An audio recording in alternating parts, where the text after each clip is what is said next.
This guy was just standing in the schoolyard, practicing the newly taught move. Nothing special, at least that's what everyone thought. Then he throws a punch, boom. Not one sound. Not two. 9 thunderclaps, all at once. And somewhere nearby, a top-tier martial artist watching in secret? Yeah, completely shaken. Because even the Academy's #1 genius, after hours and hours of non-stop training, can barely hit 3 thunderclap. That's already considered the beginner standard. This guy? Half a day. That's all it took for him to reach the level others can't even touch. So what's his deal? Turns out, he's been chosen by the gods. While everyone else is struggling to remember the basics, he's got something extra working for him. Inside his own mind, there's a version of him training non-stop, so while others are still trying to figure it out, he's already finished. Now here's where things start getting interesting. This guy? He can pick up any martial art, and master it almost instantly. No long training arcs. He sees it once, maybe twice, and that's it. Perfect execution. And it gets better. Every time he defeats someone, he gains point. Not just for show, real point. The kind you can actually spend. More points means more strength by copying others' technique. Now the scene has shifted to the present where, in a flurry of strikes, a young man named Su-hong practices his Vajra fist. A fellow student marvels at his improvement, asking if he has already reached the coveted micro-level in martial arts mastery. Su-hong confirms he broke through 2 days ago. The student, impressed, declares that no one in the class can match Su-hong's Vajra fist and decides to head home, leaving the cultivation maniac to his training.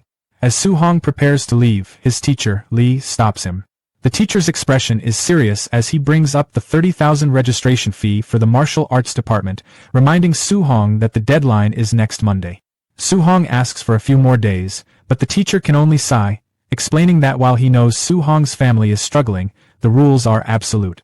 Left alone in the empty training hall, Su-hong is crushed by the weight of the 30,000 fee. He remembers his past. His parents died in a ferocious beast disaster when he was just 3, leaving him in the care of his aunt and uncle. They discovered his talent for martial arts and have fully supported his training ever since, hoping it would lead to a high-income profession in their dangerous world. He feels a pang of guilt, realizing that his dream is making their lives even harder. Returning home late, he overhears his aunt and uncle discussing their finances. They decide the rent can wait. Paying for Su-hong's registration fee is the priority.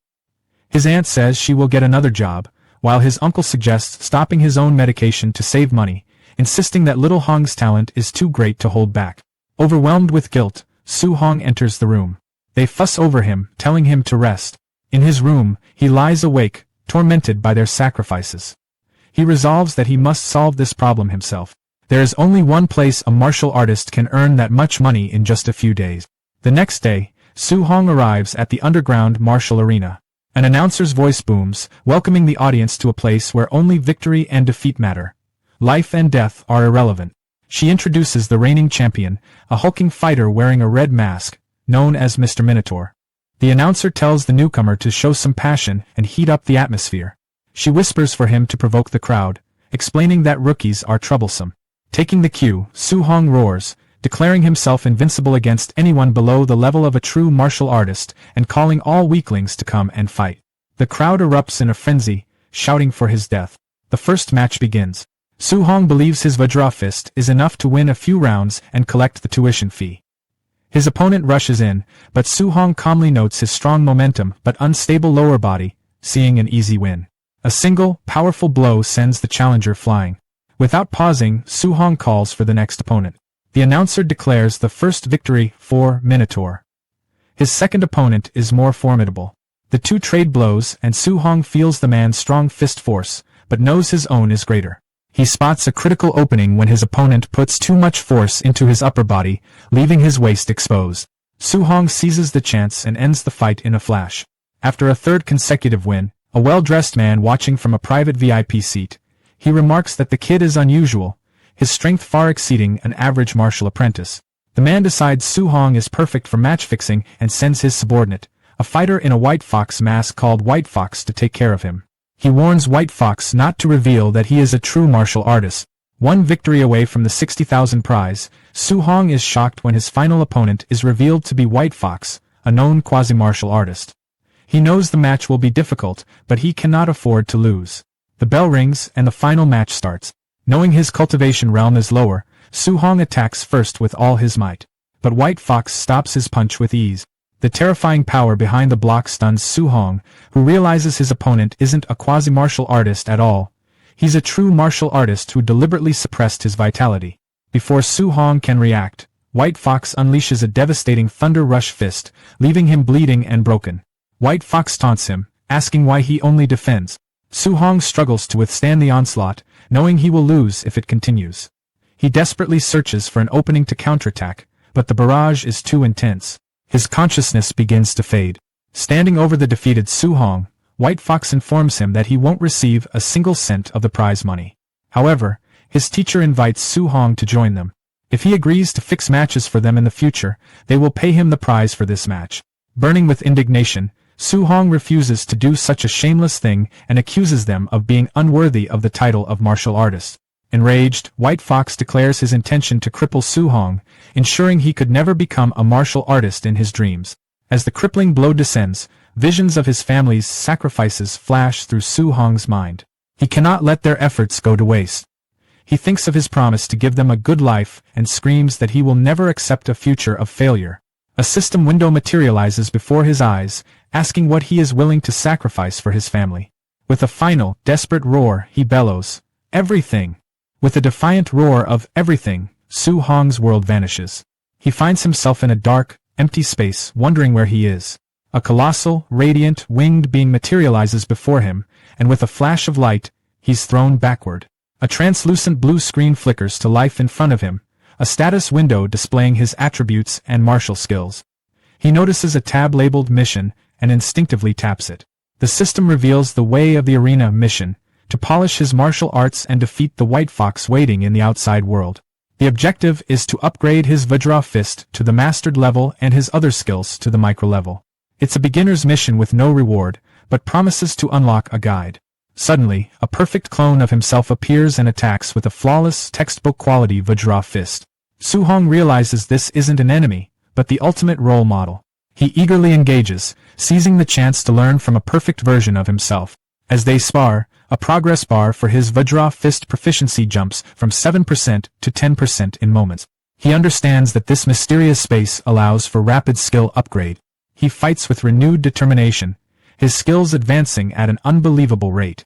In what feels like an eternity of intense combat, his floating light palm and void step reach 100% and evolve to the micro-level. Finally, his Vajra Fist also hits its peak and breaks through to the mastered level. Exhausted but triumphant, he gives a grateful nod to the clone as it dissipates. A notification congratulates him on completing the mission and asks if he agrees to return to reality. He accepts. Time snaps back into motion in the arena. White Fox, his attack halfway to completion, sneers at Su-hong's mysterious glowing aura and strikes with his Thunder Rush fist. But now the attack seems laughably slow. Su-hong dodges with ease and lands a single, devastating punch that knocks White Fox out cold. The entire stadium falls into a stunned silence. Su-hong walks calmly to the dumbfounded announcer and asks when he will receive his prize money.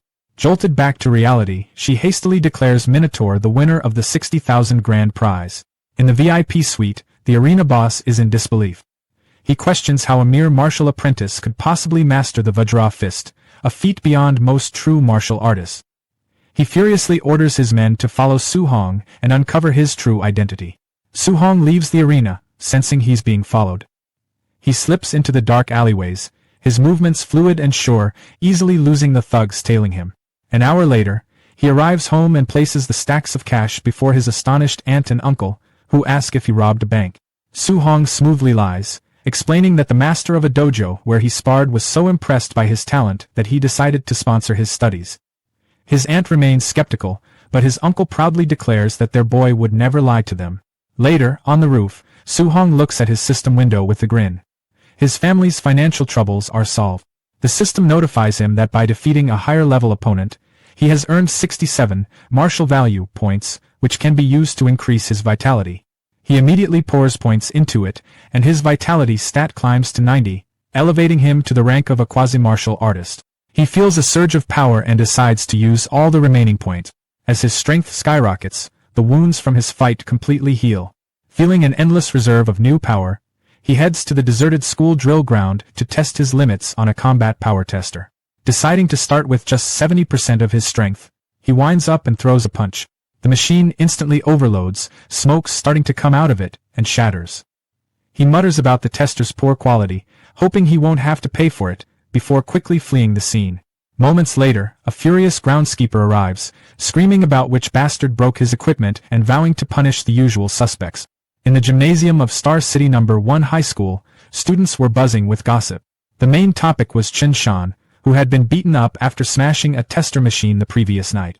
A student explained that Chen Shan had been punished by the principal and forced to take the blame because he refused to admit to his actions.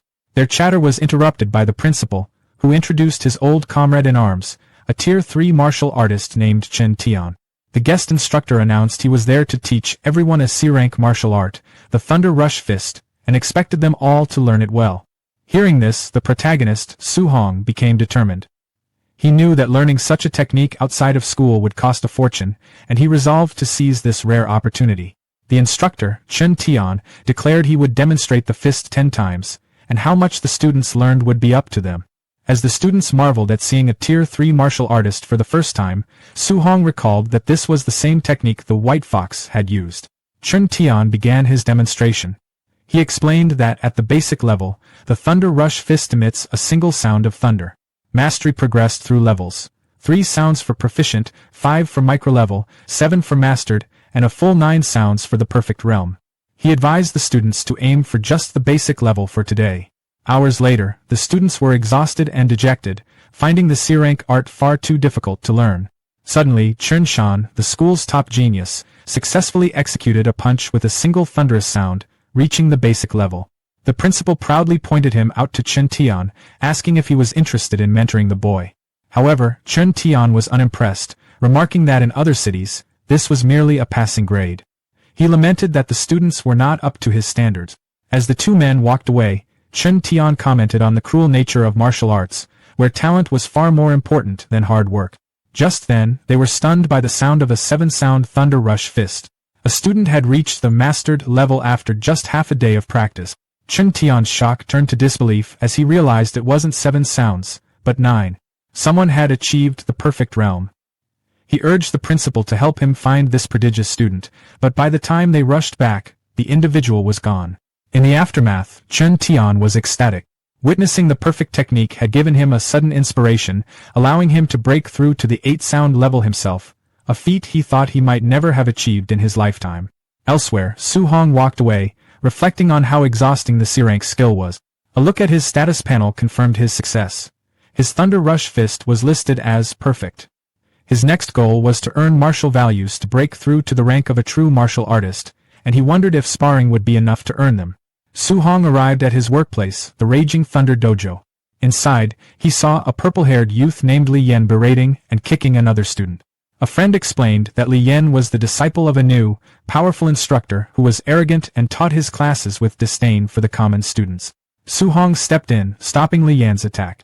Angered by the interference, Li Yan challenged Su Hong to a one-on-one fight in the arena, a challenge Su Hong calmly accepted. Their confrontation was cut short by the arrival of the new instructor, who announced that class was starting. Li Yan told Su Hong he was lucky and backed off, while Su Hong noted his opponent's arrogance. The instructor, Li Yan's master, declared he would only demonstrate the Raging Sea Spear technique once. Li Yan scoffed, believing it was impossible to learn from a single viewing.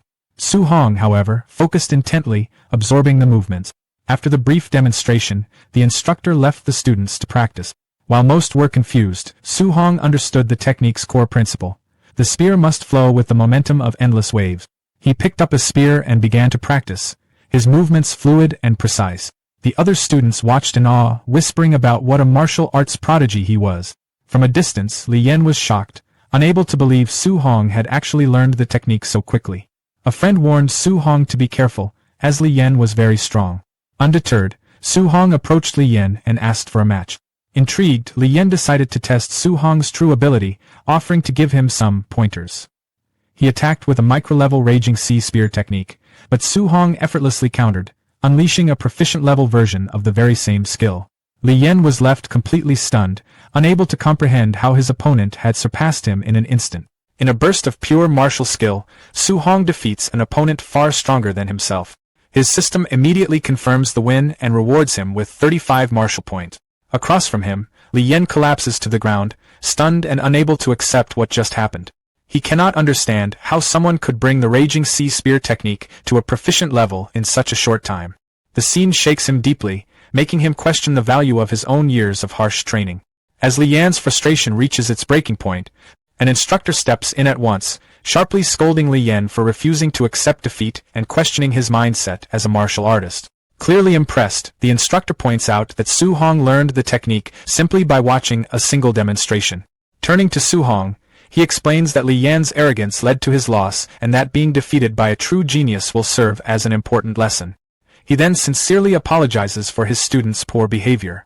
Su Hong watches quietly, noting how quickly the instructor's attitude changed once his talent was revealed. On the way home, Su Hong reflects on the exhausting yet rewarding day. He opens his status screen and confirms his information. Name, Su Hong. Vitality, 91.7. The Raging Sea Spear technique now shows as proficient, and he has 35 unused martial points. His thoughts shift to the upcoming school exams. He knows that wealthier students have already bought high-grade alloy weapons. Since he enjoyed using the spear, he decides he will need to buy an alloy version as well. A quick search crushes his hope. A single alloy weapon costs a shocking 69,800. His savings are not even enough to cover his aunt's medical expenses, let alone such a purchase. Just as he begins to feel helpless, his gaze lands on a public notice. The city lord is recruiting martial artists to hunt the growing number of ferocious beasts in the Star City wilderness, with generous rewards offered. An idea immediately forms in his mind. He will hunt beasts outside the city. When Su Hong gets home, he finds his aunt and uncle inside. His aunt is carefully tending to his uncle's injuries, worried about why he keeps working so hard when Su Hong has already given them money. His uncle insists that Su Hong is still young and that they cannot rely entirely on him. He wants to save for Su Hong's future while he still has the strength to work. Su Hong greets them warmly. Although his aunt urges him to rest, he tells his uncle that he can earn money now and that his uncle should stay home to recover and take care of her. His uncle is clearly touched but says he cannot bring himself to do nothing. Su Hong reassures them that he is only earning a small amount for daily expenses and will not push himself too hard. His uncle reminds him that martial arts training is costly and that they want to support him as much as they can. Deeply moved by their selflessness and unwilling to see them harm their health, Su Hong becomes even more determined. He knows he cannot miss the opportunity to hunt beasts.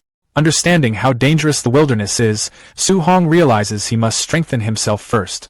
Without hesitation, he spends all 35 martial points on vitality. He watches the number rise steadily until it reaches 95.2. 2 days later, late at night, Su Hong lies exhausted on the floor of the empty school gym. His status screen shows that every one of his techniques, from the Raging Sea Spear to the Void Step, has reached the perfection stage. His vitality now stands at 95.3. He knows he is only one step away from becoming a true martial artist. It took 2 full days of relentless training, but now that his preparations are complete, it is time to move forward. On Saturday, Su Hong stands in front of the Star City martial artist base. He did not expect it to be so far from the city center. After seeing it countless times on television, he is finally here in person.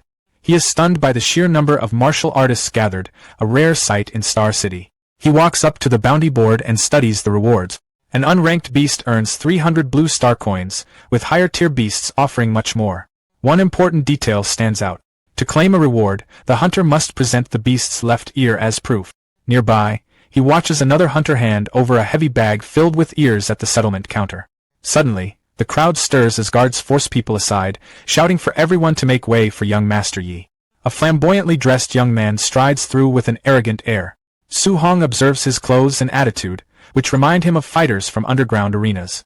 The martial artists around him whisper among themselves, calling Yi a show-off and saying that if his uncle were not the base director, he would have been dealt with long ago. Someone mentions hearing that Yi was beaten recently and that he had it coming, explaining why he had not been seen for a while. Watching all this, Su Hong comes to a sobering realization. Beasts are not the only danger in the wilderness. Humans can be just as dangerous. He resolves to stay alert. As he approaches the gate leading outside the city, a guard notices his young age and asks if this is his first time going out alone.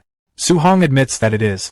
The guard sneers inwardly, thinking he is just another reckless and ignorant kid.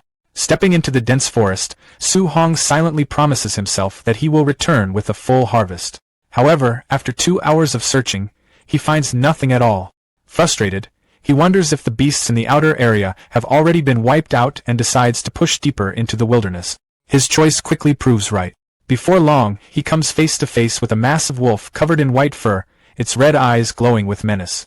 Su Hong recognizes it instantly from his studies. A Tier 1 initial stage beast, the Nether Moon Wolf. This is his first time seeing one in real life. With a chilling howl, the beast launches itself straight at him. A red-eyed, white-furred beast suddenly lunged forward. It moved fast, feral and violent, but the warrior didn't retreat. He stepped in and met the attack head-on, driving his fist straight into the beast's strike. Golden energy flared around his hand. The punch landed cleanly. The force exploded outward, a shockwave ripping through the beast's body and sending it flying back. The man stood where it fell, a faint smile tugging at his lips. The rush was better than he'd expected. Fighting ferocious beasts felt addictive. His hand trembled slightly, not from fear, but excitement. He realized just how far he'd come. A Tier 1 initial stage beast, defeated in a single move. He couldn't help wondering how he'd fare against something stronger. Almost on cue, a heavy presence emerged from the shadows, a raging black bear, a Tier 1 middle stage ferocious beast. The fight barely lasted a moment. One clash, one decisive blow, and it was over. Standing over the fallen bear, his hands still glowing faintly, he felt confident. At his current level, Tier 1 beasts weren't much of a threat anymore. As long as he didn't provoke anything Tier 2, he figured he'd be safe. He pulled out a knife and secured the reward from the kill, already thinking ahead. The system informed him that his accumulated martial value was enough to upgrade his rank. This was it, he could finally break through and become a true martial artist. Later, while resting, a sudden surge of energy swept through the area. He frowned, wondering what kind of beast could give off an aura like that. Curiosity won out. He moved fast, leaping through the forest canopy toward the source. Then he stopped. His eyes locked onto the scene ahead. Looming before him was a massive, dark-scaled serpent, a black jade giant python, a Tier 1 late-stage ferocious beast. Nearby, another warrior was flung aside like a ragdoll, smashed into the ground by the python's overwhelming strength. The man didn't get back up. The warrior watched grimly as the brutality unfolded. Then he moved. Launching himself off a rock, he shot straight toward the giant snake. His kick landed in a blur, smashing into the python's head with terrifying speed. The massive creature reeled back, its head snapping away from the impact. Blood splattered across the dusty ground. Behind him, the first warrior lay still, his chest pierced, life already gone. The hero landed and coughed, wiping blood from his mouth. He steadied himself, then glanced at the fallen man. He muttered that he'd borrow the spear for a moment and picked it up. Weapon in hand, he faced the towering python, fully alert now. The serpent lunged, jaws wide, fangs flashing. He didn't back down. Holding his ground, spear raised defensively, he remembered that beasts at this level usually required several martial artists working together. But he also remembered how easily he'd crushed that middle-stage bear. And that made all the difference. The hero held his ground as the massive python lunged at him, quickly judging the situation. With his current strength, he knew he could fight the black jade giant python head-on. He didn't hesitate. Activating his perfected void step, he slipped past the serpent's snapping jaws and reappeared above it, perfectly positioned to counter. He drove the spear down, pouring energy into it as he unleashed the raging sea spear technique. Blue, water-like energy surged along the shaft, and the spearhead punched through the thick scales on top of the python's head. The beast let out a deafening roar, pain rippling through its massive body. As the serpent thrashed violently, the warrior moved with it, sprinting along its huge, coiling form as if it were solid ground. He forced himself to stay balanced, blue energy swirling around him as he tightened his grip on the spear. His expression hardened. One more hit, he decided. Drawing in a deep breath, he flooded the spear with even more power. A roaring vortex of blue energy spiraled down the weapon as he struck again. The blow landed, carving a second wound into the python's head. Enraged, the giant serpent went berserk, smashing the ground and shaking the clearing as it flailed. The sheer difference in size meant he couldn't finish it in a single decisive blow. Staring at the raging beast, he adjusted his plan. He'd weaken it bit by bit, then wait for the right opening to end it, as he prepared a new move, Thunder Rush. After landing another successful strike, he immediately jumped back, widening the distance between them. From a safer position, spear raised, his approach became clear. Wait for an opening, strike fast, then disengage before the python could retaliate. He was breathing hard now. Fighting like this was exhausting, he admitted to himself, but it kept him alive. The python didn't look much better. It growled low and furious, its movements slower, its wounds adding up. He figured a few more clean maneuvers would be enough to bring it down. Raising his spear again, he braced himself and silently urged the beast to come at him once more. Then something felt wrong. A sudden noise behind him made his head snap to the side. His eyes widened as he demanded to know who was there. Before he could react, laughter rang out from above. A man dropped from the trees, his fist glowing with violent red energy. The hero barely had time to cross his arms before the punch landed. The force slammed into him and sent him skidding across the ground. He coughed hard as he pushed himself up to his knees, struggling to catch his breath. Looking up, he froze. Several hostile figures stood in front of him, blocking his path. He questioned who they were. A man in a trench coat stepped forward, a smug smile on his face. He casually remarked that they were meeting again and suggested, almost politely, that the hero hand over the black jade giant python. The group stood facing him, the wounded black jade giant python coiled weakly behind them. Their leader, young Master Yi, looked amused. He mocked the hero openly, saying he'd watched him leave the city alone and had fully expected him to die somewhere out in the wilderness. With a smug grin, Yi gestured toward the injured serpent. He clearly believed the hero had just gotten lucky, stumbling upon a heavily wounded black jade giant python and trying to claim credit for it. Hearing that, the hero quickly pieced things together. These people had arrived late. They hadn't seen the fight at all. One of the larger, more muscular henchmen stepped forward. He told the hero to get lost, saying young Master Yi had already decided the python was his. The hero swept his gaze over them. 5 opponents, all martial artists. Outnumbered like this, he knew a direct fight wouldn't end well. Still, he let out a short, dismissive laugh. Red energy flickered around his fist as he mocked the idea that his earlier blow had just been a sneak attack, openly questioning whether they truly believed he couldn't take them on. Then he moved. His punch shot forward, wrapped in terrifying red energy. The blow slammed into the henchman and sent the big man staggering backward. Young Master Ye's expression shifted instantly. He recognized the technique, Vajra Fist, and he identified the hero as the infamous Minotaur. The hero blinked in surprise at being recognized, briefly registering the name, White Fox, in his mind. He raised a hand to his mouth, fury burning behind his eyes. He declared that the hero was the first person who had ever humiliated him so badly in front of others. The hero grabbed the spear and turned, sprinting straight into the forest. He didn't hesitate for even a second before shouting the order to kill him, pointing sharply in his direction as his men rushed after him. They chased him into the dense woods, branches whipping past as visibility dropped fast. Before long, they lost sight of him entirely. One of the men warned the others to stay alert. The terrain was perfect for an ambush. Another scoffed, brushing it off, questioning why they should be afraid of a single person. That was when it happened. The hero burst out of the shadows in a blur, slamming into the dismissive henchman from the side. Before anyone could react, his glowing eyes shifted to the next target. He moved again, impossibly fast, cutting down a second pursuer in one clean motion. The body hit the ground hard, lifeless. Young Master Yi stared in disbelief. He couldn't process that kind of speed.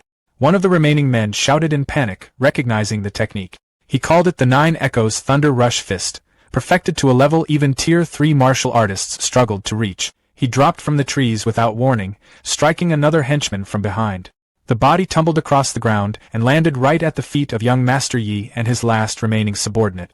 The final subordinate panicked, begging Yi to leave immediately. He insisted the hero was far too strong to deal with.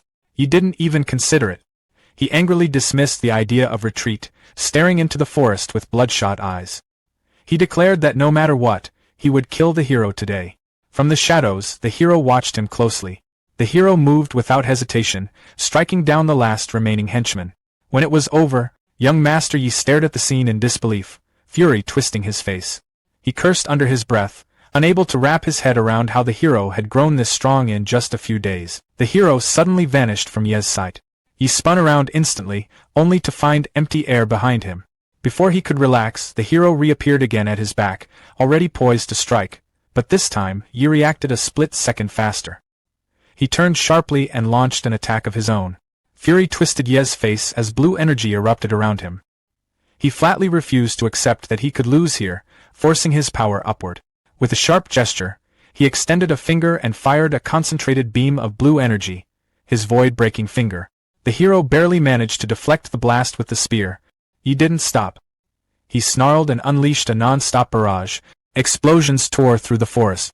Trees shattered, dirt blasted upward, and the hero was forced on the defensive, constantly parrying and dodging as energy beams detonated around him. Even while being pushed back, he stayed focused, quickly judging the technique's strength. From the sheer output alone, he figured it had to be a B-rank skill. He pointed at the hero and screamed that he'd memorized his face. If the hero dared hurt him any further, he vowed he'd wipe out his entire family. That threat landed wrong. The hero's expression went cold, all warmth draining from his eyes. In the next instant, the hero closed the distance between them. He yelled that his uncle was a supervisor at the martial artist base, that his father was a powerful figure, anything to survive. It didn't help. In a flash, the hero appeared right in front of him, red energy blazing around his fist. He remarked flatly that Yi had been more tolerable when he was acting superior. The punch came down like a verdict. Ye's body crumpled and crashed to the ground, broken and defeated. The hero stood over him, breathing hard, red energy still rolling off his body. He stated coldly that Yi never should have dragged his family into it. Barely conscious, blood pooling beneath him, Yi looked up in disbelief. He stammered that it was impossible, that the hero wasn't even a full martial artist. The black jade giant python's tail slammed down with crushing force, ending him instantly. The hero turned away and looked back toward the serpent. He'd spent too long dealing with the intruders. The giant python had fully recovered its stamina. In the forest clearing, the masked follower stared at his injured companion on the ground. He muttered to his partner that this kid was seriously not right. The other follower asked nervously where young Master Yi was, and if he had finished the job. Before they could speculate further, a rustle from the trees made the masked man turn sharply. The masked follower called out that he had finally decided to show himself. He lifted his weapon, adding that he wouldn't go easy on him. But Hero was already on the move, spear in hand. He shouted for them to get out of the way as he shot forward like an arrow. The reason for his urgency became horrifyingly clear a second later. A monstrous snake burst from the undergrowth. The snake struck fast, its jaws snapping around one follower. A terrible scream was cut short. Almost instantly, a blue system screen flickered in Hero's vision, reporting that an opponent had been indirectly eliminated and awarding him 30 martial value. Before anyone could react, the creature's heavy tail whipped around, crushing another follower. He thought to himself, stunned, that he could get points like that. Not sticking around to find out more, Hero took off, sprinting deeper into the woods.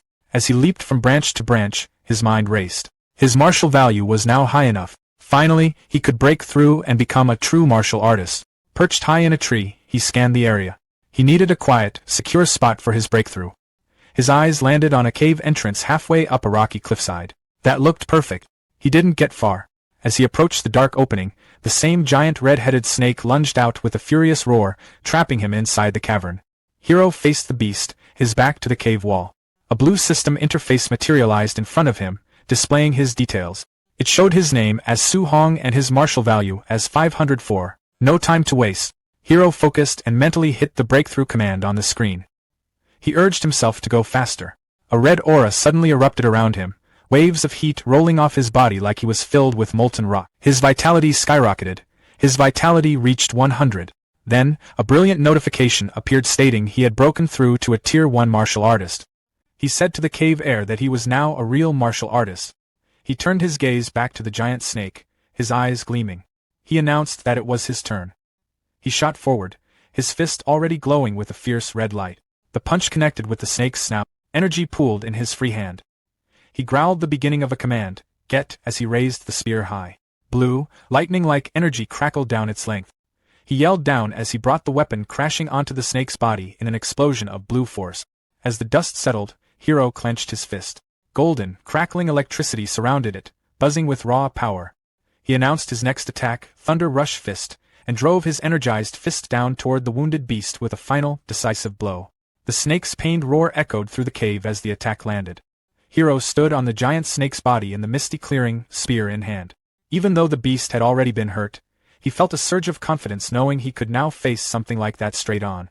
A soft chime in his mind confirmed his victory, adding 92 martial value to his total. Sitting down on the scaled carcass, he remembered the usual rule: cut off the left ear to trade for coin. He stared at the snake's head, then sighed. Right.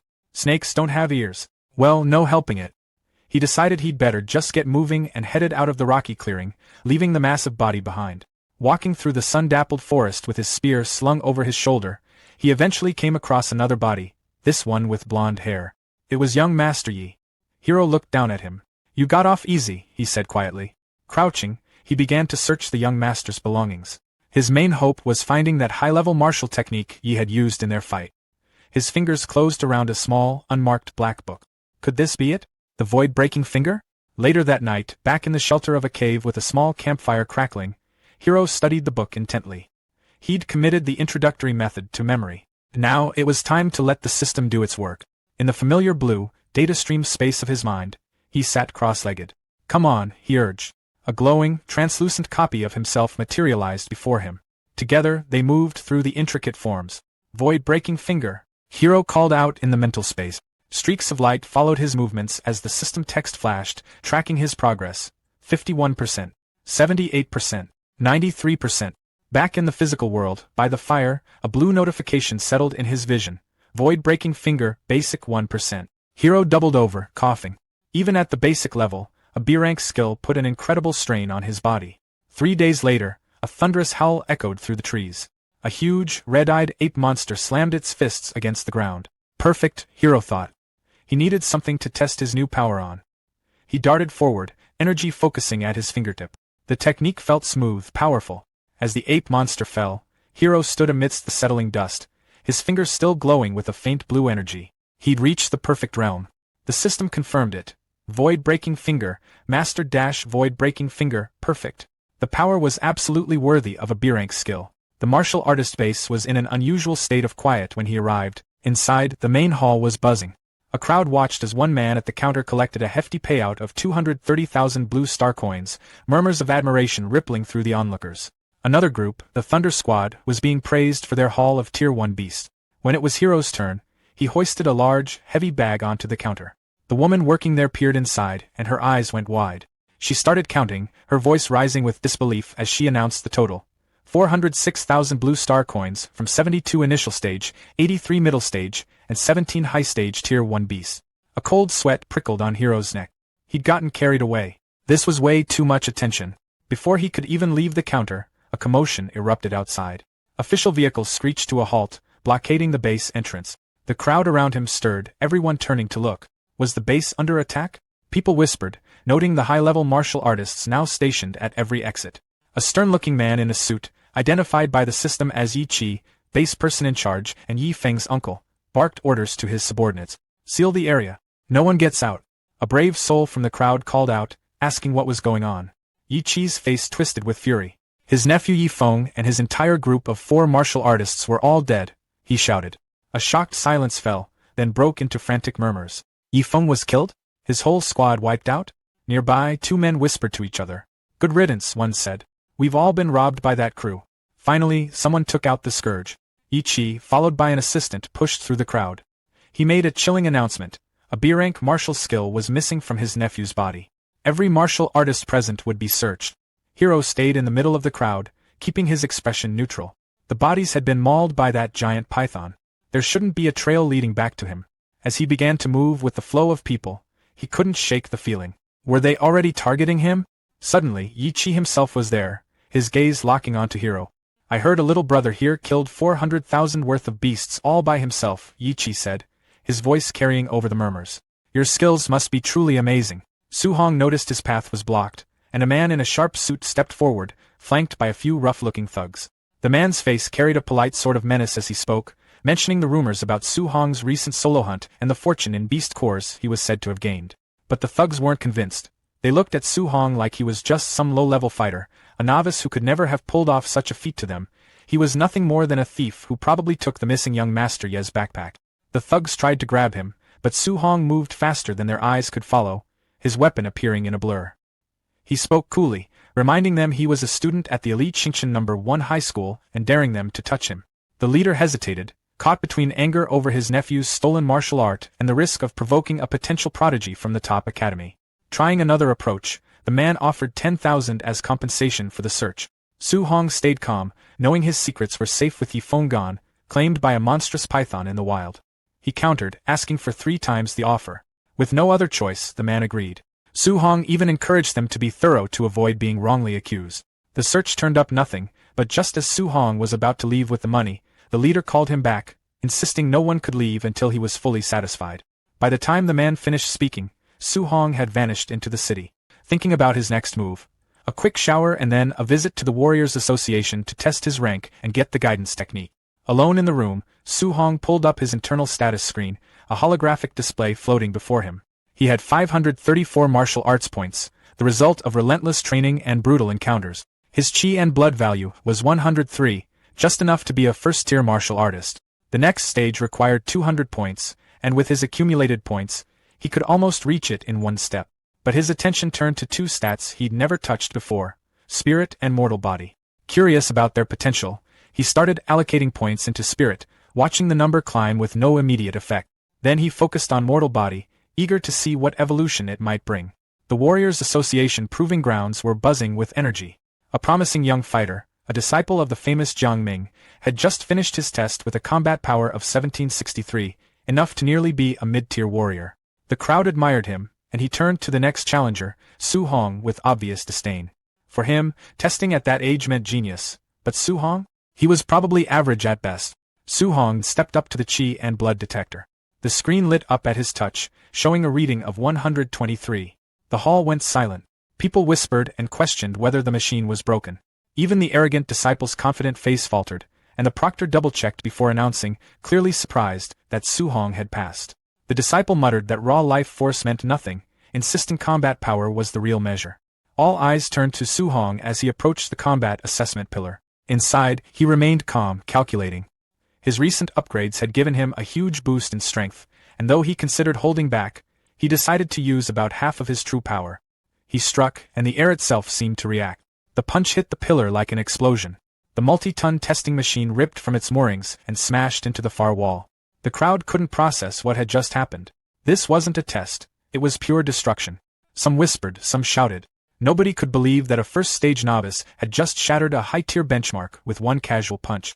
In the crowd, the man from the alley watched, pale and shocked. His subordinate pointed, stammering. The leader's eyes widened as realization hit. "It's him," he said quietly. "That explains everything." Meanwhile, across the city, Wu Linxian, president of the Star City Martial Arts Association, had been fuming over the lack of local talent. Her office door burst open, and an assistant delivered frantic news. A first-stage novice had just punched the testing machine into scrap metal, showing a combat power over 3,000. Wu Linxian's frustration instantly turned to sharp focus. Her city finally had its genius. Inside the main hall of the Martial Artists Association, a male staff member walked up to Su Hong and politely explained that there was a process to follow. He would need to head to the second floor first, get officially registered as a martial artist, and only then receive his monthly allowance. Su Hong gave a quiet thanks and was about to move, when a cool, commanding voice cut in, saying she would handle it herself. The staff member immediately straightened, clearly aware of who had spoken. From the second-floor balcony stood a woman with long golden hair. Her eyes landed on Su Hong as she calmly confirmed his name, then introduced herself as Wu Linxian, the president of the Star City Martial Artists Association branch. With a simple gesture, she told him to come along. Su Hong followed without hesitation, though inwardly he was surprised. He hadn't expected the association's president, someone rumored to be a Tier 5 martial artist, to feel so overpowering just by standing there. Once inside her office, Wu Linxian casually asked if he studied at Star City No. 1 High School. She mentioned that old man Liang had complained before, saying the school had only produced 2 average Tier 1 martial artists this year. What no one realized, she said, was that an exceptional talent had been quietly sitting among them the whole time. Su Hong felt more puzzled by the minute. He explained that he'd only come to register, collect his allowance, and pick up a guidance technique. Wu Linxian brushed that aside. His ID and allowance were already taken care of downstairs. As for the guidance technique, she said she would teach him personally. Standing in front of him, she asked how much he understood about guidance technique. Su Hong answered honestly, repeating what the textbooks taught, that heavenly and earthly spiritual keys had different attributes, and guidance techniques were used to absorb them and strengthen the body, as long as the attributes matched. Wu Linxian smiled slightly and said the explanation wasn't wrong, just incomplete. Guidance techniques weren't limited to cultivation alone. As she demonstrated her heavenly fire guidance technique, a flame appeared in her palm, growing stronger until blazing fire wrapped around her fist. She explained that it absorbed fire attribute spiritual keys, reinforced the body, and could directly enhance attacks with fire-based power. Once the attribute could be released outward, the range and impact of attacks increased dramatically. With a smooth motion, she sent a stream of fire forward before casually adding that most martial artists considered it impressive if their attacks carried even a faint trace of attribute power. Su-hong reevaluated everything he thought he knew. He'd always believed guidance techniques were strictly for absorption. None of the books mentioned combat use. Wu Lingxian continued, explaining that heavenly and earthly spiritual keys carried 7 attributes: mental, wood, water, fire, earth, lightning, and wind. Each had different strengths, with lightning leading in raw offensive power, followed by mental and fire. But in the end, what mattered most was compatibility. She picked up a red crystal from her desk and explained that it was used to measure compatibility. The brighter it glowed, the higher the match. Most martial artists fell around 20 to 30%. Even her own 80% was considered exceptional. Given his talent, she expected him to surpass 90. Su-hong accepted the crystal, thinking that if someone like her had reached Tier 5 with 80%, then 70 would already be impressive for him. The crystal answered immediately. A brilliant red glow filled it almost completely, lighting up the office. Wu Lingxian stared in disbelief as the result became clear: perfect fire attribute compatibility. She explained quickly that this meant he could absorb fire spiritual keys with no loss at all. By comparison, her own absorption wasted 20% every time. That alone placed his potential far beyond hers. She admitted she never imagined Star City could produce someone on par with the top talents from the Imperial Capital or Magic City. As Su-hong looked at the crystal, another thought crossed his mind. Fire was strong, but lightning suited him better. The crystal reacted again, this time bursting with a dazzling golden glow. After a brief pause, Su-hong quietly noted that his lightning compatibility also appeared to be perfect. Wu Lingxian struggled to process it. Dual attributes, both flawless. Before she could fully react, the crystal continued responding. Wind followed, then the others. One after another, every attribute reached the same result. 7 attribute. All perfect. Wu Lingxian sank into her chair, her past achievements suddenly feeling distant. She remembered being praised as a top genius herself, reaching Tier 5 before 30. But standing in front of someone who broke every rule, she realized how different the gap truly was. For Su-hong, 7 perfect attributes felt both like a gift and a weight. Giving up any of them seemed unbearable, so he asked for copies of all 7 guidance techniques. Wu Lingxian reacted sharply, warning him that human energy was limited. Even the most gifted martial artists usually focused on 1 or 2 attribute. She recalled someone who tried to cultivate all 7 and never advanced past Tier 1, even after decade. Su-hong didn't argue. He simply said he wasn't ready to choose yet. He wanted to try first. After a moment, Wu Lingxian agreed, reminding him not to waste such rare talent. She then brought up the upcoming monthly school exam. With tensions rising at the all-heaven battlefield, and the threat of war with the 10,000 races looming, nations were pouring resources into a genius training camp. She planned to recommend him. If he took first place in the school exam, he'd qualify automatically. Hearing about the 10,000 races stirred memories from over a decade ago, when Su-hong lost everyone except his uncle and aunt. His resolve settled firmly. He would become stronger. That kind of loss would never happen again. When he returned home, he excitedly told his uncle and aunt that he was now an official martial artist. Their reactions were immediate: joy, relief, and emotion all at once. He explained that a Tier 1 martial artist received a monthly allowance of 10,000, meaning his uncle no longer had to push himself to exhaustion. They called him the family's support. Su-hong took a steady breath. From this point on, they were protected. That night, just past midnight, he tested the guidance technique. Sitting quietly, he circulated his energy. His eyes glimmered faintly as he punched forward. A small flicker formed around his fist, but instead of fire, only thin smoke drifted out. He frowned. This felt far weaker than expected. Then a notification appeared, confirming that he had successfully learned the guidance technique. Checking the details, he saw it was only level 1. That was when a new idea took shape. If guidance techniques had levels, then maybe this was something only he could push far beyond its limit. Su-hong stared at the system interface, still unable to wrap his head around one thing: how guidance techniques were actually upgraded. He tried pouring martial value into it the same way he had done with his other skills. The system responded instantly with a warning saying his martial value wasn't enough. Seeing that, he didn't push further. There was no point forcing it. He reasoned that it made more sense to slow down, focus on cultivation first, fully grasp every guidance technique, and then worry about earning more martial value later. With his plan set, he settled into cultivation. He worked on all the guidance techniques at once. Almost immediately, a fierce, blazing aura burst out from his body. Hours passed in silence. One after another, the Thunder Guidance Technique, Water Marsh Guidance Technique, Thick Earth Guidance Technique, and Spirit Wind Guidance Technique all reached level 1. Inside him, 7 different spiritual keys now existed together. The problem showed itself right away. The energies didn't cooperate. They pushed against each other aggressively. At that moment, Su Hong finally understood what President Wu had warned him about. There really had been geniuses in the past who tried cultivating 7 techniques at once, and never moved beyond Tier 1. The energy inside his body turned violent. Pain spread as his veins stood out sharply and sweat streamed down his face. Even though all 7 attributes were present, he realized he could only activate 1 at a time. The instant he tried to use 2 together, the energies clashed, wiped each other out, and vanished. A red flame burst from his palm, lasting only a heartbeat before breaking apart. He focused again, and lightning surged instead. Su Hong narrowed his eyes. Fire and lightning were naturally close in nature. Could they really not be combined? He tried again. The result was the same. Annoyance crept in, but he didn't stop. He tried again. And again. Time slipped by unnoticed until the sky began to lighten. His breathing turned rough, his clothes soaked, his arms shaking from fatigue, but he kept going. Lightning surged once more. This time, he forcefully dragged the fire along with it. Energy exploded outward as he pushed through with everything he had. And finally, it worked. After an entire night of non-stop attempts, lightning and fire fused into a single force. Without wasting time, Su Hong decided to test it properly. He headed straight to the Star City Martial Arts Square. This time, he chose a Tier 3 combat power tester, not interested in repeating his past mistake of destroying equipment. Previously, using only half his strength, he had hit 3,000 combat power. Now, he limited himself to just 30%. He threw a punch. The number jumped past 2,300. Su Hong paused. By his estimate, it should have been closer to 1,800. That was nearly a 500-point difference. If pure lightning already gave results like this, what would happen when combined with fire? Energy gathered again in his palm. When he struck, the tester shook hard as the number shot past 3,000. A small smile appeared as he looked at his hand.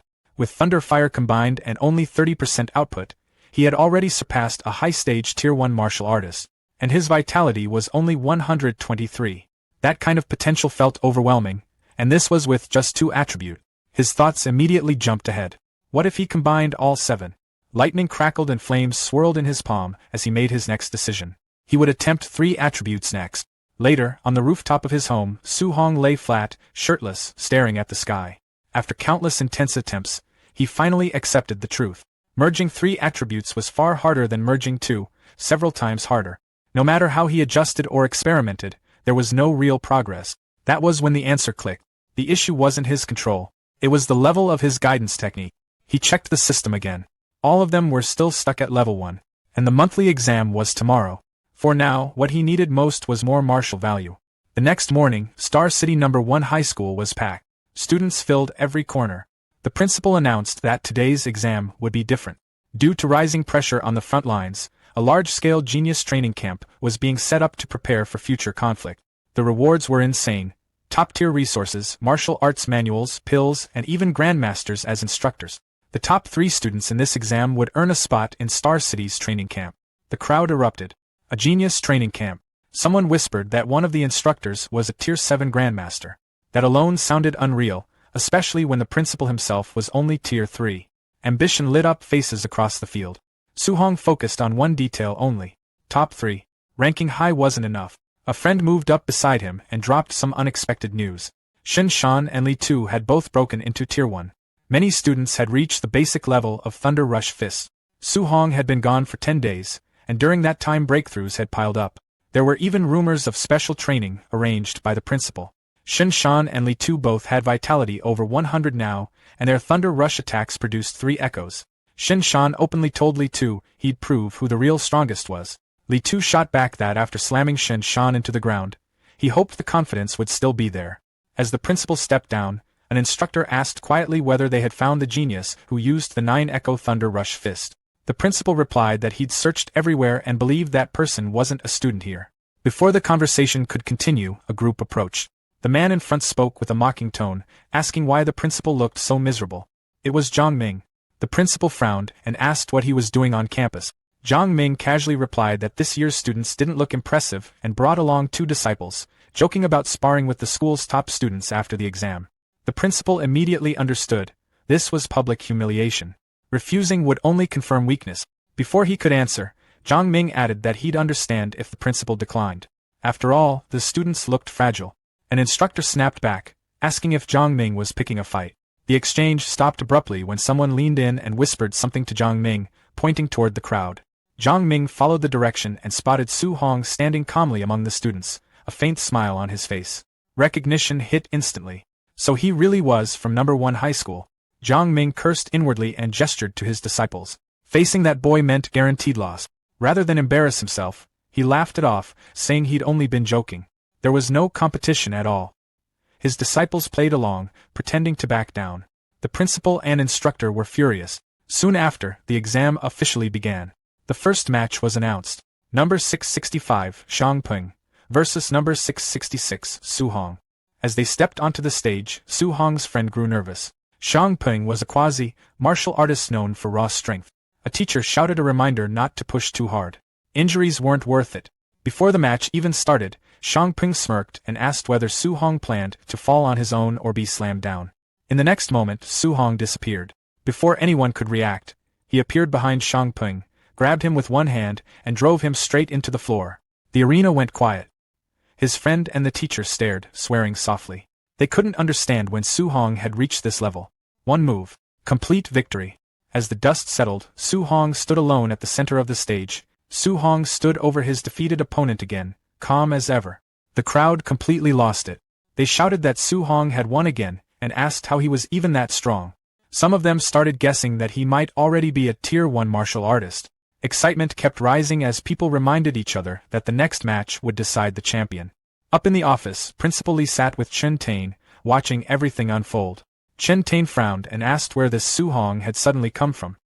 He said he had been giving private tutoring before, yet Su Hong had never shown up in front of him. Principal Lee lowered his gaze and admitted it was his own failure. He said he should have discovered such a promising student earlier. By not giving Su Hong proper guidance sooner, he felt like he had almost buried real talent. Chen Tain looked thoughtful. He mentioned that Su Hong seemed familiar, like he had seen him somewhere before, but he just couldn't remember where. Soon, Principal Lee shifted the topic and said the semi-final between Chen Shan and Li Tu should be wrapping up with a winner any moment. Down in the arena, Chen Shan and Li Tu were locked in a fierce fight. Spectators commented that their strength looked almost identical, making it impossible to predict who would win. Li Tu suddenly prepared a heavy punch and told Chen Shan that since they both knew the Three Echoes Thunder Rush Fist, Chen Shan shouldn't even dream of winning without using his ultimate move. Chen Shan blocked it. Then Chen Shan's fist burst into flames. He told Li Tu to watch carefully and declared that he was the real number 1 in the school. The crowd gasped. Some shouted that Chen Shan could already perform attribute externalization, and that it was the fire attribute, second only to thunder in power. But Li Tu answered calmly, saying attribute externalization wasn't anything special. As he spoke, a blue aura wrapped around his fist. Spectators immediately reacted, saying Li Tu could use it too, and his was the metal attribute, known for even stronger combat power than fire. Li Tu then added that he had more to show. He unleashed the Five Echoes Thunder Rush Fist. The two clashed violently. Chen Tain observed that in just around 10 days, Li Tu had mastered attribute externalization and pushed his Thunder Rush Fist to the micro level. He admitted Li Tu's talent was impressive. Principal Lee calmly said there was no need to even watch the final. With micro-level Thunder Rush Fist and the metal attribute, Su Hong had no way of beating Li Tuesday. He added that it was a pity. If Su Hong had learned a guidance technique and Thunder Rush Fist, he might have stood a chance. Off to the side, a man suddenly proposed a bet. He offered 50,000 that Su Hong would take first place and asked if Principal Lee and Chen Tain were interested. One of them called him crazy, pointing out that while Su Hong was strong, he didn't even know a guidance technique. What could he possibly use to win? The man laughed and said since they were so confident, he would gladly take their money. Soon, the final match was announced. Final match. Number 01 Li Tu versus number 666 Su Hong. The crowd roared, cheering for both sides. Li Tu looked at Su Hong and said he had been lucky. He hadn't run into Li Tu or Chen Shan earlier and had somehow made it to the finals. Su Hong stayed quiet, studying him. Li Tu then said that since Su Hong had made it this far, he could at least call himself number 2 in the school. Su Hong casually asked who number 1 was. Li Tu stepped forward and declared that number 1 was obviously him. He claimed he only needed one move to show Su Hong the gap between them. Without hesitation, Li Tu opened with the Five Echoes Thunder Rush Fist. The audience was stunned. They wondered if he really needed to go that hard right from the start. Some already declared it over, saying once that move came out, Su Hong had no chance. Su Hong's eyes sharpened. Flames gathered around his fist. He had originally wanted to test the limits of his physical strength. After hunting so many ferocious beasts, fighting students felt almost too easy. Li Tu was finally someone interesting. Instead of dodging, Su Hong stepped forward and met the attack head-on. People yelled that he had lost his mind and begged the referee to step in. The two fists collided in a blast of light. In the next instant, Su Hong threw 5 rapid punches and broke through Li Tu's 5 echoes Thunder Rush fist. Li Tu couldn't believe it. He realized Su Hong had dismantled his ultimate move with pure physical strike. Su Hong continued punching, each hit heavy and precise. Li Tu struggled to keep up, feeling the sheer weight behind every blow. Spectators shouted that Su Hong wasn't even using martial skills, yet he was matching Li Tu's 5 echoes Thunder Rush fist head-on. Others said Su Hong's strength was on another level and guessed he must have some kind of special physique. One teacher burst out laughing, saying the school had actually produced a genius with a special physique. Chen Tain narrowed his eyes and pointed out that while Su Hong's strength was shocking, Li Tu had already condensed an attribute. Su Hong still had no clear advantage. Li Tu slid back, then powered up again. He shouted at Su Hong not to get arrogant and insisted that only he could win. His fists glowed as he rushed forward. Su Hong had planned to keep testing his body alone, but seeing Li Tu go all out so quickly, he decided to respond properly. Electricity sparked around him. The crowd froze in shock as thunder gathered around Su Hong's fist. People started shouting that Su Hong could also use attribute externalization. Others were so stunned they could barely form words. They realized Su Hong had mastered the thunder guidance technique. A special physique plus the thunder attribute, the most aggressive of them all, made his talent overwhelming. The two attributes crashed against each other. Li Tu felt it instantly. Su Hong's thunder was even stronger than his metal. Su Hong calmly said that since Li Tu had shown his ultimate move, he would return the favor. This time, the exchanges were too fast to follow. When it ended, Li Tu was on the ground. He looked up in shock, realizing Su Hong had used 9 echoes. He couldn't understand how that was even possible. Su Hong stood over him quietly. For a moment, the audience had no words. Then someone shouted, asking if Su Hong had really won. The arena exploded with noise. People yelled that 9 Echoes Thunder Rush Fist was the perfect realm. Some even said Su Hong's Thunder Rush Fist looked stronger than the teacher who taught it. Others declared that this wasn't just a genius, this was the dragon of Star City No. 1 High School. Chen Tain stared at Su Hong and muttered that 9 Echoes shouldn't even be possible at this level. He suddenly wondered if Su Hong was the mysterious genius who had disappeared from school that day. He added that once someone like this entered the training camp, those so-called elites with powerful backgrounds would be in serious trouble. Standing alone in the ring, Su Hong said that a golden carp doesn't belong in a small pond. Once it meets wind and clouds, it becomes a dragon. In his heart, he knew Star City was just a small puddle to him. Principal Lee smiled faintly. He believed that in the upcoming training camp, Su Hong would rise like a dragon from the depth. The Magic City, the Imperial Capital, even the battlefield of 10,000 races, those were the stages where someone like Su Hong would truly shine. By the time Su Hong got back to his old apartment building, the sun was already setting. His uncle had just finished making a simple dinner. Su Hong called out that he was home, and his uncle immediately asked how the exam went. With a grin, Su Hong said he'd taken first place in the monthly exam. His uncle stared at him for a second, then burst out in excitement. They were still celebrating when loud knocking suddenly hit the door. A woman's sharp voice came from the hallway, asking if this was Su Hong's home. Su Hong opened the door, confused. His uncle and aunt stood just behind him, peeking out cautiously. Outside stood a well-dressed woman covered in expensive jewelry. She introduced herself as Lin Nan's mother. She explained that only the top 3 students could enter the training camp. Her son had ranked 4th. Then she got straight to the point. She wanted Su Hong to give up his spot. She calmly pulled out a stack of cash, and said she was offering 30,000 if he stepped aside. Su Hong and his family just looked at her. No one reached for the money. They looked more confused than tempted. When she saw that the cash wasn't working, her tone changed. She said the training camp was brutal, and that people could die there. She added that with their poor background, it would be smarter to quit early.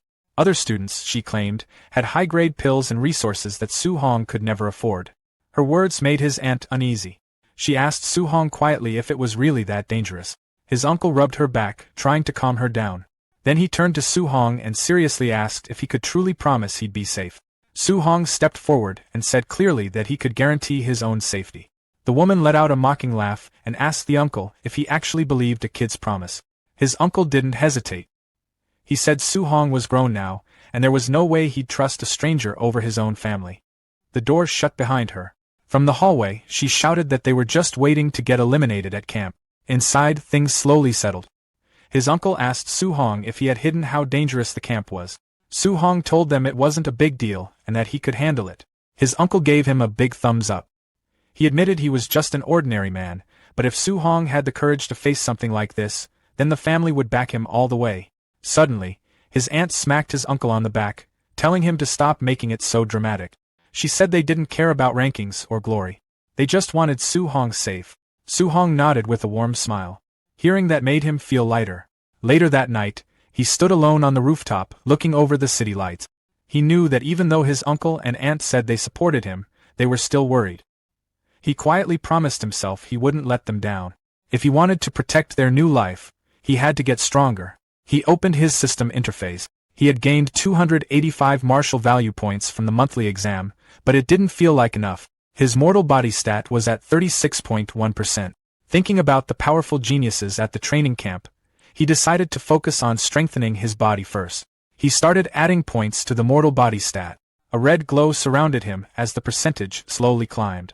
When it stopped, steam rose from his body. His mortal body had reached 64.6%, still far from 100%. He wondered what kind of special physique he would unlock once it was complete. Then he noticed something unexpected. Both his Thunder Guidance Technique and Heavenly Flame Guidance Technique had quietly advanced to level 2. He realized he'd only practiced them casually for a few days. Maybe there weren't any special requirements. Maybe steady practice alone was enough. Curious, he decided to try leveling them again right away. Lightning gathered in one hand. Flames burned in the other. He focused and began training through the night. By dawn, sunlight spread across the skyscrapers. Su Hong opened his eyes after a full night of cultivation. Fire and electricity swirled faintly around him. A notification appeared. Both techniques had successfully advanced to level 3. He checked his stats. His vitality had increased by 3 points, reaching 126. His mortal body remained at 64.6%, and his martial value points were completely used up. Later that morning, he stood outside the apartment building with his weapon over his shoulder, ready to leave for the training camp. His aunt looked at him anxiously and told him to stay safe. She added that if things didn't go well, he could always come home. His uncle quickly told her not to say things like that. He waved at Su Hong enthusiastically and told him to go win another first place. Su Hong smiled, agreed, and started walking down the quiet street. Once he was a distance away, his uncle's brave front faded. He stood there shaking slightly as he watched Su Hong leave. Tears streamed down his face. His aunt teased him, asking if he wasn't just as worried as she was. He admitted he was. He said he just didn't want Su Hong to carry their fear with him.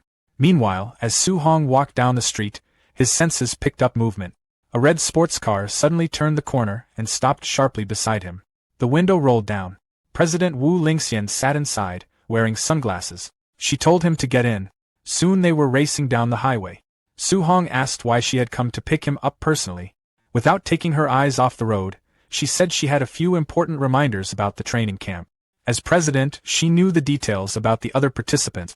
She told him that a few students were already Tier 1 high-stage martial artists and were close to Tier 2. Their martial skills were at least B rank. Su Hong listened calmly. He knew Tier 2 required 200 vitality points, which was a big gap from where he stood. Still, he wasn't worried. Even if they had B rank skills, his system would let him learn high-level techniques quickly. Wu Lingxian continued, saying that while his talent was the best she'd ever seen, he lacked the resources those wealthy students had. She added that even if he failed at camp, he shouldn't feel discouraged.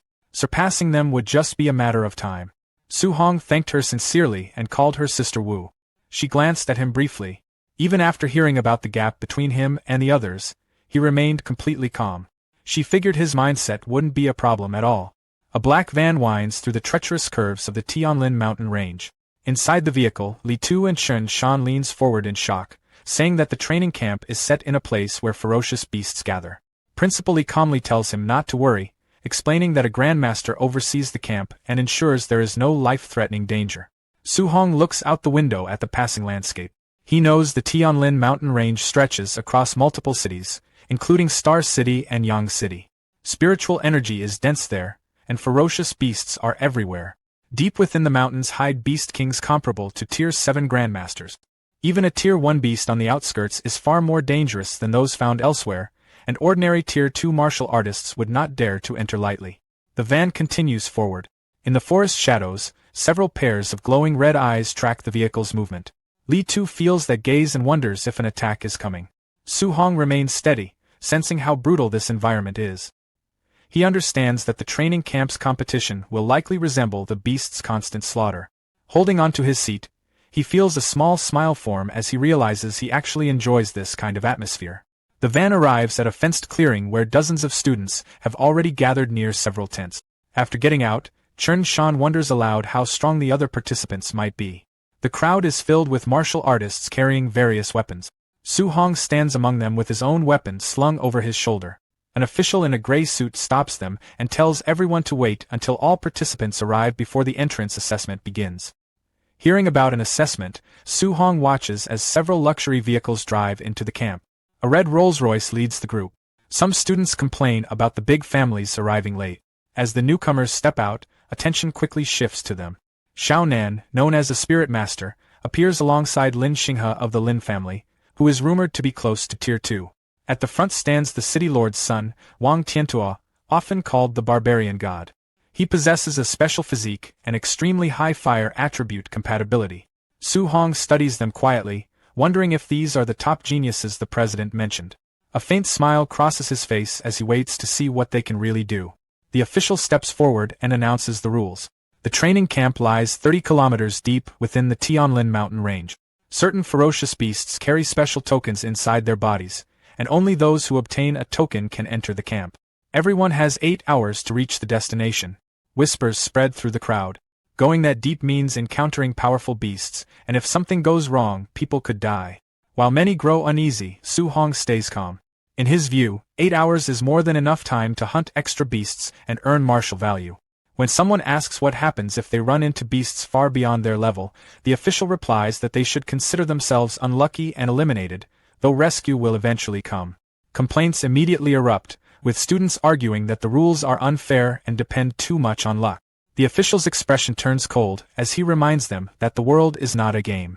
On the all-heavens battlefield, a stronger expert could kill them instantly, and no one would listen to protests. If they want to survive, they must act carefully.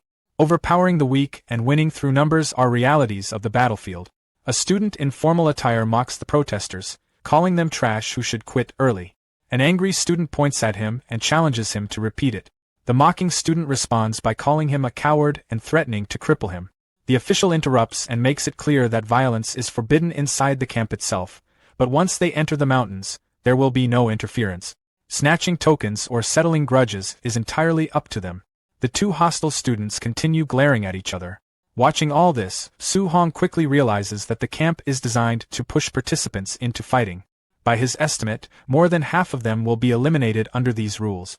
Another thought surfaces in his mind. Fighting these students could bring him a huge amount of martial value. The official checks his device, which lets out a loud beep. He announces the start of the assessment and orders everyone to move. The students rush forward in a chaotic wave, disappearing into the dense forest of the Tianlin mountain range. Not far inside the woods, the rivalry between the suit-wearing student and his challenger finally explodes. The student in the suit mocks his opponent and tells him to come over if he wants to be sent rolling back home. His opponent, burning with anger, shouts that if he wants to be eliminated so badly, he will grant his wish. He rushes forward with a flaming fist and yells that he is finished. The suit-wearing student answers with a punch wrapped in cold blue energy. The two forces crash into each other, triggering a violent burst of light and wind that rips through the surrounding foliage. A rapid exchange follows as blue energy surges again and again, gradually overpowering the flames in a string of heavy impacts. High above on a thick tree branch, Su-hong stands quietly, watching the fight unfold. He had wanted to witness the strength of these so-called geniuses for himself, but what he sees leaves him disappointed. The clash is flashy, yet far from impressive. In his mind, even if he defeats them, the martial value gained would be minimal. After a brief glance, he turns away, planning to hunt stronger ferocious beasts instead. Below, the suited students start mocking his opponent, saying that a pauper will always remain a pauper, and questioning what hard cultivation can achieve compared to a family's long-term accumulation. His opponent angrily tells him to shut up and stop dragging working-class people into it. The suited student laughs and repeats the insult. The words make Su-hong pause mid-step. He slowly looks back, a faint smile forms on his face as a new idea settles in. He decides that this ready-made martial value should not be wasted. He drops from the tree and lands smoothly between the two fighters. Telling them to stop fighting, he speaks in a calm and steady tone. Both students stare at him in confusion. Standing there with a thick wooden club in hand, Su-hong casually suggests that they fight him instead. The suit-wearing student grows irritated and calls him another pauper, warning that he will end up beaten as well. The other student demands to know what level he is to dare interrupt their fight. Su-hong remains relaxed and tells them they misunderstood him. He proposes that they stop fighting each other and join forces to fight him together. The blatant provocation infuriates them. The first student yells that Su-hong is courting disaster and lunges forward with a punch. In the next instant, Su-hong moves. Before the attacker can adjust, Su-hong closes the distance and delivers a crushing strike that knocks the air from his lungs. The student is flung backward and collapses after a single exchange. The suit-wearing student immediately breaks into a cold sweat. Their strengths were similar, yet his companion was defeated in one move. He finally understands how terrifying Su-hong's speed is. In the blink of an eye, Su-hong appears directly behind him and quietly tells him it is his turn. The student stiffens. A heavy swing of the wooden club follows, slamming into the side of his head. Blood sprays outward as he is knocked off his feet and sent flying, losing consciousness before he even hits the ground. Su-hong stood there calmly with the club resting on his shoulder. Looking down at the two fighters lying on the ground, he commented that this was exactly what happened when people looked down on ordinary cultivators. Far away, inside a monitoring room, several observers watched everything on a huge digital screen. One of them pointed at the display and asked where that guy had come from, saying the man had suddenly appeared and knocked out both fighters while they were still in the middle of their duel, while another observer asked if the two fighters on the ground counted as eliminated. Their leader explained that they did not. Since neither of them had asked for rescue yet, the test would keep going. Back in the forest, the cultivator in the suit slowly woke up. He held his aching face and noticed the other fighter sitting nearby. Instantly, he pushed himself backward and yelled for the man to stay away. Then he looked toward the direction Su-hong had left and cursed that guy, saying he would definitely take revenge later. The short-haired fighter also sat up, looking annoyed. He said the loss only happened because he had underestimated the opponent. In his opinion, losing to a kid like that simply didn't make sense. For a while, the two former rivals sat quietly, staring at each other. Eventually, the short-haired fighter spoke first. He apologized for what he had said earlier and admitted the other man was actually strong. The cultivator in the suit responded the same way. He said the short-haired fighter also had impressive strength and apologized for mocking him earlier. After sharing the same embarrassing defeat, the two of them shook hands. Soon they were standing with their arms around each other's shoulders, calling themselves brothers. They quickly came up with a plan for revenge. The abandoned wooden club nearby would be perfect for giving that kid a few solid hits to release their anger. Meanwhile, Su-hong ran through the forest at high speed. Suddenly, he stopped when a group of Tier 1 initial stage giant-toothed wild boars rushed out from the bushes. Seeing them again, Su-hong muttered that he had run into another pack. He wondered how many of these creatures he had already seen in the Tianlin mountain range. The boars charged toward him with heavy pounding steps. He launched his Thunder Rush fist. 9 echoes, sending yellow lightning bursting forward. The attack cut through the group in a massive X-shaped blast of energy. When the dust cleared, system messages appeared around him. Martial value +9. Martial value +7. Martial value +10. Martial value +6.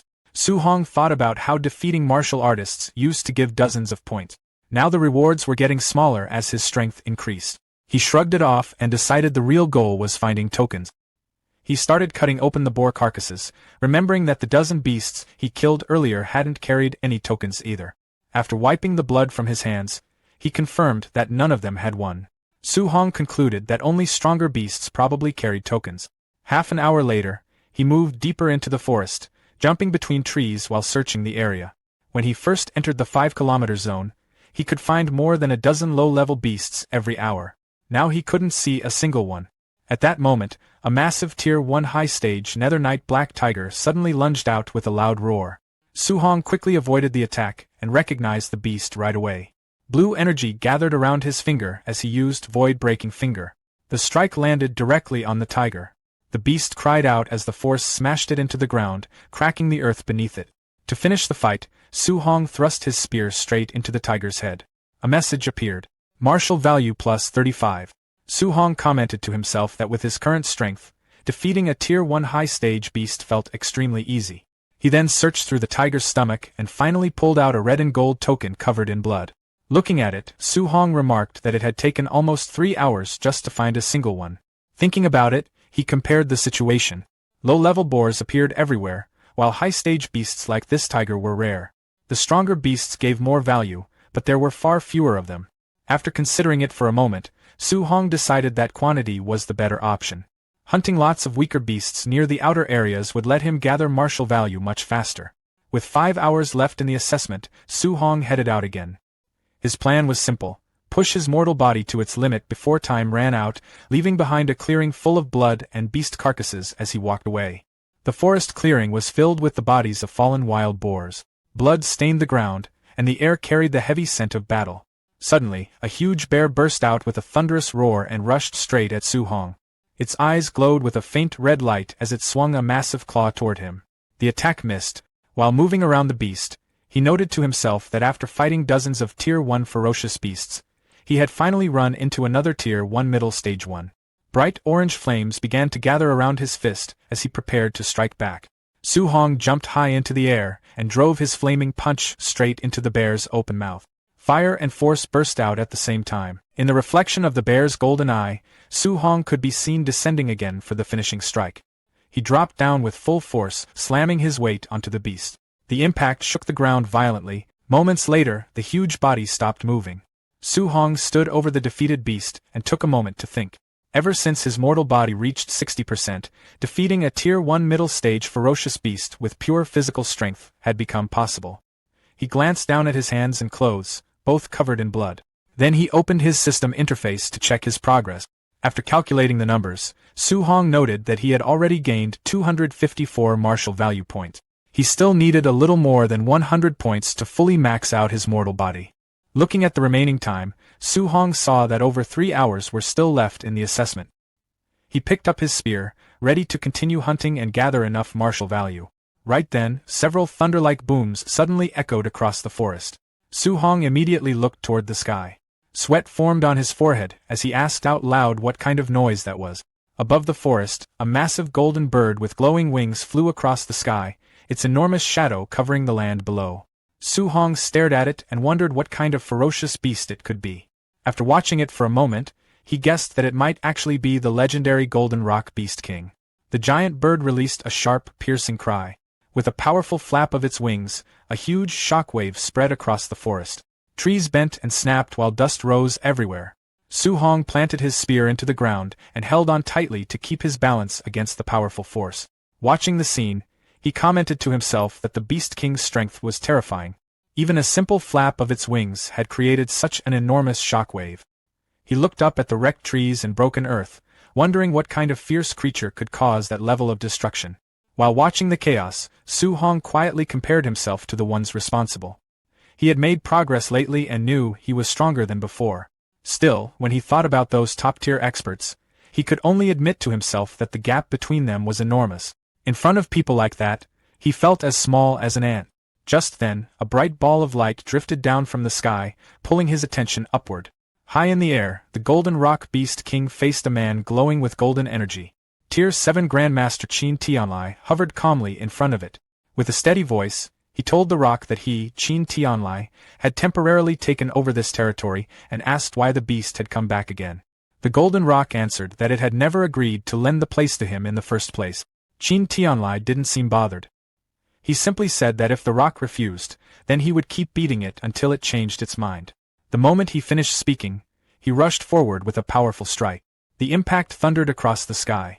The rock cried out and flapped its wings, sending out a desperate shockwave. Qin Tianlai treated the attack like it was just noise. Golden energy burst out again and again as he launched a continuous barrage, forcing the Beast King backward. In the end, the rock had no choice but to retreat in embarrassment. As it fled, it shouted that Qin Tianlai should just wait. Qin Tianlai answered in a cold tone, telling it to stop talking nonsense and leave. After that, the Grandmaster took a slow breath and looked down at the mountains where the examinees were scattered. Using his voice to reach everyone, he announced that the students shouldn't panic and that the assessment would continue. Down below, Su-hong watched the scene with wide eyes. He couldn't help asking himself if that was really the strength of a Tier 7 human martial artist. In his heart, he quietly promised that one day he would reach that level too. Qin Tianlai soon flew back toward the monitoring base. He passed over the facility and landed smoothly. Two Tier 5 martial artists, Lin Zhe and Bai Mu, quickly came forward to greet him. They praised his strength, saying he looked even more impressive than the rumors suggested. Qin Tianlai waved it off and told them to stop flattering him. Instead, he said they should head to the monitoring room and check which students had managed to endure the Golden Rock's pressure. Inside the monitoring room, the surveillance screens showed students scattered across the mountain. Most of them were lying on the ground after the pressure earlier. Still, a few names quickly caught Qin Tianlia's attention. He pointed to Wang Tiantua first. The boy was a Tier 1 high-stage martial artist with a vitality of 340 and the barbarian god body. Qin Tianlai remarked that the Star City Lord, despite having more than 100 children, had finally produced one decent kid. Next, he noticed Lin Xinghe. This student was also Tier 1 high stage and had escaped the pressure by using extremely smooth movement technique. His compatibility with the wind attribute was an impressive 96%. Then there was Xiao Yan, a Tier 1 middle stage spirit master with 290 vitality. According to the data, he had used mental power to counter the pressure earlier. After looking through the information, Qin Tianlai felt somewhat disappointed. All of these talented students came from major families. He then asked if there were any notable students from the schools, especially Star City No. 1 High School. Bai Mu replied that most of those students were only at the Tier 1 initial stage. Hearing that, Qin Tianlai lost interest. He casually commented that Star City didn't seem worthy of its reputation and started preparing to leave. Suddenly, Lin Zhe called out to him from the screens. He pointed at one monitor and asked what was going on with that student. The display showed Su-hong. While many students were still recovering from the earlier pressure, Su-hong was already moving through the forest again. Not only was he standing, he had started hunting ferocious beasts as if nothing unusual had happened. Lin Zhe and Bai Mu looked stunned as they watched. They said the boy was from Star City No. 1 High School and called him a monster. Qin Tianlai picked up Su-hong's file to check the details. The moment he read it, his calm expression finally changed. In his mind, he wondered if this kid was even human after seeing the numbers. The file listed Su-hong as Tier 1 initial stage with a vitality of 123. But the report also said he had trained the C-rank Thunder Rush Fist to the perfect realm and had produced 3004 points of combat power using only his physical strength. That level of power was already close to a Tier 1 high-stage martial artist. The next line was even more shocking. Su-hong's compatibility with 7 different attribute guidance techniques was recorded as 100%, and he was cultivating all 7 at the same time. Qin Tianlia's hands started shaking slightly. To him, it felt like he had just found a genius who might appear only once in 1,000 years. In his mind, he thought he had truly struck gold. But then he noticed something strange. He wondered why Su-hong was still only at the Tier 1 initial stage. With talent like this, his vitality being only 123 didn't make sense. Bai Mu explained that the reason was simple. Su-hong was cultivating 7 different guidance techniques at the same time. He wondered how the boy's cultivation could grow while carrying such a heavy burden. Thinking about it more, Qin Tianlai blamed Wu Linxian, the president of the Star City Martial Dao Association. In his opinion, someone should have explained this basic rule to the kid instead of letting him go down such a reckless path. At that moment, an assistant walked in and reported that the students were starting to arrive at the training camp. Hearing this, Qin Tianlai decided he might as well go see things for himself. When he arrived, he quickly met the 3 standout students, Wang Tiantua, Lin Xinghe, and Xiao Yan. The 3 of them stepped forward respectfully and bowed to him. Qin Tianlai looked them over briefly and simply said that they were doing very well. Hours passed after the assessment had begun, and the rest of the students slowly started reaching the camp. Many of them looked completely worn out. They staggered through the gates while breathing heavily, clearly relieved to have made it. 7.5 hours into the assessment, Grandmaster Qin floated high above the training grounds and looked down at the gathered students. He casually suggested ending the assessment early. In his view, anyone who still hadn't arrived probably wasn't strong enough to matter anyway. Still, his mind kept drifting back to Su-hong. He quietly wondered why that monster hadn't shown up yet. For a moment, he even worried that his newly discovered treasure might have gotten lost somewhere in the forest or been eliminated. Just as the deadline was getting close, someone finally walked out of the forest. It was Su-hong. His entire body was covered in blood. While walking toward the camp, Su-hong told himself that he had been so focused on collecting martial value that he almost forgot about the time limit. As he entered the camp, many students turned to stare at him. Some of them whispered that he looked worse than anyone else there. His clothes were soaked with blood and dirt, yet strangely enough, they couldn't spot a single wound on his body. A few students quietly wondered how many ferocious beasts he must have fought to end up looking like that. Inside the crowd, 2 students watched Su-hong with hostile expressions. One of them muttered that he had finally been waiting for that kid to show up. The other told him to relax. Once they were inside the training camp, there would be plenty of opportunities to deal with him. Not far away, the elite students also noticed Su-hong. Lin Xinghe commented that arriving right at the final moment was usually something skilled people tended to do. Xiao Yin looked at Su-hong for a moment and said the situation was starting to get interesting. Soon after, an official stepped forward and announced that the 8 hours were officially over. Anyone who hadn't arrived by now was eliminated.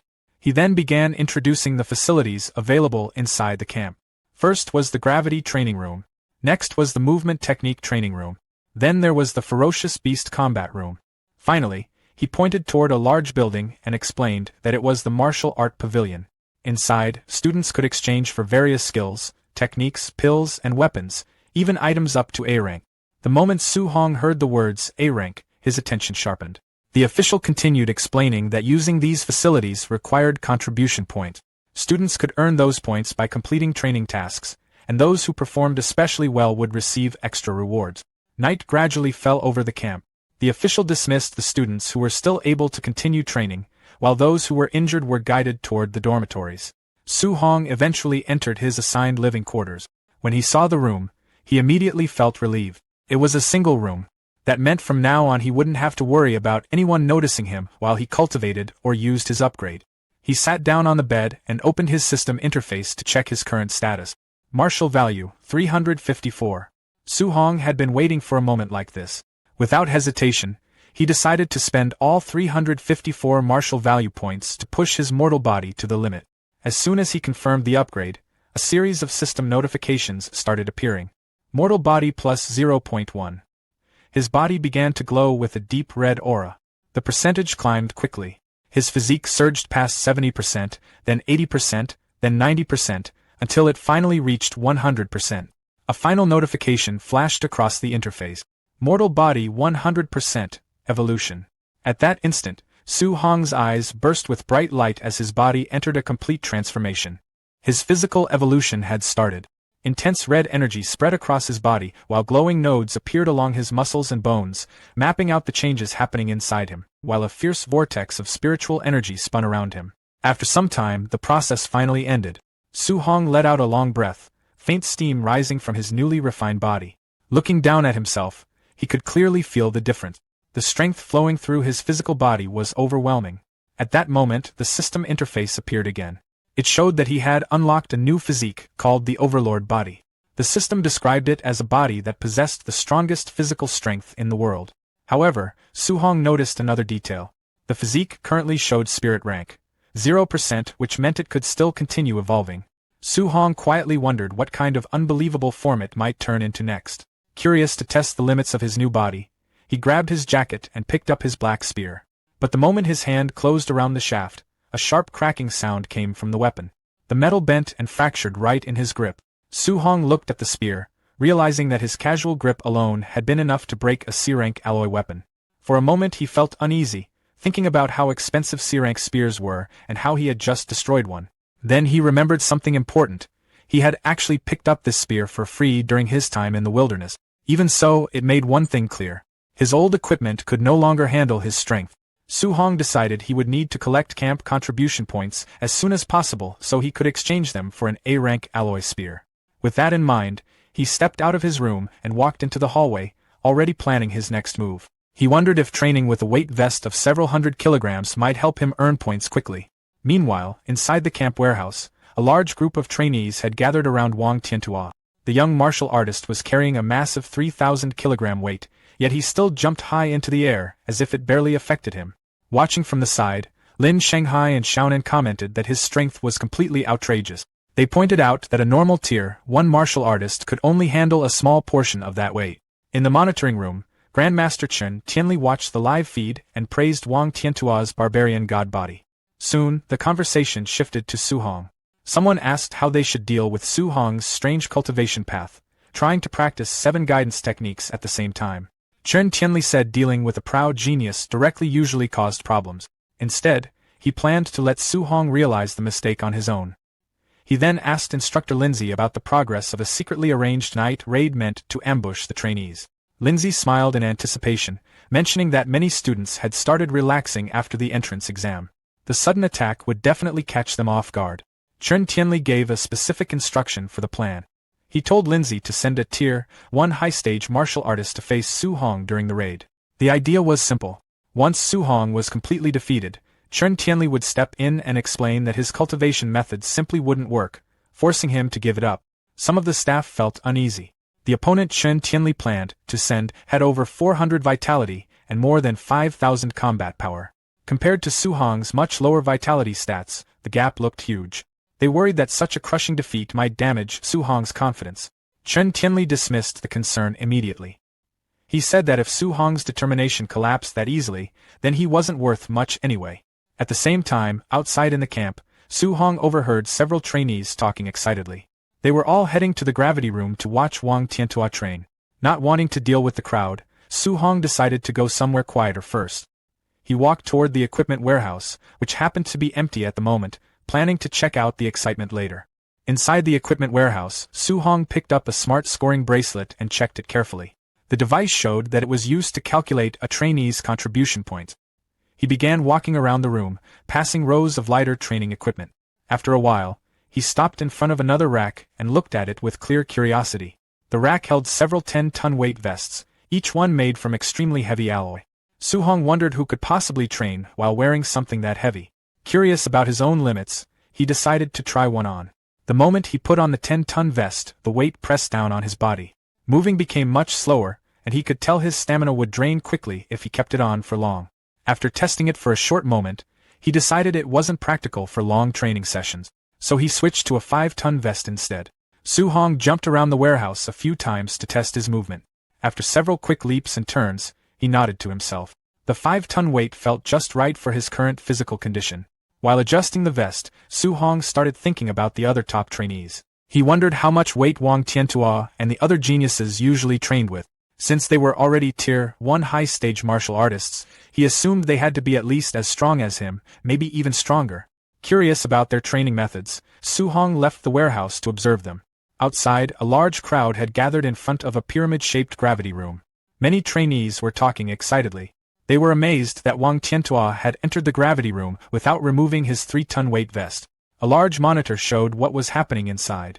Wang Tiantua was currently training under double gravity, and people pointed out that this effectively turned his 3-ton vest into a 6-ton load.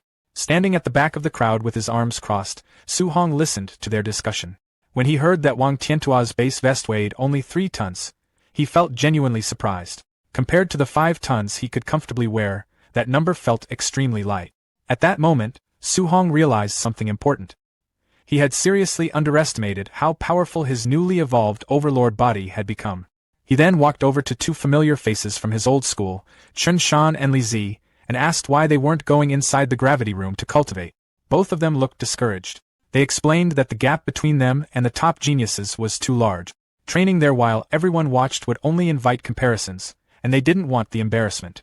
Su Hong gave a quiet sigh and patted one of them on the shoulder. From his point of view, letting pride and fear stop them from training was simply a waste of time. Even when they told him to wait until the crowd left, Su Hong didn't listen. He walked straight toward the brightly lit pyramid-shaped gravity room. The moment people noticed him approaching, the crowd started talking again. Some of them mocked him, assuming he wanted to challenge Wang Tiantua's record. Several trainees joked that he was being arrogant, especially since it didn't look like he was wearing any kind of weight suit. Su Hong ignored all of it and stepped through the entrance.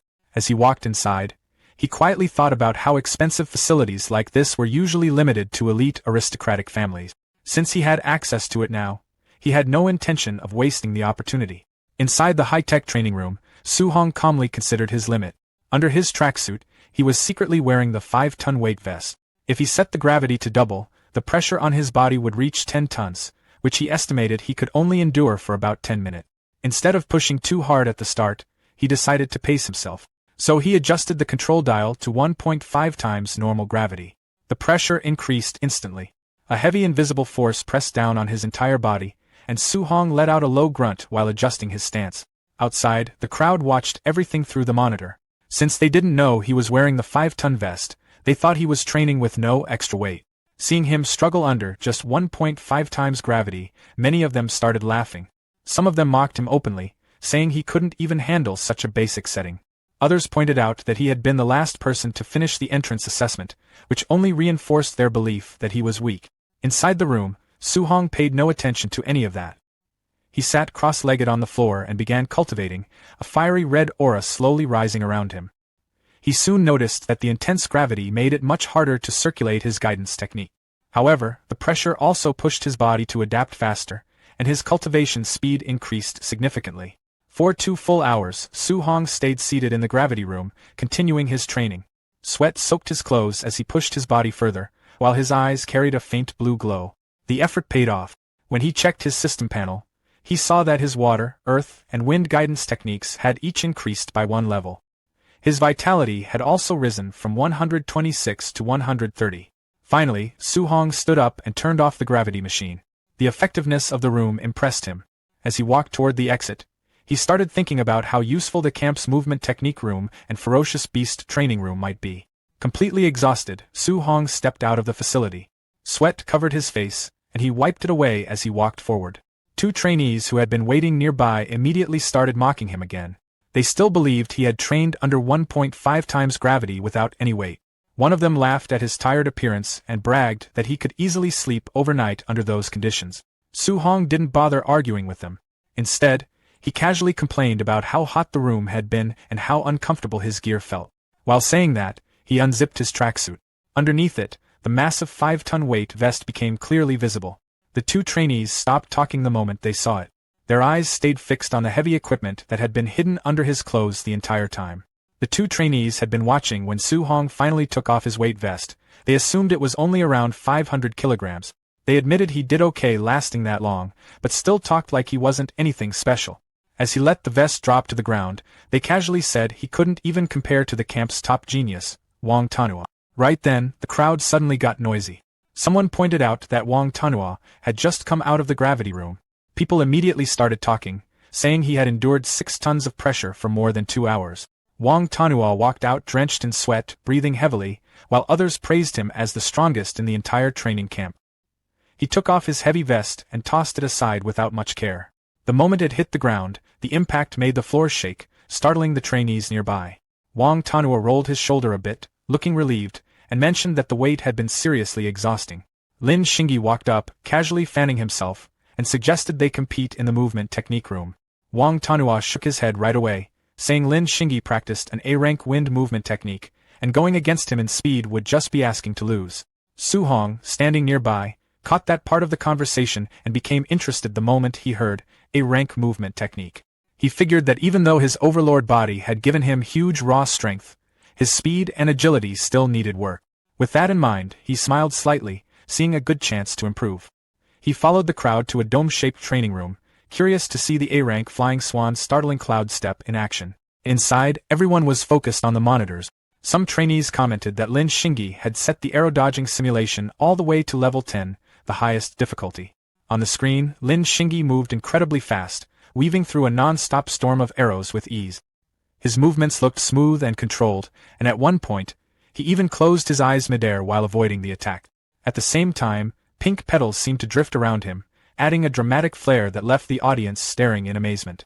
Watching quietly, Su-hong commented that the technique was impressive.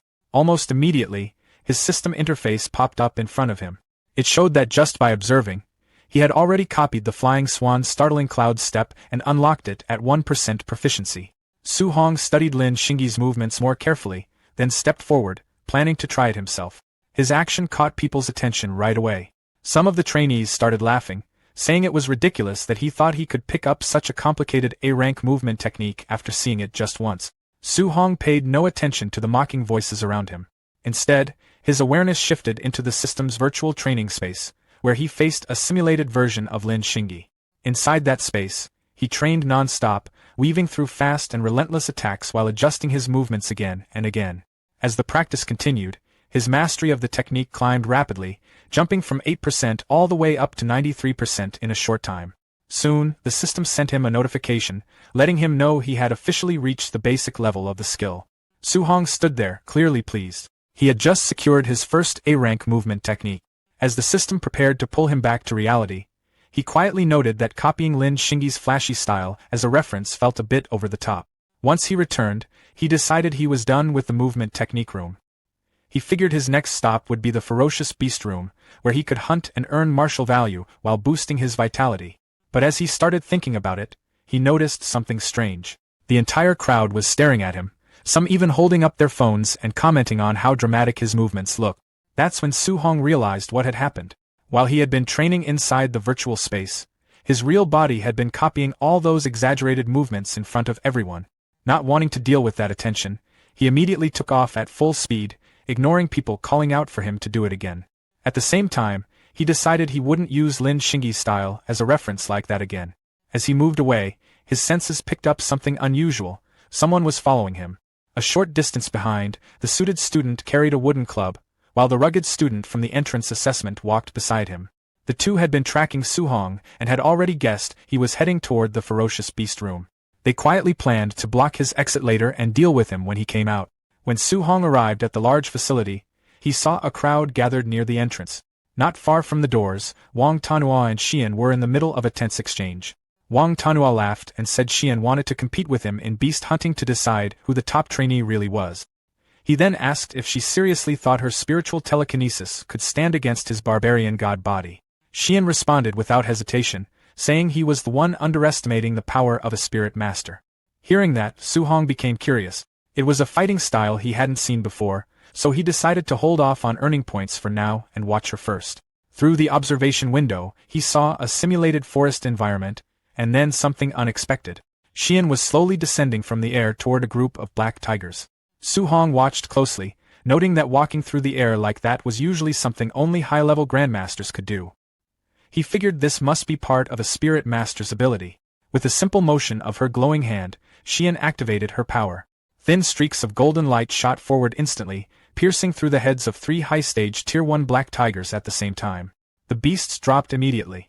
Su Hong focused on the attack, trying to understand what that strange flowing light really was. Then, a massive bear-like creature wrapped in a red aura charged from behind her. Before it could get close, it suddenly stopped mid-movement, as if held in place by something invisible. Xian had used her telekinesis to lift and lock the creature in the air. With another calm gesture, the golden light shot forward again, piercing straight through its head. Watching closely, Su Hong finally figured it out. The streaks of light were actually daggers being controlled from a distance by her mind. He quickly understood the advantage. A spirit master could move through the air, restrain enemies, and attack from afar all at once. Against ordinary martial artists, that kind of ability gave a huge edge. As everyone continued watching, someone suddenly pointed at the screen, asking about a massive weapon that had just appeared. The display showed Xian facing a giant snake beast. Out of nowhere, a huge golden sword formed in front of her. With a simple downward motion of her arm, the blade dropped and cut the creature cleanly in half. Su Hong studied the scene carefully. He noted that she hadn't been holding any weapon before, and something that large should have been far too heavy to use so easily. At that moment, Lin Xingyi walked over, still casually fanning himself. He explained that the giant sword wasn't a physical weapon, but an advanced A-rank martial skill used by spirit masters. The crowd reacted immediately, surprised to hear about another A-rank skill. Someone then asked Lin Xingyi how all the top trainees seemed to have such rare techniques, and whether Wang Tanhua had one too. Lin Xingyi confirmed that Wang Tanhua did possess a powerful A-rank offensive skill, which made the surrounding trainees comment on how overwhelming the top elites were. Su Hong, however, reacted differently. Instead of feeling pressured, he smiled slightly. To him, the camp looked full of valuable techniques his system could copy, and that made the whole place even more worthwhile. On the monitor, Wang Tanhua was shown defeating a high-stage Tier 1 beast with a single punch. It was clear he was relying purely on raw strength, without using any martial skills. Seeing that, Su Hong turned away, deciding to wait for a better chance to observe him later. Inspired by Xian's display, he opened his system panel and checked his stats. His spirit attribute was at 26.5, and he noted that reaching 100 was required to become a spirit master. That left a gap of 73.5 points. After a quick calculation, he figured he needed 735 martial value points to close that gap. Blue energy gathered in his hand as he made up his mind. He was going to hunt beasts and collect everything he needed. Meanwhile, the suited student and the rugged student were still watching him from a distance. They saw him enter one of the testing arenas inside the facility. With most people focused on Wang Tanhua and Xian, they realized no one would pay attention. They quietly agreed this was the perfect chance to corner him. Just as they were about to move, the rugged student suddenly reacted loudly. The suited student quickly signaled for him to stay quiet. The rugged one then pointed toward the large monitor above the entrance. Both of them looked up, and immediately froze in place, staring at the screen. Inside the arena, Su Hong stood calmly, surrounded by a group of ferocious beasts. A towering red-eyed bear, several massive armored scorpions, and multiple stone-skinned creatures. In the corridors of the training camp, where two students observed the monitoring screens with growing dread. The suited student, gripping a wooden club, asks if they should find an instructor to save the boy inside, fearing he will definitely die. The rugged student replies coldly that it is already too late. He believes the kid will be torn to shreds in seconds, lamenting that they no longer have a way to get their revenge. Inside the combat arena, Su Hong stands composed amidst a swirling haze of dust. He stares down the unseen threats and issues a calm challenge. Come on! A massive scorpion-like beast immediately responds with a deafening roar, lunging from the shadows. Su Hong dodges the strike with a fluid movement technique, leaving a trail of afterimages as he surges forward. His hands ignite with brilliant blue energy, and he tears through a pack of beasts with blinding speed. Back in the observation room, the suited student watches the screen in disbelief. He questions if he is dreaming, wondering how a Tier 1 initial stage martial artist could perform such a feat. He notes that even a middle stage martial artist would die if surrounded by over a dozen high stage ferocious beasts. As Su Hong continues his assault, the suited student's eyes widen. He recognizes the footwork as Lin Xinghe's flying swan's startling cloud step, an A-rank movement technique. The rugged student is equally shocked, pointing out that as a number 1 high school student, Su Hong shouldn't have access to such high-grade technique. He speculates that Su Hong might be from a great family or, even more impossibly, learned the technique just by watching Lin Xinghe. The suited student admits that mastering an A-rank technique so quickly is heaven-defying. Seeing this, the rugged student suggests they forget their revenge, but the suited student grips his club, his face contorted as he refuses to swallow his anger. However, the rugged student urges his friend to look at the screen one more time, showing Su Hong sitting atop a massive carcass. He has killed 11 high-stage ferocious beasts in just a few minutes. Su Hong checks his system interface, which notifies him that over a dozen Tier 1 high-stage beasts yielded a total of 81 martial value points, averaging only 7 points each. He sighs, realizing that the stronger he becomes, the harder it is to earn martial value. The respite is short-lived as more red-eyed monsters emerge. Su Hong stands, declaring there is no time to rest. A wolf-like beast lunges from above, but Su Hong meets it with his Vajra fist. A golden shockwave erupts on impact, rattling the chamber. The remaining beasts, including massive scorpions and tigers, begin to retreat in fear. Su Hong's eyes glow with blue light as he smirks, demanding they hand over all their martial value. He leaps into pursuit, grabbing a scorpion and smashing it into the others with overwhelming force. In the hallway, the suited student's rage has turned to hollow acceptance. He rhetorically asks when the cycle of vengeance will end and declares he has decided to forgive Su Hong. The rugged student quickly agrees, suggesting they slip away before the monster beats them up too. They exit the corridor just as a crowd of students gathers to welcome the elites. The crowd discusses the top scores. Wang Tiantua killed 9 high-stage beasts in under 10 minutes, while Xiao Yan killed 8 while standing completely still. When a student asks the rugged and suited pair if they got their revenge, the suited student laughs nervously, pretending they did. Internally, they both know that if they hadn't backed off, they would be lying on the ground like dead dogs. The 3 top elites, Wang Tiantua, Xiao Yan, and Lin Xinghe, then emerge. Wang Tiantua reports 280 points, while Xiao Yan reveals she earned 270. The crowd is stunned, calculating they must have killed 50 or 60 beasts each. Other students mourn their own scores of 50, 20, or even 10 points. When asked who won the hunting competition, Xiao Yan points to Lin Xinghe. The students conclude that they can only hope for 4th place with those 3 around. The rugged and suited students watch from a distance, mocking the ignorance of the crowd.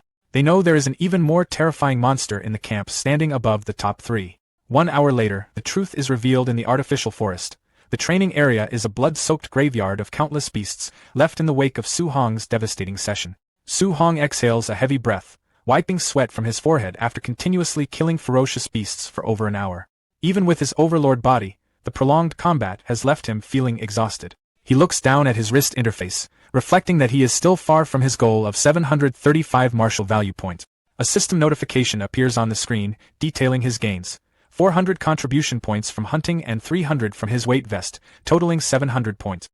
He wonders what he can exchange for at the martial art pavilion. Inside the traditional architecture of the martial art pavilion, Su Hong stands at a counter, meticulously browsing through a catalog while an attendant looks on. He scans the prices for various Tier 1 pills, noting vitality pills for 10 points and spirit gathering pills ranging from 30 to 50 points. His attention then turns to the A-rank martial arts section, where techniques like explosive palm, bone netherfire fist, and startling swan heavenly roam cost between 2,000 and 3,000 points. He realizes that while A-rank arts are expensive, with the cheapest at 2,000 points, the prices for pills are acceptable, especially given the presence of spirit gathering pills. The attendant rests her head on her hand, watching him with a bored expression. She asks if he has decided what to exchange for, privately assuming that as a Tier 1 initial stage student, he won't be able to afford anything. Su Hong asks if the spirit-gathering pills listed are the kind that increase spiritual power. She confirms they are, explaining they are only effective when taken for the first time and that higher grades provide better improvements. She notes that the highest grade available is Tier 4 for 500 contribution points. Su Hong looks at the Tier 4 list, seeing vitality pills for 100 points and spirit-gathering pills for 300 and 500 points. Su Hong points a finger and requests a Tier 4 spirit-gathering pill. The attendant reacts with a shocked awe, and quickly reminds him that a Tier 4 pill costs 500 points, not 50. Su Hong calmly reaffirms his request for the Tier 4 pill. When he presents his wrist interface, it scans with a beep, revealing a full balance of 700 points. The attendant is stunned, unable to believe he has so many points.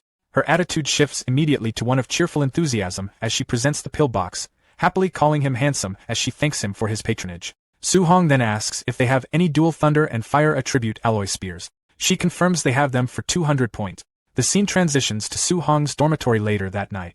Mounted on the wall are his new weapons, a pair of C-rank dual thunder and fire attribute spears, known as Thunder Fire Spears, tipped with red tassels. Su Hong sits on his bed, viewing his updated status window.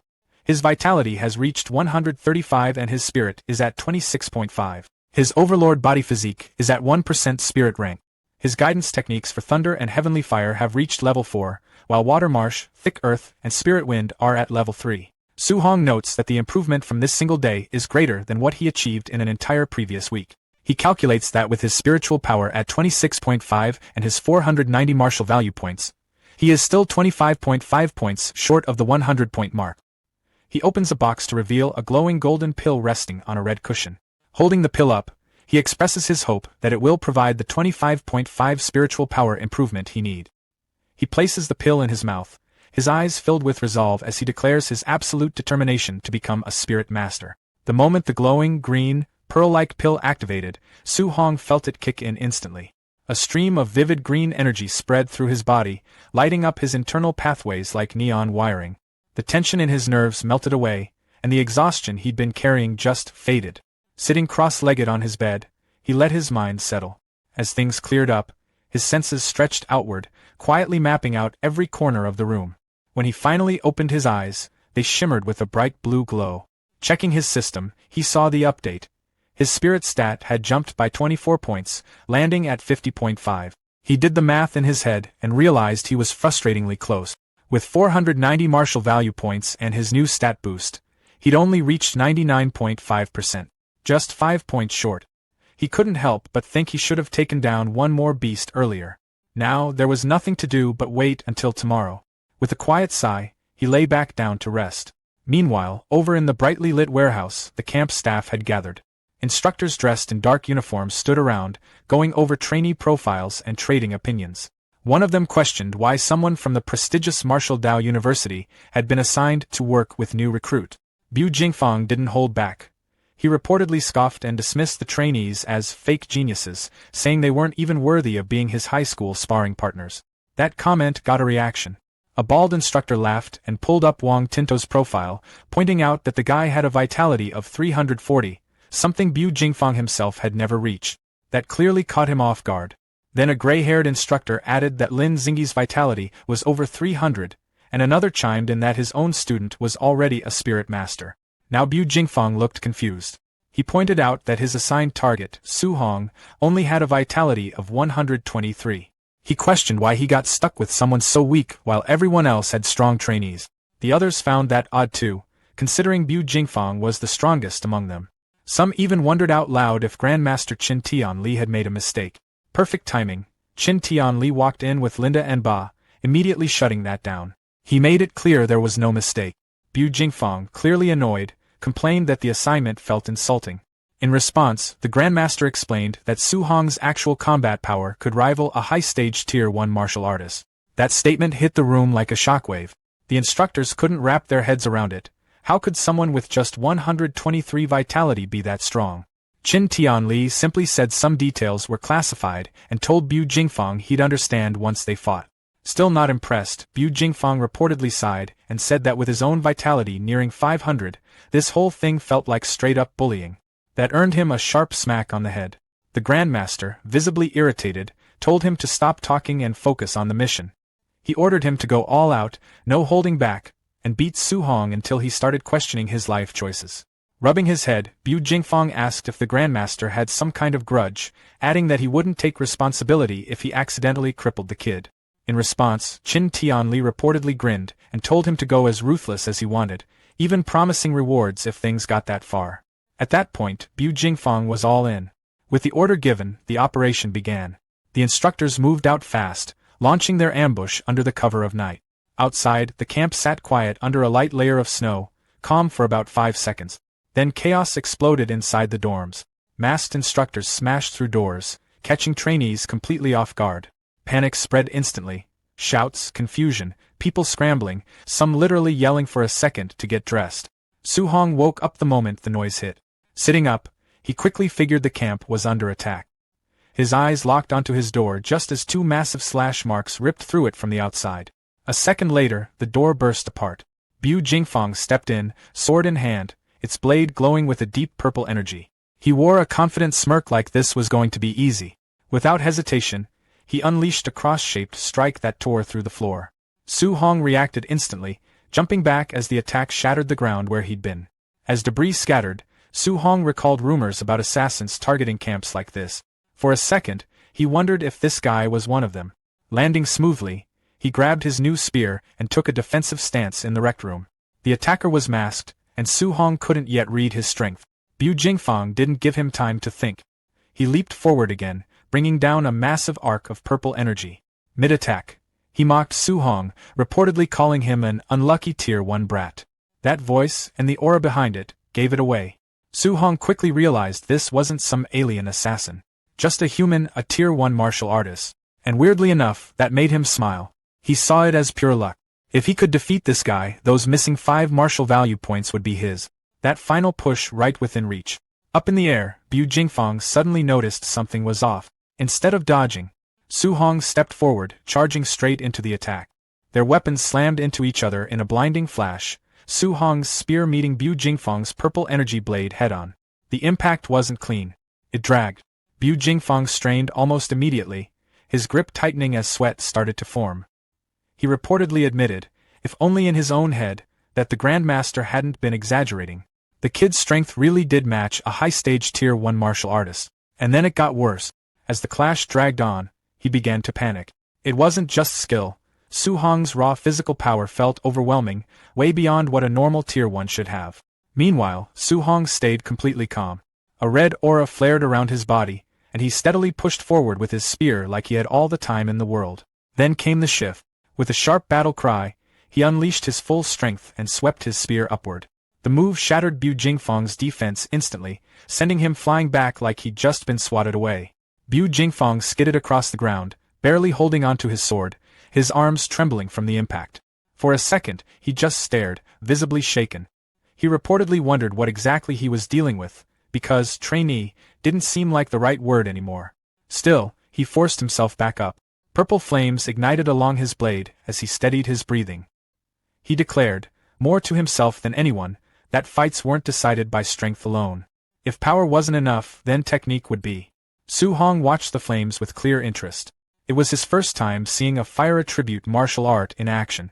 At the same time, golden lightning began to crackle around his spear. Now things were getting loud. The purple flames intensified as Bu Jingfang gathered power, then he launched himself into the air. A glowing purple cross formed around his blade as he prepared his attack. He reportedly taunted Su Hong midair, challenging him to survive a B-rank martial art. Then he brought it down. The flaming slash tore through the air with serious weight behind it. Su Hong didn't flinch. He braced himself, channeling lightning through his spear.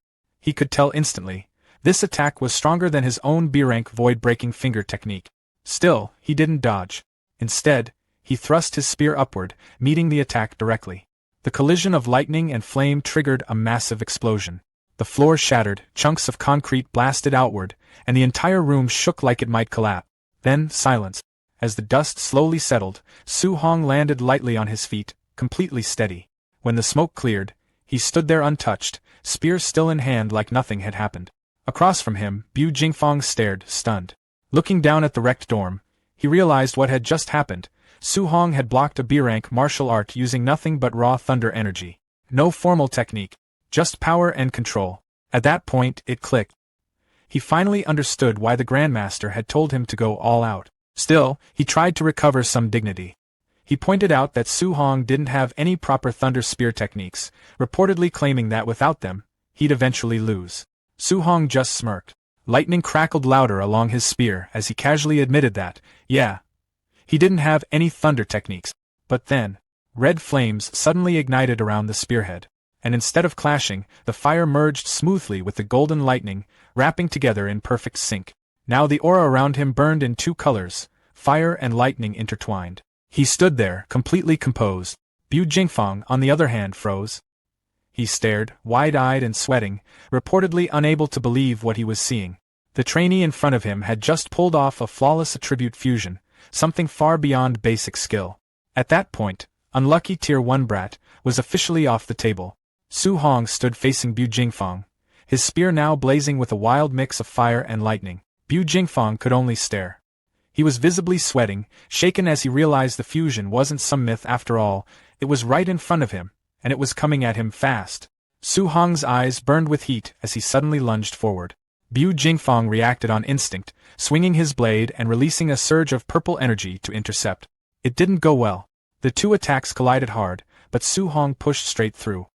His spear drove forward, and the combined fire and lightning erupted outward in a violent burst that swallowed Bu Jingfang completely.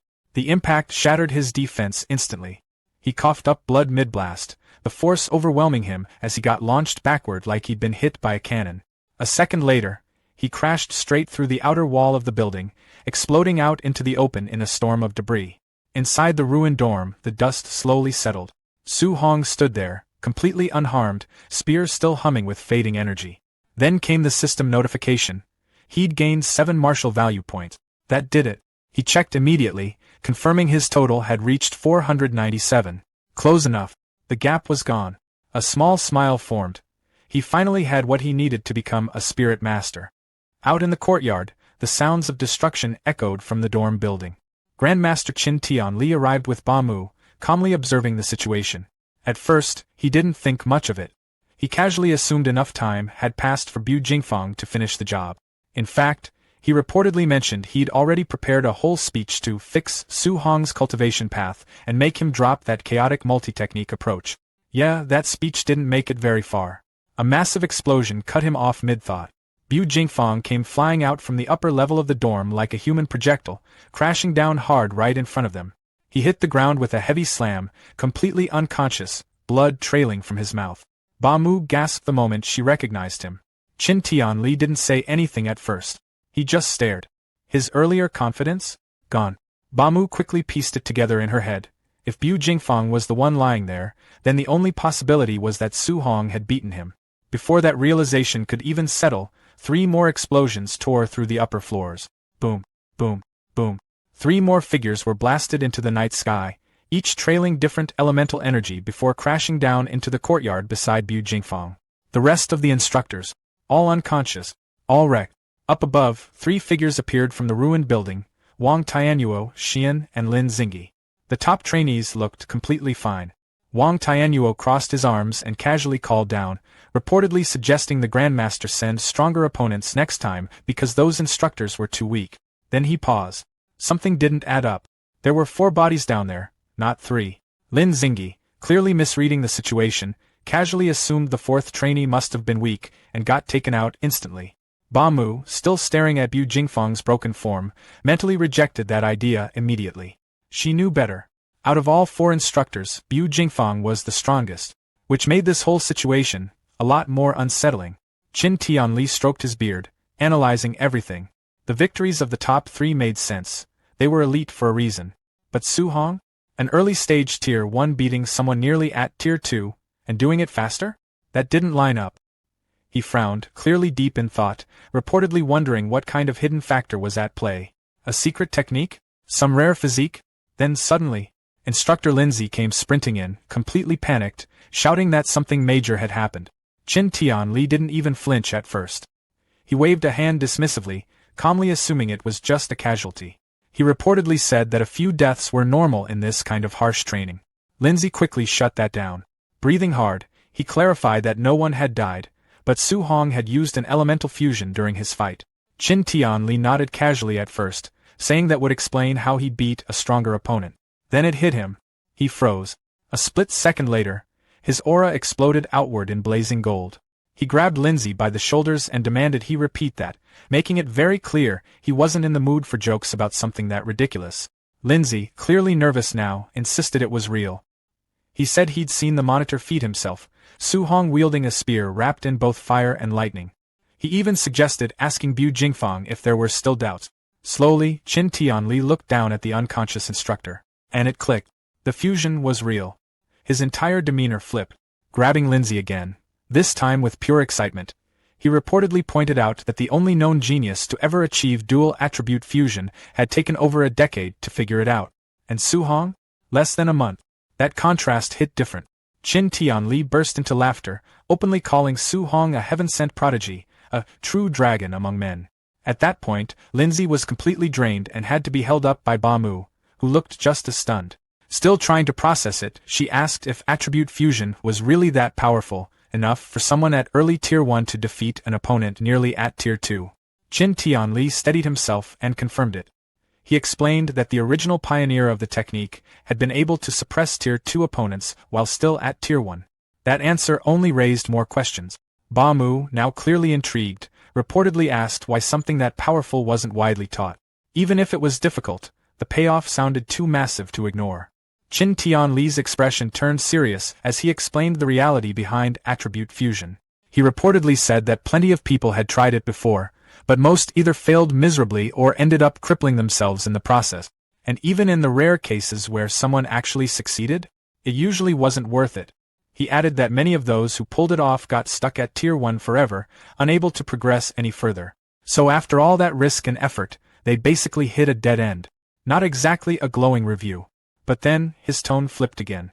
Clenching his fist as a faint aura flared, he pointed out the one detail that changed everything. Su Hong had done it in less than a month. That part hit different. He reportedly marveled at Su Hong's absurd level of comprehension, then started wondering out loud just how far this could go. If the boy could fuse 2 elements this quickly, what would happen if he managed all 7? And just like that, his imagination ran wild.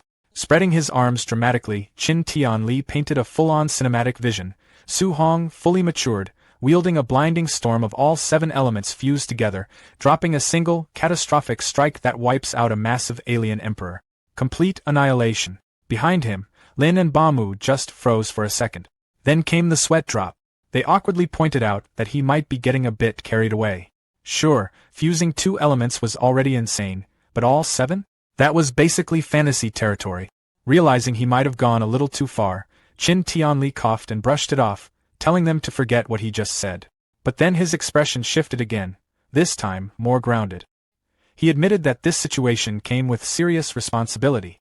If Su Hong kept trying to juggle all 7 attributes on his own, there was a real risk he'd hit a wall, especially when attempting a third fusion, and potentially ruin his future. And if that happened? He reportedly said he'd be the one to blame, a sinner to humanity for failing to guide someone like that properly.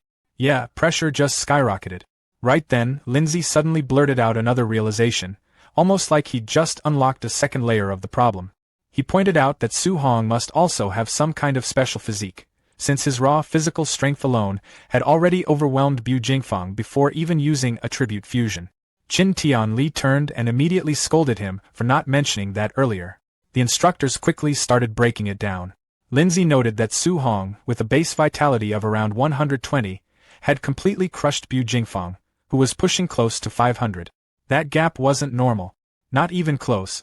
They compared it to Wang Tianyuo's elite barbarian god body, and concluded that Su Hong's physical amplification was on an entirely different level. At that point, calling it monstrous felt like an understatement. Qin Tianli looked back toward the damaged dorm, clearly thinking things through.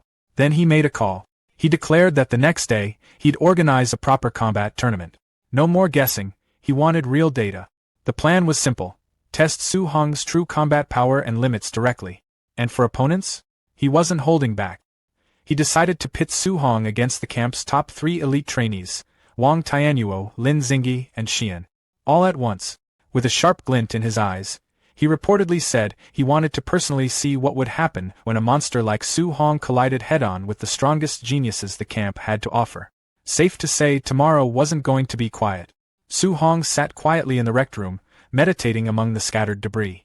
The noise and chatter outside didn't bother him at all. His focus stayed locked on improving himself. Wanting to move forward, he opened his system and poured all his martial value into his spirit stat.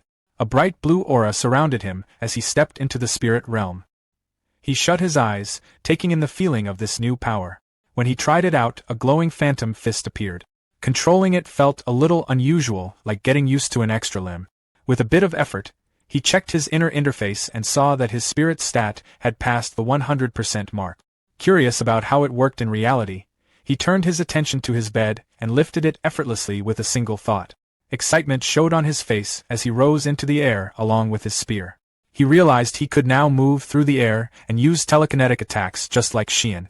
With that in mind, he decided he would copy Xian's A-rank spirit martial art and Wang Tiantua's offensive technique. The next morning, an urgent announcement told everyone to gather within a minute, warning that latecomers would lose points. Trainees rushed downstairs in a hurry, complaining loudly about how intense the schedule had been.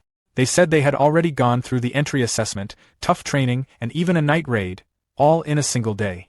Soon, a large crowd formed in the courtyard. Su Hong showed up at a relaxed pace, stretching as if nothing from the previous night had bothered him. Instructor Linda stood in front of the group and said with a smile that he had expected many of them to still be too worn out to even stand, adding that they had done well to make it. One rugged-looking trainee argued that he had only lost because of a cheap sneak attack. He claimed he hadn't even had time to get dressed and complained that the attack had gone straight for a sensitive spot. Linda responded with a sarcastic tone, asking if he really expected an alien assassin to wait for him to get ready before striking. His friend laughed and jokingly called him, Bro Underpants. From where he stood, Su Hong found himself agreeing with Linda's point about real combat, though he also understood why everyone looked so drained. Noticing the mood, Lindsay announced that there would be a full test to give everyone a fair chance to prove themselves. He explained that an automated system would measure their vitality, combat power, spirit, strength, speed, and martial skills. Wang Tiantua, Xian, and Lin Xing listened with confidence, already seen as the top 3. Lindsay added that there would also be a combat ranking, and the top 10 would earn daily contribution points based on their position. The trainees immediately grew excited. Most of them already expected the top 3 spots to go to the elites, so they focused on fighting for the remaining 7. Su Hong felt curious and wondered what kind of reward first place would bring. As the crowd got louder, Lindsay quieted them and led everyone to the testing facility, a massive warehouse. Inside, he stood on a stage next to a mechanical, spider-like device known as a Tier 2 combat power tester. As everyone settled, Grandmaster Qin Tianli carefully observed the group, noting that his target was blending in perfectly. A bandaged trainee standing near Su Hong assumed the Grandmaster was looking at him because of his potential. Su Hong glanced at him and told him plainly that he had the wrong idea. Feeling the Grandmaster's gaze, Su Hong started to feel uneasy, knowing he was the real focus. Qin Tianli then addressed everyone and announced a new grand prize. Whoever ranked first overall could choose an A-rank martial art or movement technique. The crowd reacted instantly, buzzing with excitement. People started talking about how the top 3 elites would now compete seriously, and guesses about the winner spread quickly. Wang Tiantua's expression turned more focused as he thought about how rare A-rank techniques were, even for his family. Xian looked confident, clearly eager to claim such a powerful skill. Lin Xing hid behind his fan, but his sharp gaze showed his determination, seeing this as a chance to prove his approach was right. Su Hong's eyes lit up with determination as well. The chance to gain another A-rank technique pushed him to go all in for first place. Watching everyone, Qin Tianli narrowed his eyes. He revealed that his real goal for this test was to uncover Su Hong's true limits and full strength. With that in mind, he moved forward and announced the order for the testing to begin. Lin Xing went first, followed by Xian, and then Wang Tiantu. The lineup alone made the trainees uneasy, and they quietly talked among themselves about how intense the start was. Some of them wondered who would end up going forth and have to deal with that kind of pressure. The Grandmaster soon revealed the next name, Su Hong. The crowd reacted with surprise, but Su Hong stayed composed, taking it as confirmation that he was being singled out. His old schoolmates, Chen Shan and Lidu, looked at him with sympathy. They remembered that he had placed last during the entry assessment and started guessing that he might have somehow upset the Grandmaster. Others shared their own theories, saying the Grandmaster probably arranged things on purpose, placing the weakest student right after the top 3 to highlight the gap and push everyone else to improve. Su Hong paid no attention to any of it.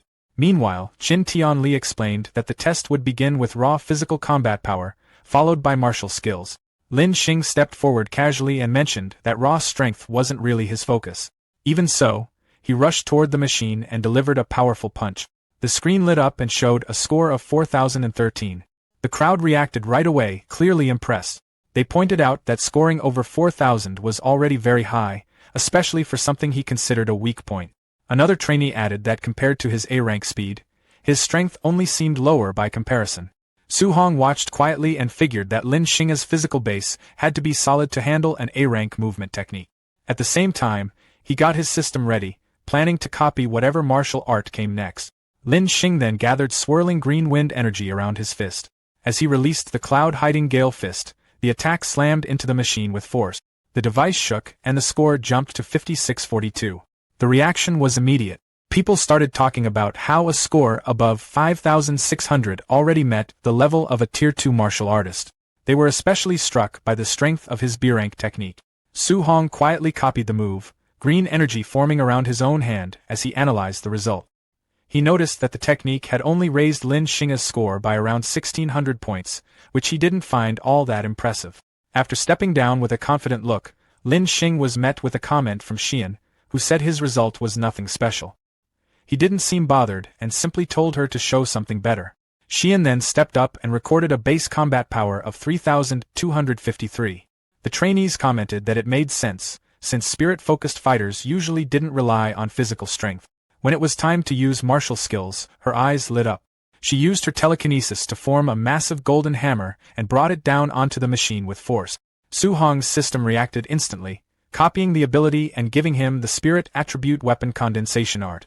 He felt satisfied as he took it in, thinking that the training camp was full of opportunities. A small smile appeared as he started wondering how many more techniques he could pick up before everything ended. Xian moved fast, swinging her arms straight down as if she'd already decided the result. The massive golden spirit weapon followed her lead and crashed hard into the combat power tester. The hit sent out a burst of force, with sparks flying and the machine shaking under the impact.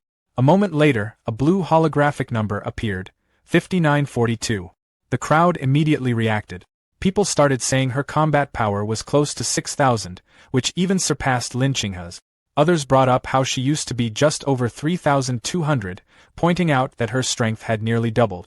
Many praised spirit masters, calling them incredibly gifted and saying their explosive strength was on another level. While everyone was caught up in the excitement, Su Hong stood quietly among them. A faint blue aura surrounded him as his mind shifted into the system space. Nearby, a trainee mentioned feeling jealous of Xiao Yan, explaining that spiritual power wasn't just strong, it was flexible too. It could let someone move through the air or control objects, making it extremely useful in real fights. Inside the system space, golden spiritual energy surged around Su Hong, spiraling upward as he raised a finger. The energy gathered quickly, forming a large glowing construct above him, and even the air around it reacted to the pressure. But it didn't last. The construct broke apart almost instantly, turning into scattered golden particles that faded away. Su Hong let out a heavy breath, clearly worn out. He understood that the weapon condensation art could create more than just weapons. It could form almost anything, like furniture or even beasts. But the more detailed and solid the creation, the more spiritual power it required. After testing it, he realized his current level wasn't enough to fully control the technique yet. Sweat formed on his face as he accepted that it wouldn't be easy. Back in reality, he decided he'd take his time learning it. For now, his focus shifted to the next person, Wang Tiantua. He was curious about his martial art. Soon, the announcement came. It was Wang Tiantua's turn. The crowd grew excited again as Wang Tiantua stepped forward, carrying himself with confidence. People started talking about his reputation, saying he had the barbarian god body, a physique known for its overwhelming strength. Many believed that with that kind of power, he had a clear advantage and would take first place. Some even said the real king of combat power had finally stepped up. Su Hong watched quietly, wondering how Wang Tiantua's strength compared to his own overlord body. Wang Tiantua walked up with steady confidence, his eyes focused. He said everyone should pay close attention, adding that this punch would show the difference between him and the rest. Power gathered around his arm as he rushed forward and threw a heavy punch into the machine. The impact spread out with a loud force, sending waves across the arena. The crowd reacted instantly, with people saying they could hardly believe what they just saw. Others called it unreal. They pointed out that his pure physical punch was only about 300 points lower than Lin Qinghe's result when he had used a martial art. That alone showed how powerful the barbarian god body really was. In the distance, Grandmaster Qin and Lin watched the scene. Grandmaster Qin commented that it was very good. Hearing that, Wang Tiantua cupped his fists respectfully and thanked him, still full of confidence. He then said he would use a martial art next, preparing to show something even stronger. Su Hong became more interested, realizing that Wang Tiantua was finally about to reveal his offensive A-rank martial art. At the center of the arena, energy began to gather around Wang Tiantua's arm. A white, flame-like power wrapped around his hand, growing stronger as his aura built up. He steadied himself and focused, pushing the energy further as he got ready to attack. Grandmaster Qin recognized it right away and noted that Wang Tiantua was using the A-rank martial art called the Bone Netherfire Fist. At the same time, a system notification appeared in front of Su Hong, informing him that he had obtained a new martial art, Fire Bone Netherfire Fist. Seeing that, Su Hong reacted with surprise. He remembered that this martial art was available in the pavilion and cost 2,800 contribution points to exchange for it. Meanwhile, Wang Tiantua moved. He unleashed the A-rank martial art with full force. His arm, covered in blazing energy, came down like a falling meteor. The impact shook the entire arena, and the combat power tester flashed brightly before showing the result, 75-34. The crowd burst into loud reactions once again. The spectators were still caught up in shock, saying that if the score had been just 500 points higher, it would have matched a Tier 2 middle-stage martial artist with a vitality of 600. Grandmaster Qin watched with clear satisfaction and gave Wang Tiantua high praise. He mentioned that Wang Tiantua's elder had always talked about raising a grandmaster, adding that now it seemed completely within reach. Wang Tiantua responded respectfully, cupping his fists and saying he would take those words to heart. With his turn over, Grandmaster Qin called for the next participant, Su Hong. As Su Hong made his way forward, the crowd started whispering. People said that after the top three had shown such overwhelming strength, anyone going up now would look bad in comparison. Some noticed how calm Su Hong looked and commented that they wouldn't be nearly as composed in his place. Others made casual remarks, saying he didn't seem to care at all. Reaching the front, Su Hong stood before Grandmaster Qin and Lindsay. Grandmaster Qin explained the rule, saying the first punch had to rely only on physical strength, with no martial arts involved. Su Hong gave a simple nod, showing he understood. He planted his foot firmly and lowered his body slightly as energy gathered around him. The air around him started shifting, and dust lifted from the ground as he built up strength. After a short pause, he let out a steady breath and focused. He told himself the reward for this test was already his. Then he moved. Su Hong dashed forward with speed, his fist driving straight into the testing machine. A loud boom spread across the arena, and dust burst outward, covering the area for a moment. When it cleared, the glowing display showed the result, 65-51. The crowd went quiet for a second, then reactions started spreading. No one had expected a number that high. Grandmaster Qin stared at the result, visibly surprised, even admitting to himself that he had misjudged just how strong Su Hong was. The arena stayed unusually quiet as people kept looking at the number, trying to process it. Then the murmurs started again. Some questioned if the machine had an error after seeing a score above 6,500. Others pointed out that Su Hong used to rank last, yet now he was showing strength on a completely different level. A few trainees even said they used to think Wang Tiantua was unbeatable, but now it looked like someone stronger had appeared. From the observation area, Wang Tiantua, Lin Qinghe, and Xian watched closely. Xian commented on how extreme the number was. Lin Qinghe said that kind of power didn't match a Tier 1 martial artist and insisted Su Hong had to be Tier 2. Wang Tiantua, noticing the difference, admitted to himself that he had been overconfident earlier. Once things settled down, Su Hong turned to Grandmaster Qin and politely asked if he should continue with a martial art for the next test. Grandmaster Qin looked at him, clearly approving, and nodded, telling him to go ahead. Su Hong stepped back into position, adjusting his breathing as he set his stance, ready for the next move. In the next moment, Su Hong shifted his focus inward as his mind entered the system space. A familiar interface appeared, showing the progress of his newly acquired martial art. The percentage started climbing. 1%, 4%, 6%, 9%, 14%, 23%, rising steadily. Back in the arena, he stood still while a cold, blue flame-like aura spread around him. As the progress increased, he realized this bone netherfire fist suited him extremely well. He noted to himself that learning it felt even faster than when he practiced the flying swan startling cloud step, which was also an A-rank technique. From the observation area, Grandmaster Qin watched closely, wondering how much Su Hong's combat power would increase once he used a martial art. Lindsay, standing beside him, mentioned that Su Hong came from an ordinary background and suggested his martial art shouldn't be anything too advanced. Grandmaster Qin, however, kept his eyes on Su Hong and said calmly that what he was using didn't look like a low-level technique at all. At that point, the system interface finished processing. The display showed 100%. Su Hong had fully learned the bone netherfire fist at the basic level. A sharp focus appeared in his eyes as the technique settled in. Blue netherfire gathered around his fist while he stood ready in the arena. The crowd quickly noticed. Some pointed out that it looked exactly like Wang Tiantua's bone netherfire fist, and people started questioning how Su Hong could use the same technique. Without waiting, Su Hong stepped forward and released it. His aura surged as power gathered into his strike. He wondered briefly how strong an A-rank offensive martial art could be. With blue flames wrapping around his arm, he drove forward and slammed his attack into the testing machine. The impact sent out a powerful shockwave, kicking up dust and debris across the arena. The machine shook heavily, and many spectators had to raise their arms to block the force. As the dust swirled, voices started rising again. Some said Su Hong's power looked even stronger than Wang Tiantua's and urged others to check the result quickly. When the dust cleared, the display lit up. 9,000. The reaction was immediate. People shouted that 9,000 already matched the standard for a Tier 2 high-stage martial artist. Others couldn't believe it.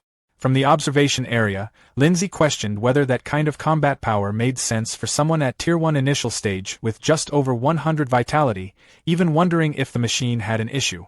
Grandmaster Qin, still watching calmly, simply concluded that Su Hong was on a completely different level.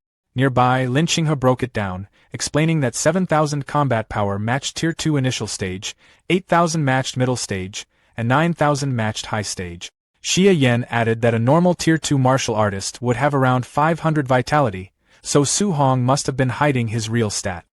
Hearing that, Wang Tiantua admitted his own vitality hadn't even reached 400 yet and said losing to Su Hong wouldn't be embarrassing. But then, another result appeared. The vitality tester showed Su Hong's actual number, 137. For a moment, no one knew how to react. Then the crowd burst into noise again. Wang Tiantua called out in shock, repeating that it was only 137. Lin Qinghe questioned whether the tester itself was working properly. The numbers stayed the same. People started arguing, some saying maybe a digit was missing and it should have been something like 13,700. Others pointed out that this meant Su Hong was really just a Tier 1 initial stage martial artist. That only made things more confusing, as many said producing 9,000 combat power with that level of vitality didn't make any sense. Amid all the reactions, Su Hong simply walked out of the testing area, faint steam drifting off his body. Grandmaster Qin watched him with a serious expression, clearly thinking things over. Then he stepped forward and told the crowd to settle down. He announced that they would move on to the practical combat test and begin the tournament rankings. He explained that it would follow a challenge system, where participants could choose their opponent. He also added that if no one dared to challenge someone, that person would automatically take first place and receive an A-rank martial art as a reward. Right then, someone called out to him. It was Lin Xinghe. He stepped forward with confidence, pointed directly at Su Hong, and said he wanted to fight him. Lin Xinghe figured that even though Su Hong hit incredibly hard, his low vitality was a clear weak spot. He planned to rely on his superior movement skills, dodging attacks and dragging the fight out until Su Hong wore himself down. That idea didn't even get a chance to play out. Grandmaster Qin Tianli stepped in and turned down the one-on-one challenge. He said the top 3 elites would face Su Hong together instead. The trio didn't take that well. Wang Tianyuo showed clear irritation, saying he didn't like being underestimated. Xian questioned whether Su Hong was even worth teaming up against, while Lin Xinghe pointed out that the 3 of them together might overwhelm someone at Su Hong's level. The Grandmaster ignored all of it and asked Su Hong what he thought. Su Hong casually said he was fine fighting all 3 at once. That answer only made things worse. The elites looked at him with clear annoyance, taking his calm response as arrogance. Wang Tianyuo even remarked that he could handle Su Hong alone without any trouble. Once the match started, the 3 elites moved into position inside the testing facility. Wang Tianyuo and Xian rushed forward right away, while Lin Xinghe pulled back, planning to wait for an opening. He intended to stay out of direct combat, then jump in with a high-speed attack when Su Hong was distracted. That plan fell apart almost instantly. Xian and Wang Tianyuo suddenly shouted at him to dodge. Lin Xinghe turned, confused, but Su Hong had already slipped past his view and appeared right behind him. A glowing blue punch came straight at him as Su Hong casually told him it was over. At the last second, the strike stopped just short of his face. Lin Xinghe didn't waste the chance. He quickly jumped back to create distance. Once he landed safely, he told Xian thanks for stepping in with her telekinesis and warned the others that Su Hong's speed was far beyond normal. Su Hong, lightly held in place by a faint telekinetic force, looked at his hand with curiosity. He commented that it was his first time dealing with spiritual telekinesis in a fight and mentioned he wasn't used to having his movement restricted like that. Then he decided Xian had to go first. In the next moment, he burst forward with explosive speed, cracking the floor beneath him as he charged straight at her. Xian reacted with clear shock, recognizing that he was using the elite movement technique known as the Flying Swan's startling cloud step. Lin Xinghe and Wang Tianyuo immediately moved to intercept. Lin Xinghe pointed out that it didn't make sense for a fire-type user to use a wind-based technique and concluded that Su Hong must have dual attribute. He called out to Wang Tianyuo to stop him. Wang Tianyuo stepped in front of Su Hong, his arm igniting with flames. He told Xian to focus on controlling Su Hong while he handled the physical clash. Then he launched his A-rank bone netherfire fist. Instead of avoiding it, Su Hong copied the move perfectly. His own fist ignited with the same pale blue flames as he struck back. Before their attacks could connect, Xian strengthened her telekinetic hold, stopping Su Hong in place. The pressure was intense. His feet even cracked the concrete beneath him. Su Hong noted that her control was more troublesome than he expected. Seeing him restrained, Lin Xinghe jumped in and aimed a powerful kick at his head. From the sidelines, Grandmaster Qin Tianli watched closely. He remarked that breaking free from a spirit user's control usually required either overwhelming strength or stronger spiritual power, and he wondered if letting Su Hong fight all 3 had been too much. But Su Hong didn't look worried at all. He even smiled. Right before the attacks landed, he released a massive surge of raw strength and broke free from the telekinetic hold. The backlash hit Xian hard, making her lose control. Now free, Su Hong easily stopped their attacks, sending out a shockwave that made the watching trainees react in shock. They couldn't believe he had broken through telekinesis and blocked elite attacks using nothing but physical strength. Without slowing down, Su Hong grabbed both Lin Xinghe and Wang Tianyuo and twisted their limbs, throwing them completely off balance. Both of them realized they were in serious trouble. Then Su Hong lifted them and spun them through the air like they weighed nothing. After a few rotations, he stopped and slammed both of them face-first into the ground. The impact cracked the floor beneath them. Wang Tianyuo's face hit the rubble, while Lin Xinghe struggled from the heavy blow. The trainees could only watch as the sounds of repeated impacts echoed through the facility. Su Hong kept lifting and slamming the 2 elites into the broken ground again and again, moving so fast it all blurred together.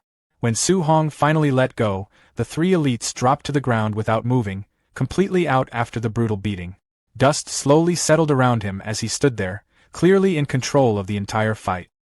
His presence still carried that intense, battle-ready energy as he turned his eyes toward the last opponent left. Xian caught his gaze and immediately lost the will to continue. She started shaking, raised her hands, and stepped back, loudly saying she gave up and asking him not to come any closer. The trainees watching couldn't stay quiet anymore.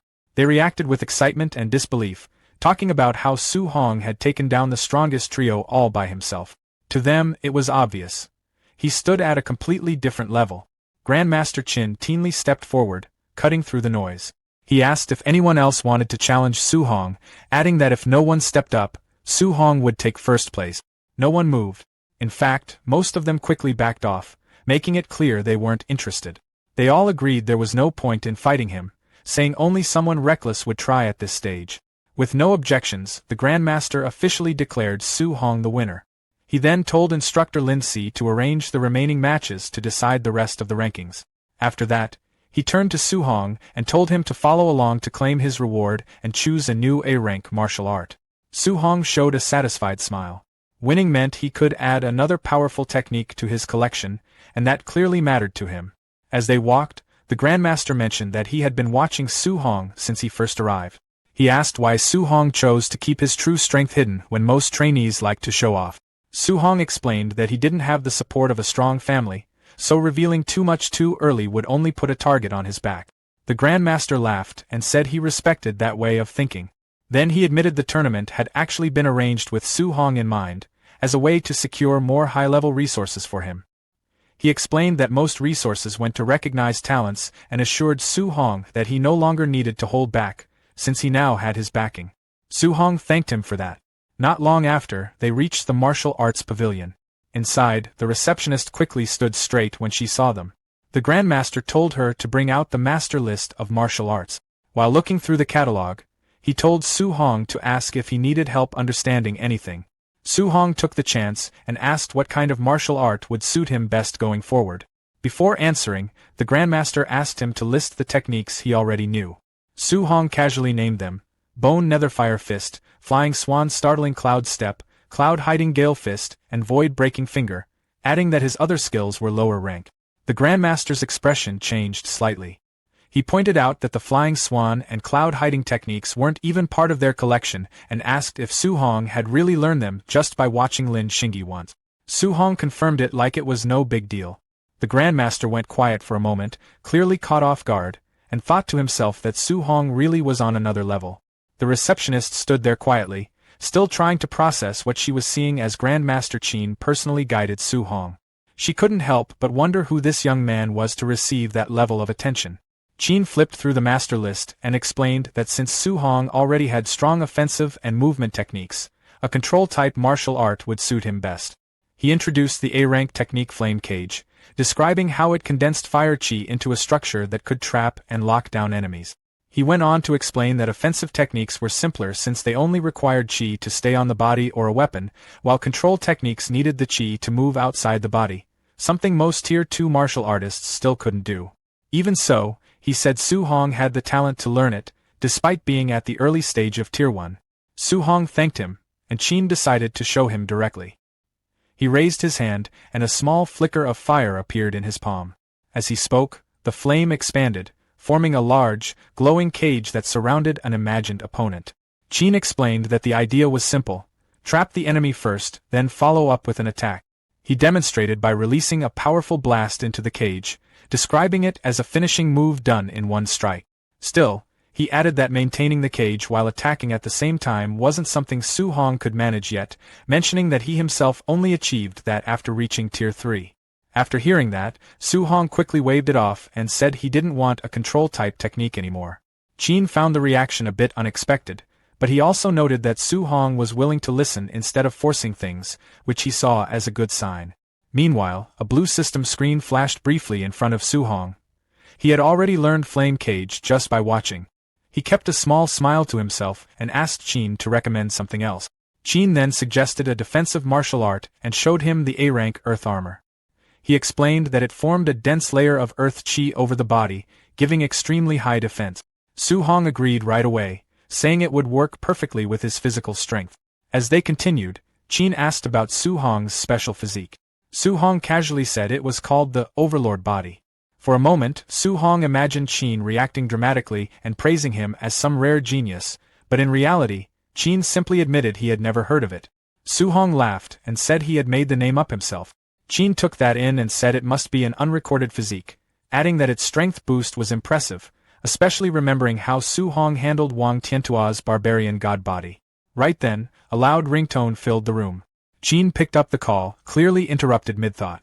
On the other end, someone reported that the contribution records showed Su Hong had been wearing a weighted vest during his fight. Qin turned to him and asked if that was true. Su Hong confirmed it casually, explaining he kept it on so he wouldn't miss out on contribution points. Qin tried to steady himself as he processed that, realizing Su Hong operated far beyond normal expectations. Qin told him to stop focusing so much on contribution points and said there would be plenty of rewards after he cleared the training camp challenges. He urged him to take the vest off. Su Hong agreed and started removing it. The receptionist stepped forward and offered to take it back, saying she'd return it to the warehouse. Su Hong handed it over and mentioned that it was a bit heavy. She smiled confidently as she reached for it, but the moment it landed in her hands, her expression changed instantly. The vest slipped and crashed onto the floor with a heavy impact, cracking the stone tiles beneath it. She stared at the damage, then asked how much it weighed. Su Hong casually said it was 5 tons. Qin felt the weight of that statement immediately. Su Hong had fought and won against 3 late-stage Tier 1 geniuses while carrying that burden. Qin placed an arm around Su Hong and said he had another A-rank martial art in mind for him. When Su Hong asked what it was, Qin explained that since he used a spear, he should look into Grandmaster Jiang Lin from Yang City. Jiang Lin had an A-rank thunder spear art, known for being especially powerful. Qin then suggested they head to Yang City and challenge Jiang Lin's student, saying they could find a way to take that martial art from him. Su Hong commented that it didn't sound very fair, but Qin brushed it off, saying Jiang Lin had been mocking their training camp for a long time, and it was time to return the favor. He told Su Hong to get ready since they would leave early the next morning. Later that night, Su Hong returned to his room and noticed it had already been cleaned up. He sat down on his bed and began cultivating. One after another, system notifications appeared. He had gained multiple new martial arts, including fire, spirit, and earth technique. Surrounded by faint waves of energy, he set a goal to reach the basic level in all of them before morning. At the same time, Qin contacted Jiang Lin and told him he would be bringing a student over to challenge his dojo. Jiang Lin sounded relaxed and told Qin not to bother, saying his Yang City camp had already produced a top genius with a wood spirit body who had reached Tier 2. He added that in just 2 days, that student had already trained an A-rank control technique to the point where his chi could leave his body. In the Yang City training hall, that very student stood surrounded by strong waves of green energy, showing off his growing power. Lin Chunfeng called out, "Wood prison!" and thick vines burst out, smashing a nearby table. But the technique didn't hold for long, and the vines soon faded back into green energy. Jiang Lin told him he was pushing too far too soon, but Lin replied confidently that he just needed a month to reach the basic level. Jiang Lin then spoke to Qin over the call, saying his student was far too strong for someone like Qin's to challenge, before ending the conversation. After that, he turned to Lin Chunfeng and told him to put on a show during the upcoming fight, adding that he shouldn't finish it too quickly so Qin wouldn't look too bad. Lin agreed with a slight smile, stretching his hand as green energy gathered around it. The next afternoon, a high-speed craft arrived at the Yang City training camp, surrounded by mountains. Su Hong stepped out and looked a bit sick from the trip.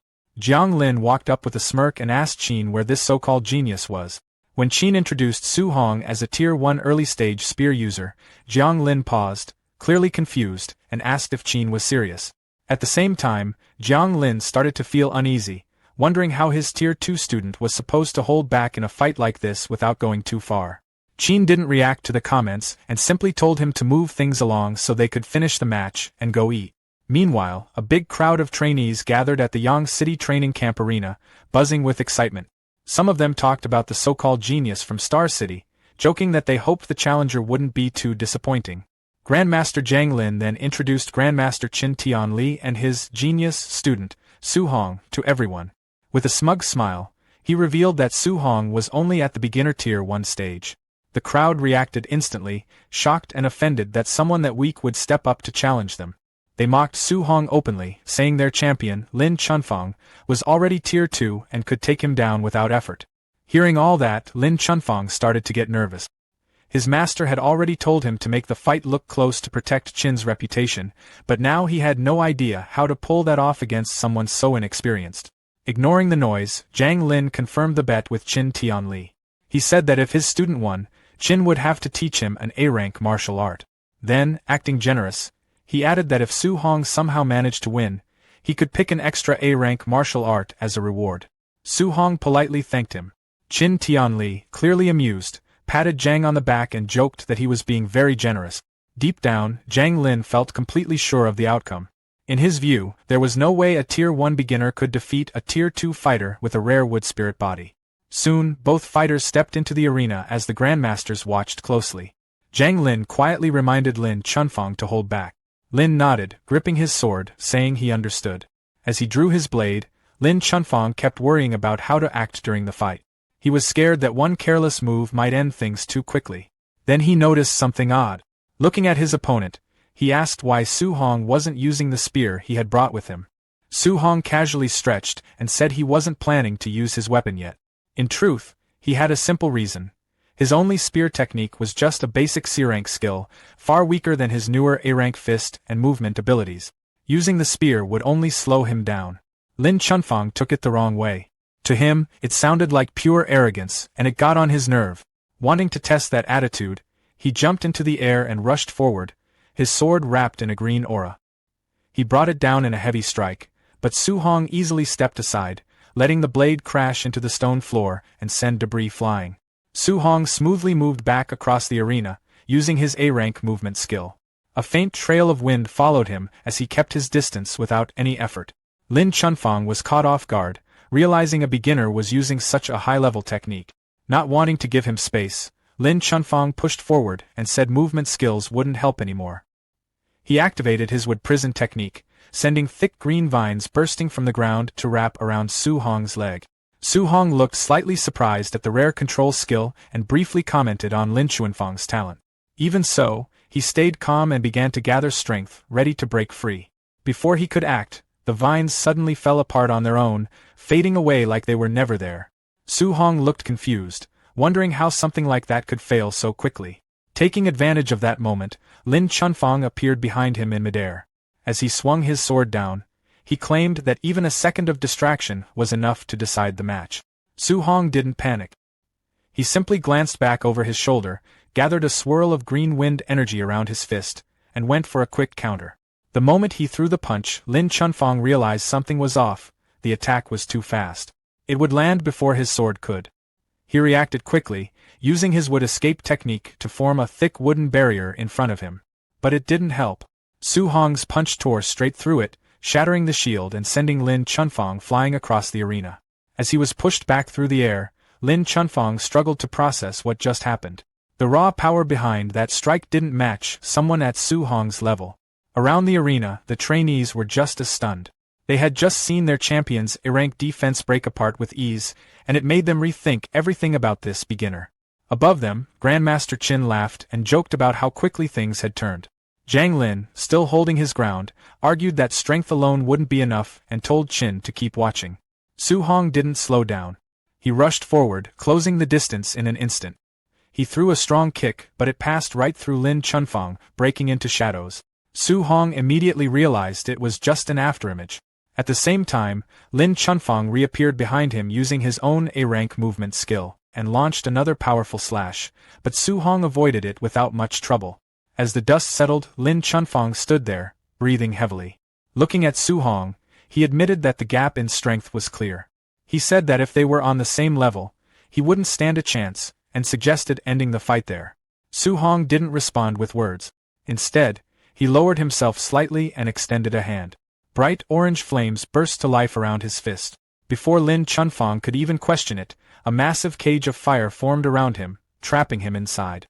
Feeling the heat rise, Lin Chunfang was stunned that a beginner could use a technique like this. Still, he figured Su Hong wouldn't be able to maintain it for long, so he decided to wait it out. Up on the platform, Qin Tianli reacted with clear surprise, not expecting Su Hong to already know the flame cage. Zhang Lin noticed and questioned why he seemed so shocked about a move he supposedly taught. Qin stumbled through an explanation, while Zhang pressed further, asking how a wind-type fighter was suddenly using fire.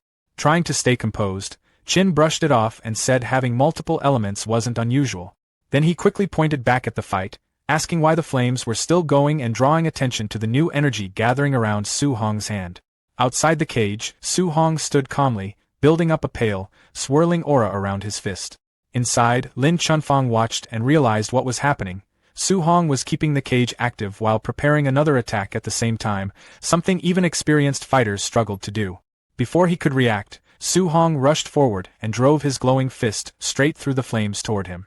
Lin Chunfang quickly used his wood escape again, summoning thick roots as a shield. But just like before, it didn't hold. The attack went right through and struck him in the stomach, sending him flying back as he coughed up blood. As he was thrown away by the impact, Lin Chunfang could only think about how overwhelming this so-called beginner really was. Lin slammed straight into the blazing wall of the flame cage, the heat tearing across his bare back. Almost instantly, a bright green energy spread over the burns, fixing the damage as if it had never happened. With a confident grin, he told Su Hong not to underestimate the recovery ability of a Tier 2 wood spirit body. Su Hong stayed calm and kept his eyes on him. He made it clear that if one punch didn't do the job, he'd just keep going. He rushed forward and started throwing a fast, non-stop barrage of glowing punches, clearly not buying the idea that Lin could recover forever. Lin took the hits and kept talking. He said the effort was pointless, explaining that a Tier 1 fighter couldn't outlast a Tier 2 in stamina. At the same time, he gathered a dense ball of green energy in his free hand and challenged Su Hong, saying they'd find out whether the flame cage would give out first or if Su Hong would run dry. Su Hong soon realized his fire energy was dropping fast. Instead of pushing it further, he suddenly stopped attacking. He figured the cage might collapse on its own and turn things against him, so he ended it himself. As the flames disappeared, Lin laughed, taking it as a sign that Su Hong had backed down. He confidently said it was his turn now and that the outcome was already decided. That confidence didn't last. Su Hong calmly formed a swirling mass of golden lightning mixed with fire in his hand. He mentioned that he hadn't planned to use this move since it consumed too much energy. Seeing that, Lin grew uneasy. He couldn't believe a Tier 1 fighter could produce that kind of power. Realizing he couldn't let Su Hong get close, he quickly slammed both hands onto the ground and poured all his remaining energy into defense. Calling out his technique, he raised a massive wall of thick wooden pillars from the floor to block the attack. Su Hong stepped forward, his eyes glowing with sharp golden light. He pulled his fist back, lightning surging around it, then drove it forward with overwhelming force. The air around the strike twisted as it hit, tearing straight through the wooden wall like it wasn't even there. The punch landed cleanly on Lin's face, sending him flying backward before he hit the ground, completely out cold. Su Hong stood there quietly as the flames faded and debris settled, looking down at his opponent. For a moment, the entire arena went silent. Then the Yang City trainees reacted all at once, struggling to process what they had just seen. Their champion, someone with Tier 2 healing, had gone down in a single hit. Many of them compared that strike to something on the level of an S-rank technique, and they couldn't believe Su Hong was still only at early Tier 1. Grandmaster Zhang Lin stared at the arena, clearly shaken. He turned to Qin and demanded to know what kind of talent he had brought in. As he pointed toward the arena, he realized that Su Hong had used element fusion to reach that level of destruction, something that shouldn't have been possible for a fighter at his stage. Meanwhile, Qin casually sipped his tea and remarked that he wasn't planning to mention that Su Hong had already mastered dual element fusion in just 1 month. Zhang Lin could hardly process that. Qin went on, adding that if Zhang Lin also knew Su Hong had perfect compatibility with all 7 elements and was training 7 techniques at once, it might be too much for him to handle. Zhang Lin just stood there, stunned. Qin then acted like he'd said too much and casually apologized, though his expression made it clear he didn't mind at all. Zhang Lin remained in place, still trying to wrap his head around how a student could achieve that much in a single month. Seeing the moment, Qin casually put an arm around him and brought up their bet. Since Su Hong had won, he said Zhang Lin now had to teach him the A-rank Thunder Spear art along with his ultimate skill, Palm Thunder. Still overwhelmed, Zhang Lin quietly agreed. Some time later, inside a huge dome-shaped training room, Su Hong stood across from Grandmaster Zhang Lin in a high-tech arena lined with practice spears. Zhang Lin kept his eyes on the young trainee, still thinking about how unusual his talent was. He admitted to himself that he had never come across anyone like Su Hong before. Putting that aside, Zhang Lin got straight to the lesson. He introduced the technique he was about to teach, an A-rank thunder spear art called the 9 heaven-breaking spears. Blue lightning started crackling around his hand as he explained how it worked. He said the art had 3 stances, and each stance contained 3 different moves. He also made it clear that both the power and the difficulty went up sharply with each stage. He added that this technique was so demanding that he normally wouldn't teach it to anyone below Tier 4. Still, considering Su Hong's ability, he believed the first stance wouldn't be a problem for him. He told Su Hong to pay close attention. He announced the first stance, river overturning, and brought his spear down, sending a massive wave of lightning crashing through the arena from above. Without stopping, he shifted into the next move, calling out the second stance, sea inverting.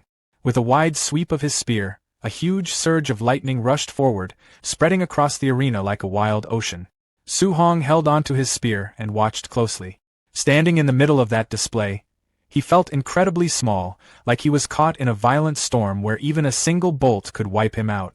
Zhang Lin didn't slow down. He jumped high into the air and moved into the third stance, heaven-breaking. As he drove his spear downward, a concentrated blast of lightning struck the center of the arena with explosive force. The remaining energy twisted into a massive tornado of crackling electricity that spun wildly through the space. Watching it all, Su Hong could tell Zhang Lin was holding back to avoid damaging the reinforced training room. Even so, the power on display was overwhelming. Still, instead of backing off, Su Hong focused even harder. He decided that one day, he would reach that same level of strength. As the storm finally died down, Zhang Lin walked over and handed him a small manual that explained the 9 heaven-breaking spears. He told Su Hong to start practicing on his own and said he could come to him later with any questions.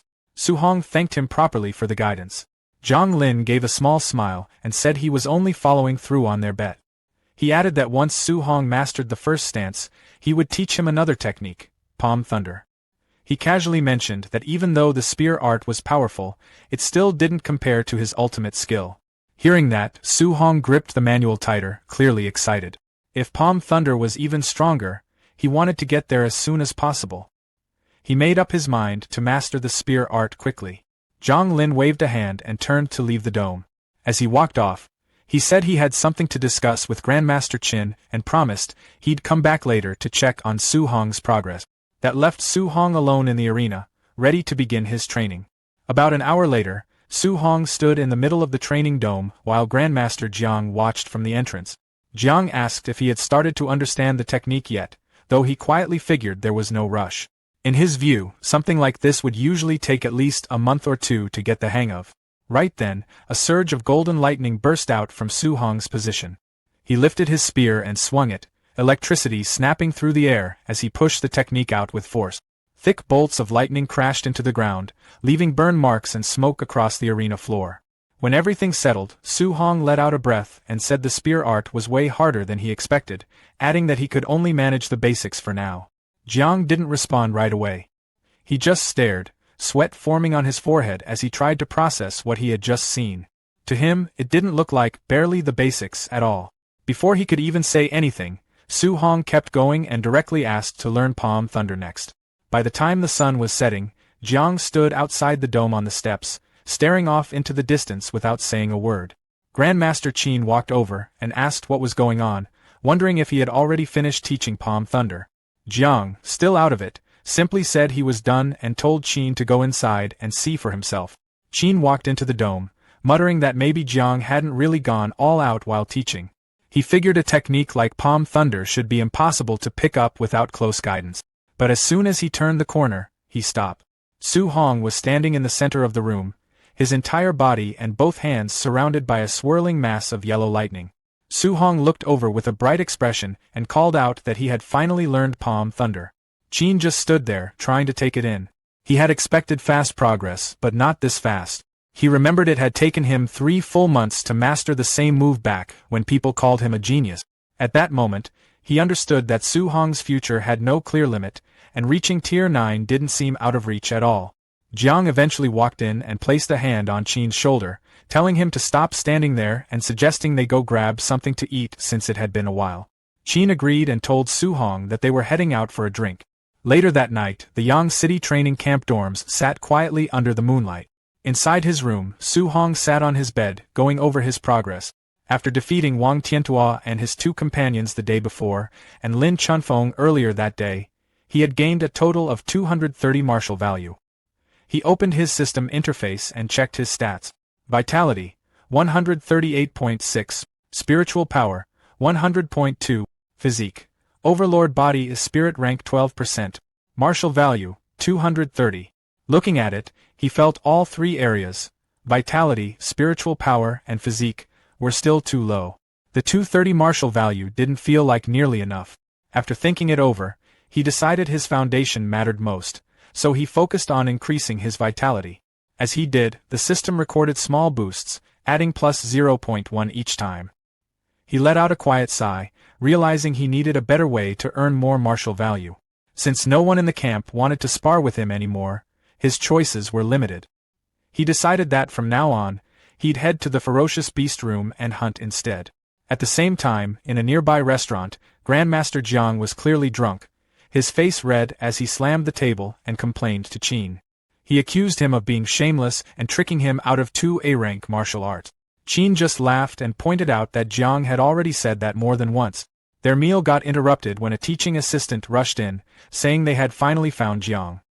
He reported that the night raid event was about to begin and they were waiting for his order. Jiang, slurring his words, waved it off and told them to start, adding that they shouldn't go easy on the students. The assistant quickly passed along the order, telling the raiders to begin and push the students hard. A moment later, Qin realized the problem. He reminded Jiang that Su Hong was staying in those dorms tonight too. Jiang's expression changed instantly as he understood the situation. He shouted for the assistant to stop the night raid, but the assistant hesitated and said the notice had already been sent out and the event had already started. Across the rooftops of the dorm buildings, dark figures moved quickly through the night. 2 of them, Bu Jinglong and Bu Jingfeng, paused on a ledge. Jingfeng, the younger one, asked why his brother, a high-level Tier 2 martial artist, was even taking part in something like this. Jinglong explained that Jiang had personally asked him to come because of someone with a wood spirit body and strong recovery ability. He added that going after a Tier 2 beginner felt like overkill to him. Jingfeng's expression changed as the description sounded familiar. Jinglong noticed and teased him, bringing up how Jingfeng had been taken down during a night raid at the Star City camp and calling it embarrassing. Jingfeng got irritated and said that if he ran into Su Hong again, he wouldn't hold back this time. Jinglong warned him not to take a wood spirit body lightly, but Jingfeng brushed it off, questioning whether someone at his level really needed to worry about a Tier 1 beginner. Jinglong just smiled slightly and asked if he was really that confident he wouldn't mess it up again. "Everyone put your hoods on and listen up," the leader told the group as they pulled on their black masks. He then called for them to move out together, leading the charge. The night raid hit the dorms all at once. Shouts about a sneak attack mixed with loud reactions and complaints as masked raiders rushed through the halls. Su Hong peeked out from behind his door, trying to figure out if the noise outside really was a night raid. In the hallway, he saw a raider swing at a student who had just stepped out of the shower with only a towel on. A second later, the raider noticed Su Hong and called out that they had missed one. He rushed in to attack, but Su Hong answered with a sharp upward punch to the chin. The hit sent the man straight up, smashing through the ceiling tiles. Su Hong stood in the doorway, clearly annoyed. He commented that they were attacking without even saying anything first, adding that he wasn't even part of this training camp, so there was no reason for him to be targeted. As he looked up at the raider stuck in the ceiling, he figured out that this really was a night raid. He took note of the black outfits and covered faces the raiders were wearing. That gave him an idea.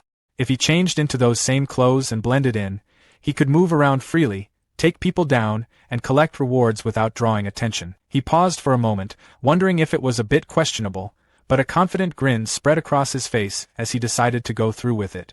Elsewhere in the building, Lin Chunfeng was backed into a corner, still wearing just a towel. He called out to the raiders, telling them to at least wait until he could put something on. One of them laughed and told him to stop struggling and just accept it. Right then, another masked figure showed up at the door, calling out that he was there to help. The raider turned, confused, but before he could react, the disguised Su Hong stepped in and landed a heavy punch to his face. The raider went flying and slammed into the wall. Lin Chunfeng stood there, stunned, asking if the attackers had started fighting each other. Su Hong didn't explain anything. He ran back into the hallway, calling out that he was about to gain a lot tonight. Lin Chunfeng just watched him leave, confused about why that raider didn't come after him. Su Hong moved quickly through the first floor, his fists covered in fire. He commented that since these opponents were strong, he didn't need to hold back. Raiders dropped one after another, and it didn't take long before they realized someone among them wasn't on their side. After clearing the first floor, Su Hong jumped up toward the second and struck a raider midair. As he kept fighting, his system kept updating rapidly. He laughed, saying he had really hit a jackpot as the gains kept piling up. When he reached the third floor, he saw several raiders gathered at a doorway, watching a fight inside.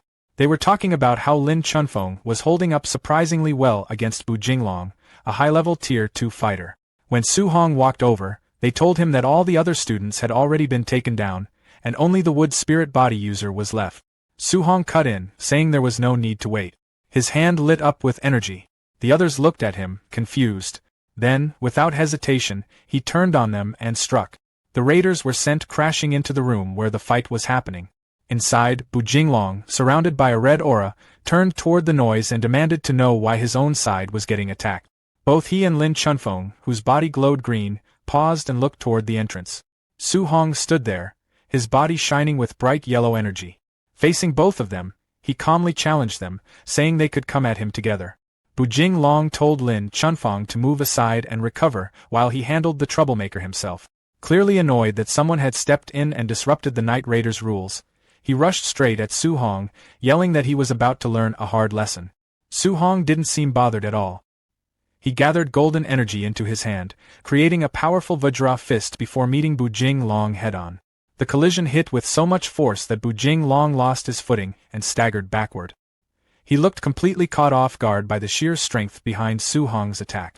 At that moment, Bu Jinglong realized this guy was far from ordinary. Without wasting time, he called for Lin Chunfeng to join him.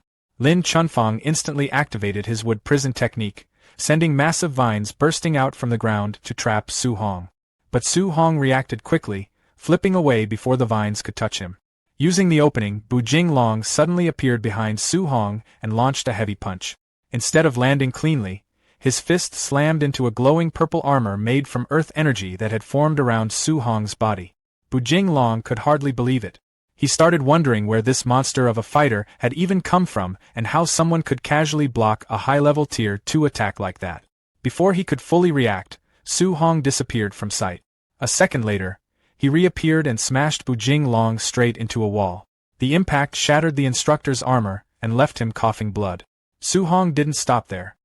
He immediately rushed past the shocked Lin Chunfeng and drove a flaming punch into the back of his head, sending him crashing face-first into the ground. Lin Chunfeng was knocked out instantly. Not long after the fight ended, the system rewarded Su Hong with martial value points for defeating both opponent. When he checked his status screen, he saw that his balance had jumped past 2,400 points, leaving him pretty excited over the massive increase. The next morning, Lin Chunfeng and Bu Jinglong stood alongside the other injured raiders. Everyone looked beaten up and exhausted while trying to recover from the previous night. Grandmaster Jiang Lin was furious. Pointing at the wounded group, he loudly blamed the chaos on Chen Tianli's outrageous student. Chen Tianli acted completely innocent and casually denied having anything to do with it, which only made Jiang Lin even more annoyed. He sarcastically asked who else could possibly be responsible for wrecking the camp like that. Finally losing patience, Jiang Lin shouted at them to leave and personally kicked his rival out of the camp. Chen Tianli just laughed it off while flying away with Su Hong. As they traveled through the air, Chen Tianli suddenly asked Su Hong whether he was still missing martial arts techniques for the metal, wood, and water elements. Su Hong admitted that he was and asked why.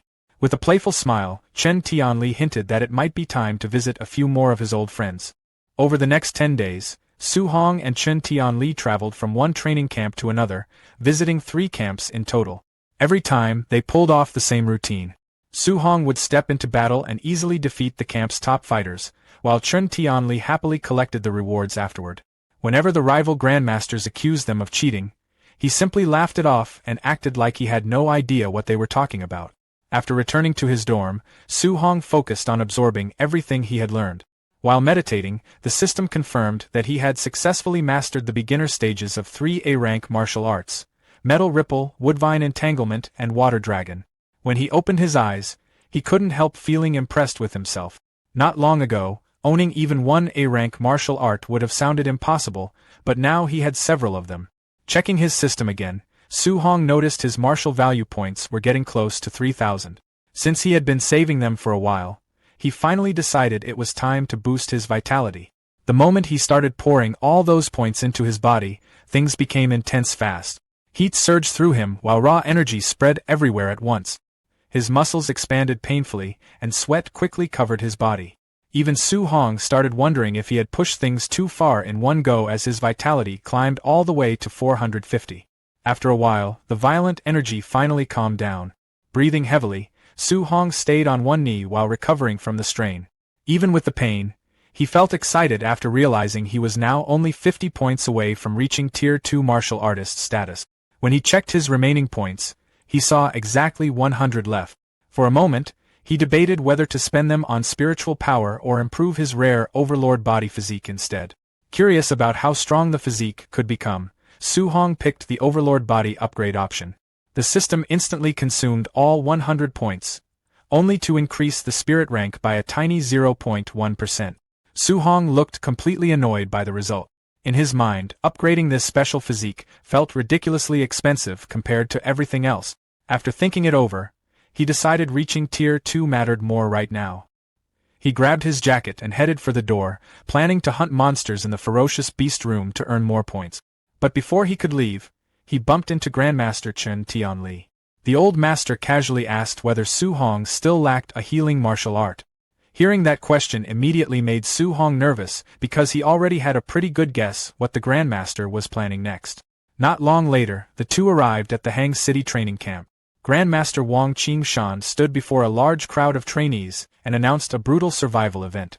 For 7 days, students would be sent into the 10,000 monster mountain range with no outside supplies and would have to survive completely on their own. Disguised among the local trainees while carrying his spear, Su Hong quietly listened to the rules. He quickly noticed the difference between Hang City and Star City. As a provincial capital, Hang City had far stronger students. Here, trainees only earned points by killing beasts at their own level or higher. Once the event officially began, Su Hong immediately rushed into the mountain range alongside everyone else. Back outside the forest, Wang Qingshan questioned Chen Tianli's confidence. He pointed out that Su Hong had not even reached Tier 2 yet. Chen Tianli stayed completely relaxed and reminded him about their bet. If Su Hong won the survival challenge, Wang Qingshan would have to teach him an A-rank healing martial art. In exchange, Chen Tianli boldly promised to teach an A-rank martial art to every Hang City student capable of defeating Su Hong.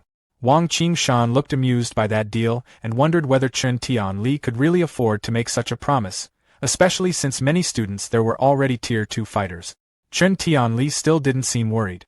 He claimed that facing stronger beasts early would help Su Hong grow faster. A moment later, though, his expression changed after hearing that creatures connected to the 10,000 races demonic cult had also appeared in the mountains. Wang Qingshan casually explained that they were mostly low-level Tier 2 and Tier 3 beasts, acting as though it was no big issue. Chen Tianli immediately complained that sending students against Tier 3 monsters sounded like a death sentence. Wang Qingshan answered coldly that the war between the 10,000 races was cruel, and true experts could only be created through dangerous battles and hardship. Hearing that, Chen Tianli could only sigh and accept the situation. At that point, he figured it would already count as a success if Su Hong managed to come back alive. Meanwhile, deep inside the wilderness, Su Hong was doing far more than surviving. With a lightning-covered spear strike, he sliced the head clean off a massive wolf beast. Excited to test his newly learned techniques, he followed up by releasing countless beams of golden metal energy that tore through an entire pack of monsters. Right after that, he switched to his wood attribute abilities. Thick glowing vines erupted forward, wrapping around a giant snake before crushing it completely.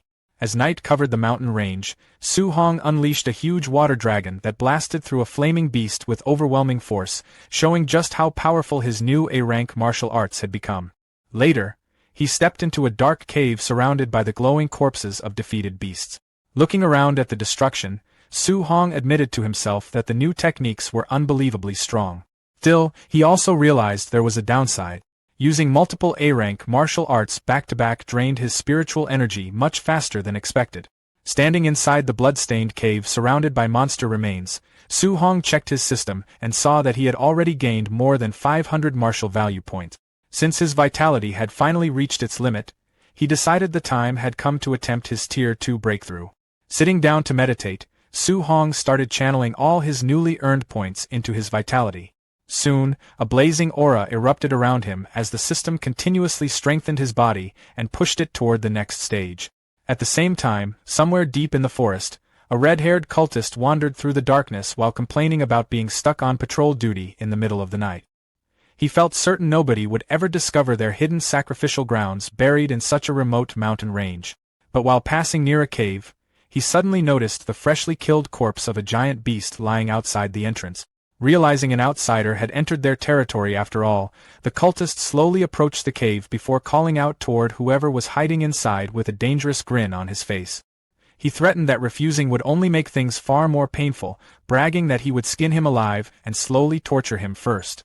Looking at the corpse of the blazing black tiger nearby, the man guessed the intruder was probably only around Tier 2 or maybe low Tier 3 strength at best. Inside the cave, Su Hong quietly listened to the arrogant threats. Since the cultist spoke about Tier 3 martial artists so casually, Su Hong originally suspected he might be facing a dangerous Tier 4 expert. Considering he had only just entered Tier 2 himself, he admitted he did not feel confident fighting someone that strong. Rather than risking it immediately, Su Hong decided escaping first would be smarter. He instantly launched a water dragon attack from inside the cave to create an opening for his retreat. The cultist grinned the moment he saw the incoming attack. Pulling out his sword, he sliced the giant water dragon apart with one swing and mocked the technique for only having the strength of an early Tier 2 attack. The moment he spotted Su Hong running, the cultist immediately chased after him. While pursuing him through the forest, the man casually praised Su Hong's talent, saying it was impressive for someone so young to defeat powerful beasts at such a low level. But right after complimenting him, he cruelly admitted that he especially enjoyed killing geniuses before they could grow stronger. A short while later, the cultist suddenly looked confused when Su Hong stopped running altogether. Turning around calmly, Su Hong explained that after sensing the energy from that last attack, he realized the cultist was only an early-stage Tier 3 martial artist, nowhere near as terrifying as he originally feared. At the same time, Su Hong noticed a strange tattoo on the man's neck and immediately recognized it as the symbol of the 10,000 Races demonic cult. He remembered hearing about them before. The group consisted of human traders who traded with alien races, carried out terrorist attacks, and even sacrificed their own people in exchange for power. Looking at the cultist with clear disgust, Su Hong released a blazing golden aura and declared that trash like him deserved to die. The cultist only smirked after hearing that. Wanting to prove his superiority, he unleashed an A-rank sword technique called Fire Slash. A huge flaming blade shot forward toward Su Hong. Since this was his first real fight against a Tier 3 martial artist, Su Hong decided not to hold back at all. He immediately countered with C-inverting, releasing a massive storm of golden lightning and water energy that completely crushed the incoming fire attack. Even Su Hong looked slightly surprised after seeing how easily his technique overwhelmed the enemy's A-rank martial art. Meanwhile, the cultist was starting to panic. He could not understand how someone an entire major realm below him was overpowering him so badly. What confused him even more was seeing Su Hong use both water and lightning attributes together. Frustrated, the cultist launched a wild series of sword strikes, but Su Hong dodged every attack with ease. Using his movement technique, Su Hong suddenly vanished from sight before reappearing directly behind the cultist. Without hesitation, he fired another devastating burst of golden lightning. The cultist instantly realized this attack was far stronger than his own fire slash and quickly tried to escape. But before he could get away, thick green vines suddenly burst from the ground and wrapped tightly around his leg. The cultist stared in shock after realizing Su Hong could also use wood attribute technique. Completely trapped by the vines, he had no chance to avoid the incoming lightning blast. The explosion swallowed him entirely. After the smoke and flashing energy finally faded, Su Hong looked down at the cultist's burned remains. But moments later, the body strangely started sinking into the ground like melting mud. Su Hong narrowed his eyes, wondering if the man had somehow survived by using a strange movement or transformation technique. Soon after, the cultist reappeared with his body now covered in thick magma-like rock armor. Looking furious, He cursed his terrible luck for running into such a ridiculous human genius in the middle of nowhere.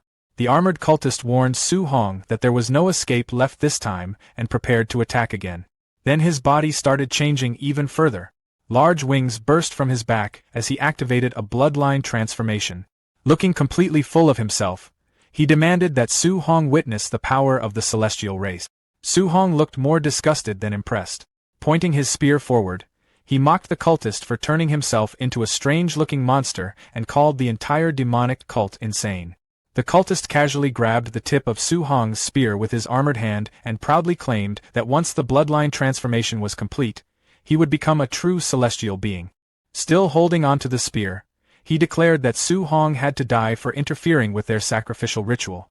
Su Hong answered immediately. A blast of fire exploded forward and pierced straight through one of the cultist's newly grown wings, leaving him stunned. Taking advantage of the opening, Su Hong instantly activated Flame Cage, trapping the cultist inside a burning prison of fire. Right after that, he poured pure lightning energy into his spear and unleashed the heaven-breaking final stance from his A-rank spear technique. The lightning-covered spear pierced directly through the cultist's hardened rock armor before detonating with explosive force through his chest.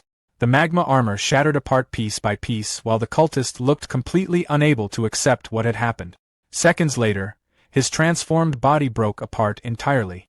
When the battle finally ended, Su Hong checked his system and was surprised to see he had earned 212 martial value points from killing just one cultist. He quickly realized hunting these fanatics was far more rewarding than fighting beasts. Normally, he needed to spend a long time battling monsters just to collect around 500 points.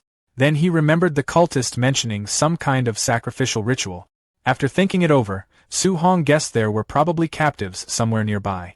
He immediately contacted Grandmaster Chun Tian Li and requested backup. Back at the Hang City training camp, Chun Tian Li checked the message before informing Grandmaster Wang Qingshan about the demonic cult's activities in the mountains and the ongoing sacrifice ritual. Wang Qingshan calmly drank his tea and did not seem particularly worried. Chun Tian Li explained that the cult was apparently sacrificing its own brainwashed followers this time, meaning there were no innocent civilians involved. Hearing that, Wang Qingshan looked amused and asked why Chun Tian Li was still sitting there drinking tea instead of rushing off to save his student. Chun Tian Li casually replied that there was no reason to panic because Su Hong had already killed the early-stage Tier 3 cultist. Wang Qingshan immediately dismissed the idea, saying there was no way a Tier 1 trainee could defeat a Tier 3 cultist. He assumed Su Hong was simply exaggerating his accomplishments. Chun Tian Li did not bother arguing and just told him to believe whatever he wanted. 3 days later, deep inside the wilderness, Su Hong stood beside the freshly severed head of a giant multi-eyed snake beast. Leaning against the corpse while checking his system stats, he looked slightly disappointed. Even after spending 3 full days hunting Tier 3 beasts non-stop, he had only managed to gather 832 martial value points. Comparing the results, he complained that killing just a few cultists had been far more profitable than all this exhausting monster hunting. Right then, his sharpened senses suddenly detected someone hiding nearby. On a tree branch above him stood a blue-haired woman with black wing-shaped tattoos covering her back. She smiled playfully and complimented Su Hong for noticing her presence so quickly. Cold ice energy slowly gathered in her hand while she kept smiling at him. Even while sounding flirtatious, she casually announced that since he had wandered into their territory, she would have to kill him. Without warning, she launched a rapid storm of deadly ice spikes toward him. Instead of feeling nervous, Su Hong actually smiled after seeing who his new opponent was. In response, Su Hong immediately summoned a gigantic water dragon to meet it head-on. The two attacks collided with explosive force, shaking the battlefield as water and energy crashed together violently. A huge wave of smoke and steam spread across the area, covering everything in a thick haze. The smoke had barely cleared when the female cultist attacked again. A whip suddenly shot out toward Su Hong, but he reacted immediately and grabbed it midair without hesitation. Instead of killing her right away, Su Hong decided she might still be useful. He wanted information about the other demonic cult bases first. With a powerful pull, he yanked the whip hard enough to drag the woman straight toward him through the air. The moment she got close, Su Hong drove a brutal cold fist straight into her stomach, instantly taking her down. Standing over her injured body, he lowered his glowing spear toward her neck and demanded to know where the cult's base was located. Terrified and coughing blood, the woman quickly gave in. She revealed that the base was about 10 kilometers north of their current position. Su Hong continued questioning her, asking how many Tier 3 fighters were stationed there. She admitted there were 3 Tier 3 experts along with 3 Tier 2 fighters. After hearing that, Su Hong quickly started calculating in his head. Since he had already killed some cultists earlier, that meant only 1 Tier 3 fighter remained. If he wiped out the rest, the rewards should easily push him past 1,000 martial value points, enough to upgrade his telekinesis to Tier 2. But the cultist suddenly attacked again. Refusing to stay defeated, she lashed her whip outward to create distance and angrily shouted that Su Hong had underestimated her. A moment later, she activated a bloodline transformation. Large wings burst from her back as her body changed into a heavenly god race form, allowing her to hover in the air confidently. She proudly claimed her strength had doubled and declared that killing Su Hong would now be effortless. Su Hong didn't even give her time to finish boasting. He immediately thrust his spear forward, releasing a gigantic pillar of golden lightning that pierced directly through her chest. As the transformed body slowly returned to normal, Su Hong pulled his spear free while coldly telling her to hand over her point. The system rewarded him with another 208 martial value points, leaving him extremely satisfied with how profitable these cultists had become. Meanwhile, deeper inside the cult's territory, a small squad of Hang City trainees found themselves trapped near a massive stone pyramid. The moment they realized they were surrounded, panic spread among them. Their information had been completely wrong. Instead of facing a few Tier 2 enemies, they had walked straight into a group filled with Tier 3 cultists. The cult's blood commander calmly ordered his followers to kill the intruders. The cultists rushed forward excitedly after noticing that several of the trainees were Tier 2 geniuses. Some even laughed while talking about using their bodies as sacrifices. The trapped students quickly grouped together, fully aware things were turning hopeless. Even so, they decided to fight until the end and trusted their Grandmaster would eventually avenge them. Far above the battlefield, Grandmasters Wang Qingshan and Chen Tianli silently watched everything unfold from a cliff.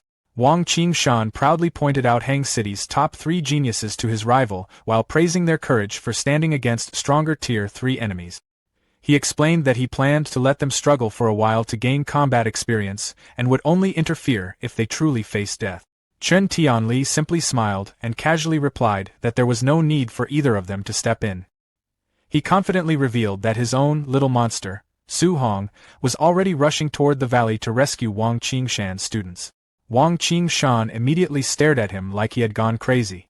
He completely dismissed the idea that a Tier 1 trainee could save anyone from a squad full of Tier 3 experts. Down in the valley, one of Hang City's top students stepped forward to protect his teammates and declared they would fight and die together. A cultist charged toward them with glowing red claws, laughing that none of them were escaping alive. The trainee prepared himself for the final attack. But suddenly, a spear wrapped in crackling golden lightning shot across the battlefield and slammed the cultist into a tree instantly. The remaining cultists stopped moving and angrily demanded to know who had interfered. Then Su Hong appeared. He arrived in a burst of lightning directly in front of the stunned trainees. Without slowing down, he grabbed 2 cultists by their heads using his lightning-enhanced speed and smashed them together violently. Spinning around, he unleashed a rapid storm of lightning punches that instantly wiped out several more enemies nearby. After clearing the area, Su Hong calmly hid his aura and casually asked the shocked trainees whether they were hurt. The Hang City students stared at him in total amazement. They immediately recognized him as Su Hong from Star City and could hardly believe someone so young was casually killing Tier 3 experts like this. Watching from above, Wang Qingshan started sweating nervously. He demanded to know why Chen Tianli's student could suddenly use powerful lightning techniques when he supposedly still needed healing art. Seeing Su Hong fight so freely without exhausting himself, Wang Qingshan started suspecting he had already broken through to Tier 2. Even Chen Tianli looked secretly stunned. He suddenly realized Su Hong had advanced from Tier 1 to Tier 2 in only a few days, which even he found completely ridiculous. Back in the valley, Su Hong told the Hang City trainees to retreat while he handled the remaining enemies himself. Still completely overwhelmed by what they had just witnessed, the students quickly warned him to stay alive before escaping the battlefield.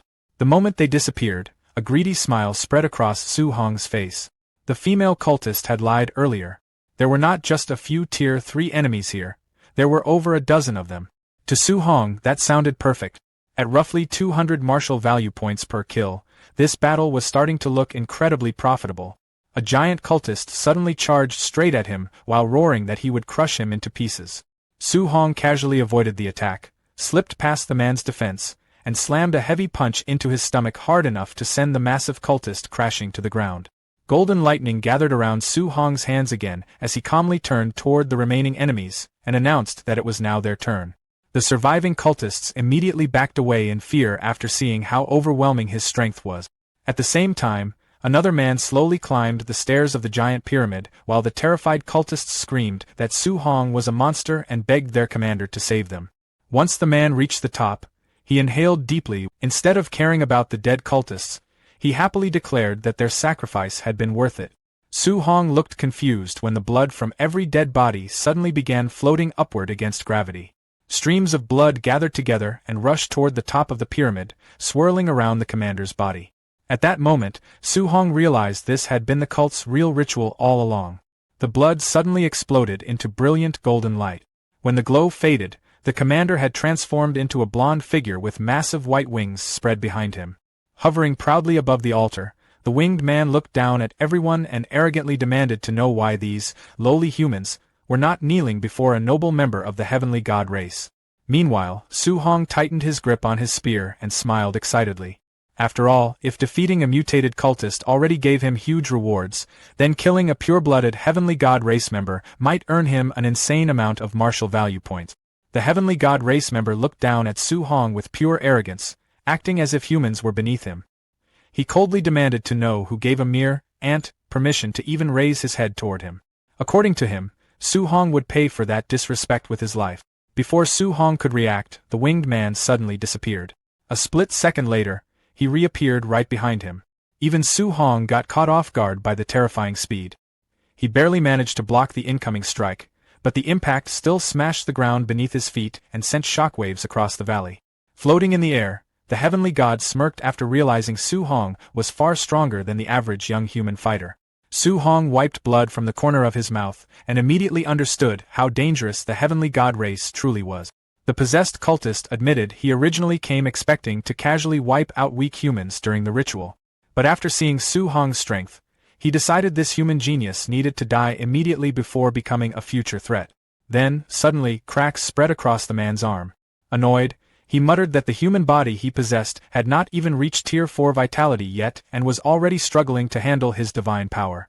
Even so, he confidently claimed that peak Tier 3 strength was more than enough to crush Su Hong. Hearing that explanation, Su Hong finally realized the truth. This was not a real heavenly god in his true body. It was only a possessed human vessel that was slowly breaking apart under the pressure. Golden lightning gathered around Su Hong's fist as he activated Thunder Rush Fist.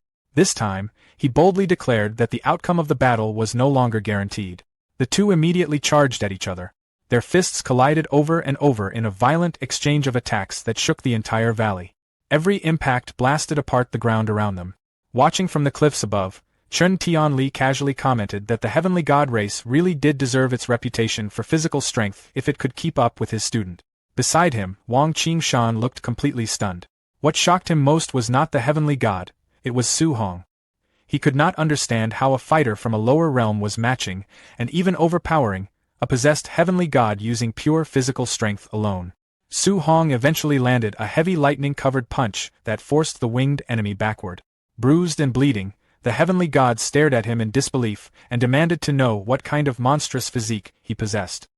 He admitted that even while fighting the greatest geniuses across countless battlefields, he had never lost a direct clash of raw strength before.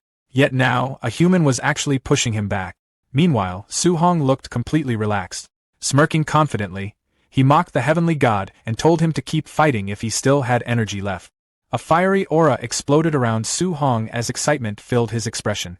Ever since awakening the Overlord body, he had constantly worried about accidentally killing ordinary opponents too easily. Now, for the first time in a long while, he finally had someone strong enough to let him fight seriously without holding back.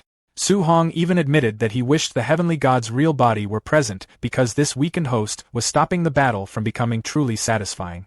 The heavenly god instantly became furious after hearing that. Feeling humiliated by being looked down on by a human, he roared in anger and activated his ultimate technique.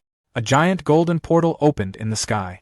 From within the portal, countless glowing spears slowly emerged and floated above the battlefield. Hovering proudly in the air, the heavenly god announced that Su Hong was the very first person who had forced him to use divine arsenal. The moment Su Hong sensed the power radiating from those golden spears, his expression became serious. Every single weapon carried enough destructive force to kill a Tier 3 martial artist instantly. Then the system suddenly notified him that divine arsenal could not be copied or learned.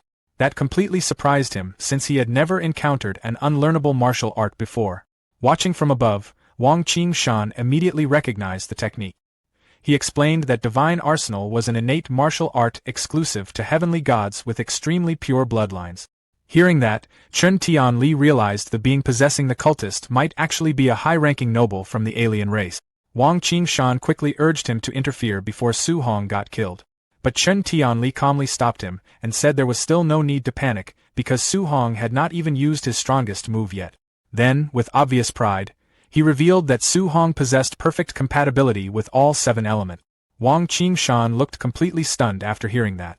He could hardly process the idea that Su Hong had already mastered combining thunder and fire elements while still only being a Tier 1 martial artist. Meanwhile, the heavenly god also acknowledged Su Hong's terrifying potential. He openly admitted that if this human were allowed to keep growing, he would become a huge threat to the heavenly god race. Because of that, he decided Su Hong absolutely had to die here. With a wave of his hand, the heavenly god unleashed divine arsenal. Thousands of glowing golden spears rained down toward Su Hong like a storm. But Su Hong simply smiled. He calmly replied that the heavenly god was also the first opponent who had forced him to fight seriously. Lightning exploded around his spear as he activated the ultimate third stance of the 9 heaven-breaking spears technique. With a powerful upward thrust, Su Hong released a gigantic blast of pure lightning energy. The attack tore straight through the descending golden spears and shattered them effortlessly. The heavenly god stared in horror, shouting that such power was impossible. But before he could react further, the overwhelming lightning blast crashed directly into him. A massive explosion covered the battlefield. The possessed body was instantly burned to ashes and shattered apart completely. Even after destroying the heavenly god, the attack still kept going, splitting the enormous stone pyramid in half. Standing before the ruined battlefield, Su Hong breathed heavily while trying to recover from the exhausting fight. Then his system notified him of the reward. 843 martial value point. Seeing the number instantly made the brutal battle feel worth it. A moment later, Wang Qingshan landed beside him and excitedly praised Su Hong as a priceless genius. He even grabbed Su Hong's face while admitting that if he had not witnessed the battle personally, he never would have believed a Tier 2 martial artist could defeat a heavenly god. Despite all the praise, Su Hong stayed surprisingly calm. In his mind, if even an ordinary member of one of the top 10 races had forced him to use his strongest move, then the true elite geniuses from those races must be unbelievably dangerous. Wang Qingshan eventually concluded that defeating one low-ranking heavenly god was not enough reason to become overly proud. 4 days later, the wilderness survival training officially ended at the Hang City camp. When the final rankings appeared, Su Hong completely dominated the leaderboard with an unbelievable 17,210 points. Second place only had 4,700. A lot of trainees instantly accused him of cheating because they refused to believe someone from a lower realm could earn such a ridiculous score. However, the Hang City students Su Hong had rescued quickly defended him. They explained that Su Hong was terrifyingly strong and had casually one-shot Tier 3 demonic cultists. Later, students tried searching for Su Hong to ask for guidance, only to discover that Grandmaster Wang Qingshan was personally teaching him an A-rank martial art. After leaving the training hall, Wang Qingshan complained to Chen Tianli in complete disbelief that Su Hong had mastered the healing art in only half a day. Chen Tianli simply laughed and told him to start getting used to it. Meanwhile, Su Hong sat alone inside a training room while meditating and circulating the energy of his newly learned healing technique. He was amazed by how effective the A-rank healing art was, especially after noticing it had completely erased old hidden injuries and scars throughout his body. When he checked his system afterward, Su Hong felt even more satisfied.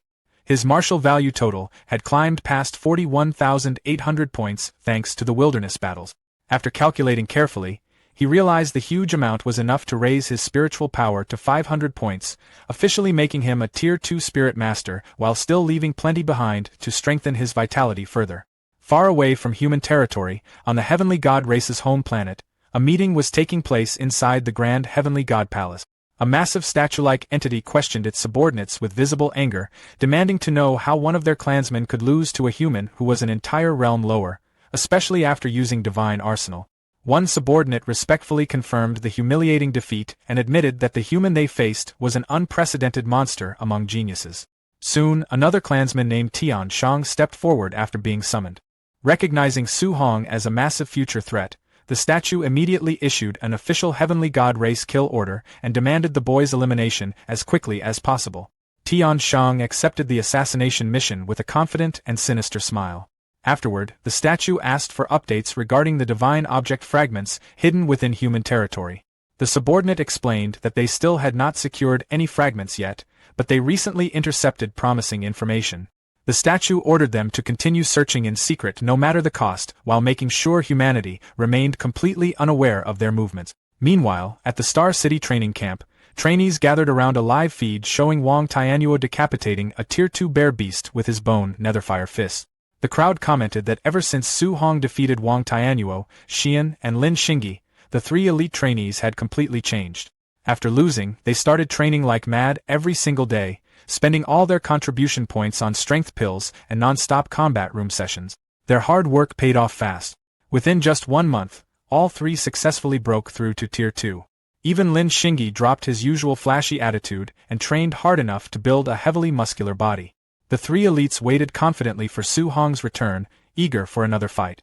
Later, outside the camp, instructor Lin Si welcomed Grandmaster Qin Tianli back. Noticing Su Hong wasn't with him, Lin Si asked where the boy had gone. Qin Tianli explained that Su Hong wanted to stay in the wilderness for a few extra days of solo training. When Lin Si worried the kid might miss the end of camp, the Grandmaster casually replied that Su Hong wasn't dumb enough to show up late. 2 days later, deep inside the wilderness, Su Hong sat meditating on top of a tall stone pillar while a giant snake beast coiled below. Golden energy surged around him as he absorbed the gains from his recent battles. Soon, his system confirmed that his spiritual power had finally crossed the 500-point threshold. Below him, the giant snake sensed prey and lunged upward with a roar. Su Hong casually raised a glowing hand and stopped the beast mid-attack using telekinesis. Then he activated weapon condensation art, forming a construct of golden energy around the immobilized snake. The energy shaped itself into a giant golden sword, and with a single command, Su Hong brought the blade crashing down and split the beast clean in half.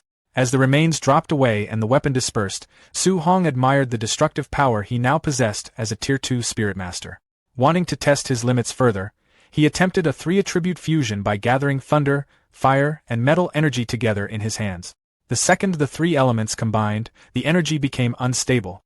Su Hong realized too late that he'd lost control. The resulting explosion shattered the entire stone pillar beneath him. Coughing while buried in rubble, he noted the backlash from the failed fusion, but also realized that if the attack actually succeeded, it could probably injure a Tier 4 expert. On the final day of camp, a ragged-looking Su Hong finally walked back through the front gate. The moment other trainees spotted him, they rushed off to inform Wang Tianyuo, excited to see the long-awaited rematch happen. Grandmaster Qin Tianli asked Wang Tianyuo, Xiaonan, and Lin Xingyi whether they really believed they could defeat Su Hong this time. All three confidently declared victory was guaranteed. Completely unfazed by the crowd or their confidence, Su Hong simply asked whether they were really sure about challenging him again. The three released their new Tier 2 auras. Wang Tianyuo warned Su Hong not to underestimate them anymore, while Xian confidently claimed she could beat him by herself. Su Hong gave an awkward little apology before suddenly erupting with fiery energy and revealing that he had also reached Tier 2 as a martial artist. Shocked but unwilling to back down, Xian activated her own power and declared that being a Tier 1 Spirit Master meant she wasn't afraid of him. She immediately used weapon condensation art, summoning a giant golden sword from the sky. Su Hong answered with the exact same technique. Another massive golden sword appeared above him. The moment the two weapons collided, Su Hong's sword completely crushed Xian's spiritual weapon before it could even descend. The backlash made her cough up blood instantly. Pointing his summoned sword toward the trio, Su Hong apologized again before revealing he was also a Spirit Master. The three elites stepped back in complete shock. They finally realized Su Hong was a dual Tier 2 martial artist and Spirit Master with a top-tier physique. During their previous sparring match, he hadn't even used his full strength. Finding the trio too weak to satisfy him, Su Hong smirked and invited the entire training camp to attack him together. Hoping to collect martial value points from everyone present, he released a powerful glare toward the surrounding trainees, crushing their fighting spirit almost instantly. The crowd immediately panicked, yelling out their surrender and begging him to stick to fighting the elite students instead. Watching from the side, instructors Baimu and Lin Si complained to Grandmaster Qin Tianli, feeling betrayed that he never mentioned Su Hong was also a spirit master. Meanwhile, a sweating and speechless Qin Tianli stood there in total surprise himself, clearly unaware his student had already reached Tier 2 as a spirit master too. Once the instructors realized even the Grandmaster didn't know, they watched Qin Tianli suddenly throw his head back and burst into loud laughter. He proudly declared Su Hong to be a once-in-a-thousand-years monster destined to save humanity. As Su Hong casually beat down waves of trainees, Baimu asked whether they should stop the fight. Lin Si laughed and brushed it off, calling the whole thing normal youthful energy. Then everything changed. Grandmaster Qin Tianli's expression suddenly hardened after sensing an overwhelming presence approaching. A fiery giant rock descended from the sky, ordering the humans to leave its territory now that their 30 days were over. Standing victoriously on top of a pile of unconscious trainees, Su Hong looked up and immediately recognized the massive beast. Annoyed by the rock's attitude, Qin Tianli exploded with his own overwhelming aura. He declared that he'd already tolerated the bird long enough and mocked its attempt to intimidate him. Before the giant rock could even react, Qin Tianli launched a barrage of punches straight into it. Watching from below, Su Hong stared in amazement at the blazing flames of a Tier 7 Grandmaster, comparing the battle to immortals clashing in the sky. Standing on top of the badly beaten rock's head, Qin Tianli completely ignored its desperate cries for mercy. When the beast warned that it had powerful backing, the Grandmaster casually told it to call its boss over too so he could beat that one up as well. That confidence disappeared the moment a booming voice echoed across the sky and ordered him to stop. Dark clouds spread overhead as a gigantic shadowy figure with glowing red eyes appeared behind them, staring down at the entire region. Lin Si and Baimu looked horrified as they realized the giant rock was connected to the legendary Lord of 10,000 Monsters. Nearby, Su Hong's hands tightened as cold sweat formed across his body. He immediately recognized the entity as one of the supreme rulers of the mountain range, a being guaranteed to be at least Tier 9, or possibly even a king-level existence. The massive shadowy figure known as the Lord of 10,000 Monsters, he could feel the terrifying pressure coming from its gaze alone. That brief encounter made one thing painfully clear to him: compared to true top-tier experts, his current strength meant almost nothing. Even though he had already reached Tier 2, it suddenly felt insignificant in front of a Tier 9 existence. For the first time in a while, genuine fear settled into his mind. He started thinking about his aunt and uncle back in Star City. If a monster on that level ever attacked the city, there would be nothing he could do to protect them. Looking up at the sky, Su Hong quietly made a decision. He would keep getting stronger no matter what it took. He swore to continue breaking through every limit until he eventually reached the legendary King Realm. Meanwhile, Qin Tianli finally released the heavily injured Great Rock Beast. Since the creature now had the backing of the Lord of 10,000 Monsters, even he chose not to push things further. The furious beast swore revenge before flying away into the distance. After it left, Qin Tianli felt relieved knowing the Lord of 10,000 Monsters was restricted by an ancient agreement with humanity and could not casually attack human territory. Thankfully, despite the frightening interruption, the training camp ended without any further incidents. As the students gathered near the buses preparing to return home, Su Hong slung his backpack over his shoulder, already looking forward to finally seeing his aunt and uncle after an entire month away. Right then, Lu and Chen Shan ran over to greet him. Lu happily told Su Hong that he was definitely going to become famous throughout Star City after this. Chen Shan looked much more awkward. Bringing up their earlier conflicts, he quietly asked Su Hong not to hold any grudges against him. Su Hong simply sighed and replied that he was not petty enough to care about something like that anymore. Once the group returned to Star City, an official welcomed the trainees back and congratulated everyone for surviving the brutal training. The official then announced a huge celebration banquet at the city lord's estate, promising rewards and gifts for all participants. While most of the trainees cheered excitedly, Su Hong honestly just wanted to skip the whole thing and go home to rest. Later that evening, guests slowly filled the enormous city lord estate. Inside the luxurious banquet hall, an attendant politely guided two nervous-looking guests to their seats. Su Hong's aunt and uncle sat awkwardly at one of the tables, clearly uncomfortable in such a wealthy environment. Some of the rich guests nearby noticed their simple clothing and quietly wondered why ordinary migrant workers had been invited to such an important gathering. Su Hong's aunt worried that their appearance might embarrass him in front of everyone. His uncle sighed and admitted they had already worn their best clothes, but still felt like they did not belong there. Before they could worry any further, Principal Lee from No. 1 High School approached them warmly and greeted them as Su Hong's relatives. The couple looked completely caught off guard that someone so important was speaking to them personally. Principal Lee kindly told them to relax and enjoy themselves. Moments later, Wu Ling, the president of the Star City Martial Artists Association, hurried over enthusiastically and shook Su Hong's uncle's hand. She openly praised Su Hong as the greatest genius she had ever seen, leaving the poor man even more overwhelmed. Nearby wealthy guests watched the scene in total shock. None of them could understand why so many important figures were treating this ordinary-looking couple with such respect. Meanwhile, at the main table, several of Star City's most powerful leaders had gathered together. Lin Xinghui's father confidently praised the city lord while assuming his own son, Wang Tianyuo, had obviously taken first place in the competition. The city lord modestly brushed aside the compliment while praising the other family's children instead. Then Shurao Yan's father joined in, arguing that his daughter's spirit master abilities were clearly superior and insisting she should have ranked first. Lin Xinghui's father immediately fired back, claiming his son's speed alone would beat both of their children. Before long, the three fathers were openly arguing over whose child was the strongest. Wang Tianyuo's father even slammed the table at one point while insisting his son's attack power guaranteed victory. Watching the ridiculous argument from a distance, Principal Lee quietly asked President Wu Ling whether she planned to stop them. Wu Ling refused immediately and joked that listening to them brag any longer might make her want to punch someone. She confidently added that there was no reason to interrupt because the moment Su Hong arrived, the argument would end on its own. Principal Lee looked doubtful, but Wu Ling simply smiled and claimed it was a woman's intuition. Right then, a guard suddenly announced that the trainee buses had arrived. Excited to welcome the next generation of Star City talents, the city lord proudly invited everyone outside. The three proud fathers confidently stood beside the red carpet, ready to greet their victorious children. But the smiles on their faces disappeared instantly. The moment their children stepped off the bus, everyone saw that the three top geniuses were covered in bruises and bandages. The horrified fathers rushed over immediately. As the city lord panicked over his son's injuries, Lin Xinghui casually mentioned that Wang Tianyuo had actually suffered the worst beating because he refused to surrender. The fathers stood there completely confused, unable to understand who could possibly defeat all three top geniuses at once. Then things became even more shocking. The city leaders sensed their children's auras and realized all three had successfully broken through to Tier 2. Now they were even more confused.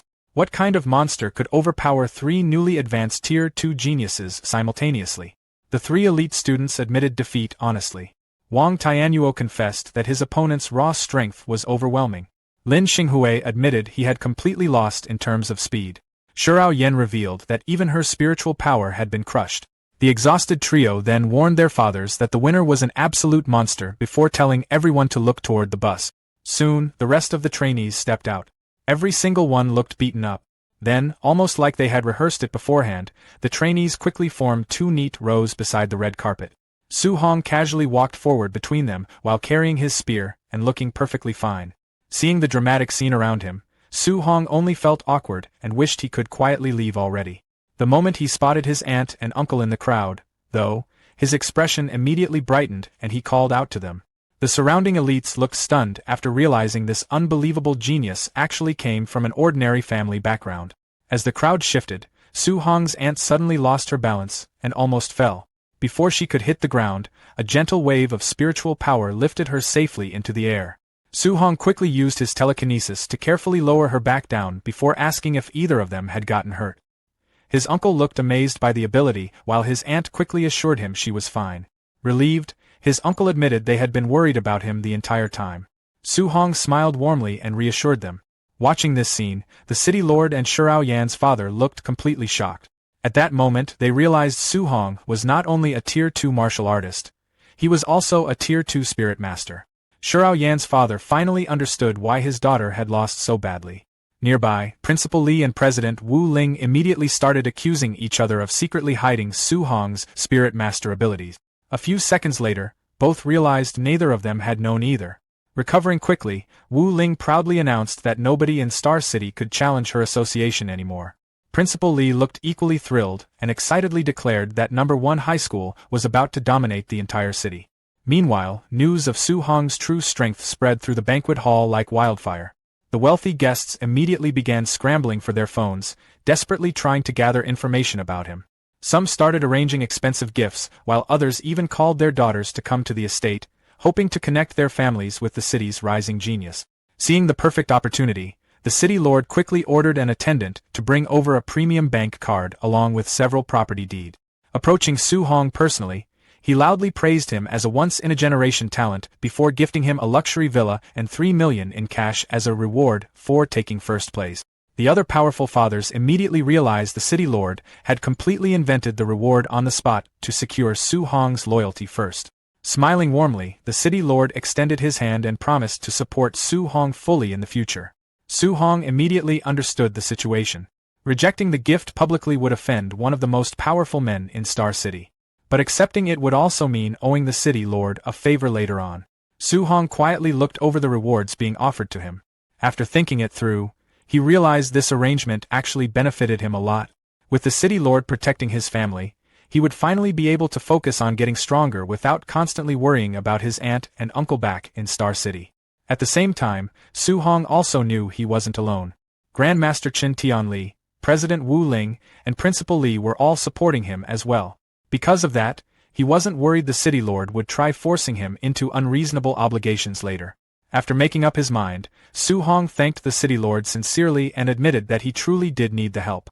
The city lord smiled warmly and shook his hand firmly, telling Su Hong not to hesitate if there was anything else he wanted. Su Hong immediately brought up the thing that mattered most to him, his aunt's rare illness. Behind him, his aunt and uncle instantly became emotional after hearing that. Even in front of so many powerful people, Su Hong's first concern was still their well-being. The city lord reacted without hesitation. He immediately turned toward Director Xiang and ordered him to gather the best medical resources available to help with the treatment. Then he looked back at Su Hong with clear approval, saying he liked straightforward young people, and asking what else he needed. This time, Su Hong admitted he wanted a better weapon. The city lord burst into laughter and generously told him to choose anything he liked from the Wang family armory. As Su Hong thanked him again, the city lord secretly felt more satisfied the more requests Su Hong made. In his mind, every favor tied the young genius a little closer to the Wang family. Before leaving, Su Hong asked his aunt and uncle to wait for him at the banquet. Meanwhile, the city lord instructed his son, Wang Tiantua, to continue hosting the event while he personally guided Su Hong away. The surrounding guests watched the scene with mixed emotions. Many quietly whispered among themselves, amazed at how Su Hong's entire family status had completely changed overnight. Soon, the two arrived at the city lord Manor's armory. The enormous hall was filled with rows of weapons, armor, and specialized equipment made from various alloy materials. The city lord casually led Su Hong past the C-rank and B-rank sections, telling him not to waste time there and to head directly toward the A-rank weapon area instead. As Su Hong walked through the displays, he quickly realized just how valuable these items really were. Even a single A-rank alloy weapon could cost hundreds of millions. It became obvious that the city lord was being extremely generous in order to strengthen ties with him. After examining several weapons, Su Hong suddenly asked whether the armory had any multi-attribute alloy weapons available. The city lord stopped walking and looked genuinely surprised. He immediately asked if Su Hong was actually a multi-attribute martial artist. Rather than answering directly, Su Hong simply released his power. A moment later, 7 different elemental energies appeared around him, swirling through the air like living forces. The city lord stared at the scene in complete disbelief as the 7 attributes rotated around Su Hong one after another. For a second, he could barely even speak. Su Hong calmly watched the reaction. Since he had already decided to accept the city lord's support, revealing more of his talent would only increase his value further. Meanwhile, the city lord's thoughts were in complete chaos. Normally, cultivating multiple attributes slowed down martial artists tremendously because balancing different elemental powers was incredibly difficult. Yet somehow, Su Hong had already reached Tier 2 while cultivating all 7 attributes at once. And that wasn't even the most ridiculous part. He was also a Tier 2 spirit master and possessed a physique powerful enough to surpass the legendary barbarian god body. At that moment, the city lord genuinely felt like Star City had just witnessed the rise of a once-in-a-generation monster, while jokingly complaining that he suddenly felt like a useless uncle in comparison. Su Hong looked slightly confused by the sudden emotional reaction and asked what had gotten into him. The city lord quickly cleared his throat and started searching through the weapon displays while explaining that true multi-attribute alloy weapons were incredibly rare.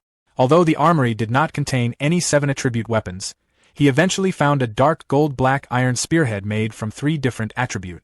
Even though it was only B rank, it was still an extremely rare item. The city lord offered to dismantle an A rank spear shaft and attach the spearhead onto it for Su Hong. But Su Hong politely refused. Instead, he explained that he could simply combine it with the shaft from his existing Thunderfire spear. Holding the glowing spearhead in his hand, Su Hong looked genuinely satisfied.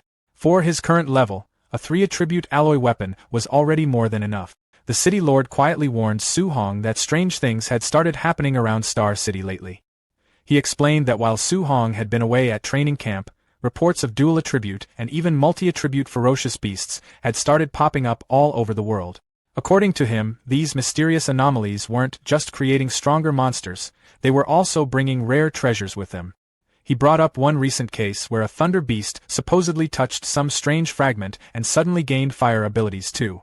The city lord mentioned that Stargazing Lake had become one of the hotspots for sightings of these mutated creatures, though he strongly advised Su Hong not to rush over there yet.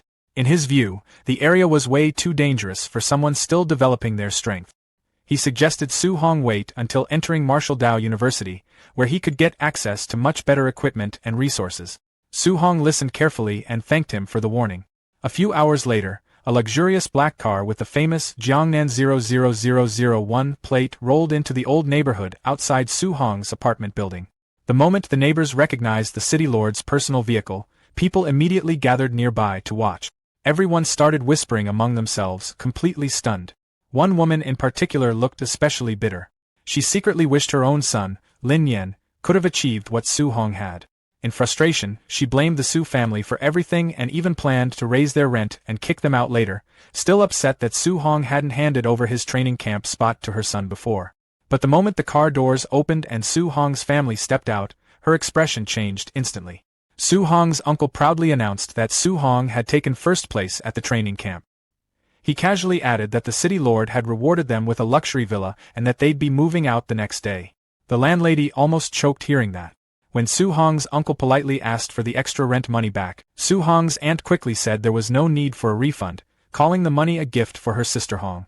Later that evening, while packing their belongings, Su Hong's aunt worried their old furniture might look embarrassing inside such a fancy villa. Su Hong simply smiled and told her none of that mattered to him. As long as the family was together and happy, he honestly didn't care what anyone thought. That night, Su Hong climbed onto the rooftop one last time to cultivate at the old house. Standing under the night sky, he felt a little nostalgic leaving behind the place where he had spent so much time growing stronger. He opened his system interface and checked his current stat. His spiritual power had already reached over 500 points. His overlord body had improved slightly, and several of his martial arts and movement techniques had advanced as well. Most importantly, he still had nearly 2,000 martial value points saved up. Without wasting time, Su Hong immediately started cultivating. As energy poured into his body, notification after notification appeared in his system while his vitality steadily climbed. His aura grew hotter and heavier until his vitality finally passed 700 points, pushing him into the Tier 2 middle stage. Red and purple energy surged around him while his muscles expanded from the sudden increase in strength. After a few moments, his body slowly settled back to normal. Wanting to learn more about the anomalies, Su Hong grabbed his phone and started searching online. The second he tightened his grip slightly, a cracking sound echoed out. The phone screen shattered in his hand. Su Hong looked down awkwardly, realizing his body still hadn't fully adapted to the massive strength increase from his breakthrough. As he continued browsing the news, he found reports about an S-rank spirit herb discovered overseas and another beast that had somehow gained thunder and earth abilities after coming into contact with one of the mysterious fragments. Even stranger, every witness connected to the fragment had apparently died under unexplained circumstances. Eventually, Su Hong found the report he cared about most. A Tier 2 multi-attribute beast had appeared near Stargazing Lake, attracting Tier 3 and Tier 4 martial artists from different regions. After thinking things through, Su Hong admitted that while defeating a Tier 4 expert might still be difficult for him right now, escaping from one probably wouldn't be impossible anymore. By the end of the night, he had already made up his mind. Once his family finished moving into the new villa tomorrow, he planned to head straight for Stargazing Lake and investigate the anomaly himself. The following day, Su Hong and his family officially moved into their enormous new villa in one of Star City's most prestigious neighborhood. The moment they arrived, they found the house already packed with expensive gifts sent by wealthy families eager to build connections with Star City's newest rising star. The luxurious surroundings left Su Hong's aunt and uncle feeling a little overwhelmed.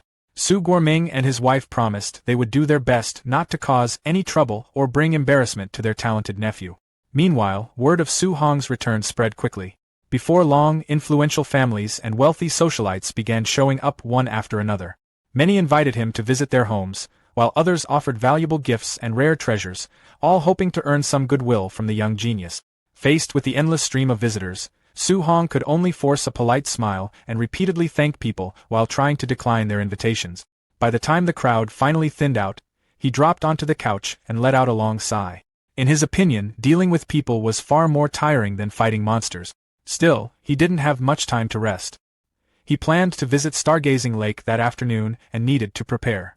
When Su Hong arrived at the local martial artist base later that day, he was surprised by the atmosphere. The courtyard was packed with martial artists, yet very few seemed interested in leaving. Curious, he listened to the conversations around him and quickly learned why. Many lower-tier fighters were nervously discussing the large number of Tier 3 and Tier 4 experts gathering near the anomaly. Most admitted they were too intimidated to head out themselves, worried they would be robbed or caught in conflicts between stronger cultivators. At the same time, on the second floor of the base, Yiku confronted a mysterious visitor. He demanded to know whether the rumors were true and whether Su Hong had really killed his cultist nephew. The guest calmly confirmed the news. Before Yiku could say anything else, the visitor stepped forward and released an overwhelming pressure throughout the room. The crushing force immediately drove Yiku to the floor. Surrounded by a terrifying crimson aura, the red-eyed noble warned him that he should show proper respect.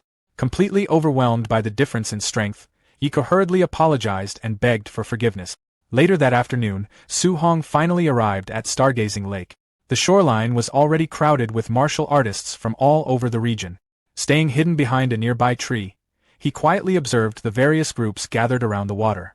After looking around, he noticed something interesting. There were no weak cultivators present. Everyone nearby was at least Tier 2 or Tier 3, and several powerful Tier 4 experts could be seen resting near the shore. Su Hong quickly realized how valuable these anomalies had become. If a single Tier 2 multi-attribute beast could attract so many experts, then the competition in larger regions must be even more intense. Suddenly, violent bubbles erupted across the lake. The entire shoreline immediately became alert. A moment later, a massive dragon-like creature burst from the depths with an enormous splash. Several hunters instantly recognized it as a Tier 3 star-spotted giant fish. The enormous beast let out a furious roar before gathering a huge sphere of dual-attribute energy inside its mouth. Panic spread through the crowd as many hunters rushed backward. One arrogant Tier 4 martial artist, however, refused to move. Looking down on the beast, he mocked everyone for running from what he called nothing more than a fish. Confident in his strength, he created a massive earth barrier in front of himself. The confidence didn't last long. The giant fish fired its attack, and the devastating beam blasted straight through the defense. The barrier shattered instantly, and the Tier 4 fighter was thrown through the air. Watching from a distance, Su Hong was genuinely surprised. The beast's dual-attribute attack hadn't merely broken a Tier 4 defense, it had nearly taken the martial artist out of the fight in a single strike. Before anyone could recover from the shock, another powerful expert rushed forward. The man had apparently been waiting for an opportunity like this for weeks and looked thrilled to finally encounter a dual-attribute beast. With one powerful punch, he drove the giant fish onto the shore. The moment the creature hit land, the gathered hunters charged in. The scene turned into complete chaos. Everyone wanted a share of the prize. Less than a minute later, the once powerful Tier 3 beast had been carved apart piece by piece. Unfortunately for the hunters, their excitement quickly turned into frustration. After searching the beast's remains, they found no valuable treasure hidden inside. After watching the entire spectacle, Su Hong decided it was best to leave. Competing directly with so many Tier 4 experts seemed like a good way to waste time and gain nothing. As he moved deeper into the nearby forest, his enhanced senses suddenly picked up a dangerous signal. An instant later, a masked assassin dropped from the trees and launched a surprise attack. Fortunately, Su Hong reacted immediately. Using his telekinesis, he locked the attacker in place for a brief moment while the assassin was still in midair. The assassin quickly broke free and slashed forward with his sword. Su Hong jumped back and narrowly avoided the strike. At that point, the assassin realized he was facing a spirit master. Meanwhile, Su Hong recognized something just as alarming. His opponent was a Tier 4 martial artist, and a highly skilled one at that. Understanding the danger, Su Hong immediately retreated at full speed. He knew very well that without his telekinesis slowing the assassin down for that split second, the surprise attack might have ended the fight before it even began. Just as Su Hong thought he had escaped danger, more enemies appeared from the surrounding forest. 6 masked fighters emerged from the trees, and quickly joined the assassin pursuing him. After a quick glance, Su Hong realized they were all experienced Tier 3 martial artists. Their leader immediately told them to stop talking and stay focused. He reminded them that their target wasn't an ordinary cultivator but a dangerous spirit master. Su Hong immediately understood how serious the situation had become. Sending that many skilled assassins after a single Tier 2 martial artist wasn't normal. Even the Star City Lord would have struggled to gather such a force on short notice. It made Su Hong wonder who exactly wanted him dead and when he had attracted the attention of such a powerful group. The assassins continued chasing him through the forest, but many of them were surprised by how fast he was moving. After observing him carefully, they eventually recognized the movement technique he was using and realized it was an A-rank skill. Their leader wasn't concerned. He ordered everyone to keep pursuing him, convinced that a Tier 2 martial artist would eventually run out of energy. Su Hong, however, had no intention of playing by their rules. While running, he quietly prepared his telekinetic abilities. Combining telekinesis with his movement technique, he suddenly launched himself high into the sky. The assassins could only watch as he soared above the forest and disappeared into the distance. Many of them stared upward in disbelief. None of them could understand how a Tier 2 martial artist was capable of actual flight. Dozens of kilometers away, Su Hong finally landed. His spiritual energy had been nearly exhausted by the escape. Knowing he couldn't keep relying on telekinesis, he switched to using the physical endurance of his overlord body and continued putting distance between himself and his pursuers. As he ran, he began piecing everything together. The most likely person behind the assassination attempt was Yi Ku, the relative of the cultist he had killed earlier. Although Yi Ku himself was only Tier 3, his family possessed enough wealth and influence to hire a large number of elite assassins. Su Hong carefully evaluated his options. He wasn't particularly worried about the Tier 3 fighters. Given the chance, he felt confident he could eliminate them. The real problem was their Tier 4 leader. If he focused on defeating the weaker assassins first, the leader could easily take advantage of the distraction and strike at him. On the other hand, if he targeted the leader first, the Tier 3 fighters could overwhelm him from every direction. After considering the situation, he reached a simple conclusion. The only realistic strategy was to eliminate the Tier 3 fighters as quickly as possible. Once they were out of the picture, he could focus entirely on the Tier 4 assassin. Meanwhile, the assassin leader was in a terrible mood. After losing Su Hong again, he vented his frustration by cutting a massive boulder in half. He cursed the intelligence reports that had failed to mention Su Hong's spirit master abilities. His subordinates warned him that if Su Hong managed to return to Star City, their mission would become much more difficult. Everyone understood that their employer wouldn't dare openly attack Su Hong inside the city. They were even more concerned about their mysterious backer. If they failed such an important mission, the consequences would be severe. The leader immediately shut down the complaint. He insisted that even if Su Hong returned to Star City, it would only delay the inevitable. Their discussion was interrupted when a group of robed elites arrived. The group's leader calmly explained that the intelligence failure wasn't entirely their fault. Su Hong had only revealed his spirit master status the previous day, so much of the information available was already outdated. He assured the assassins that his organization had agents monitoring every anomaly zone in the region. According to him, they would help seal off the surrounding area and make escape much more difficult. However, he also warned the assassin leader that another failure would not be tolerated. The assassin leader quickly expressed his gratitude and requested a complete lockdown of the area. Filled with anger, he promised that once he found Su Hong, he would personally finish the job. Checking a special divination device in his hand, he searched for clues about Su Hong's location.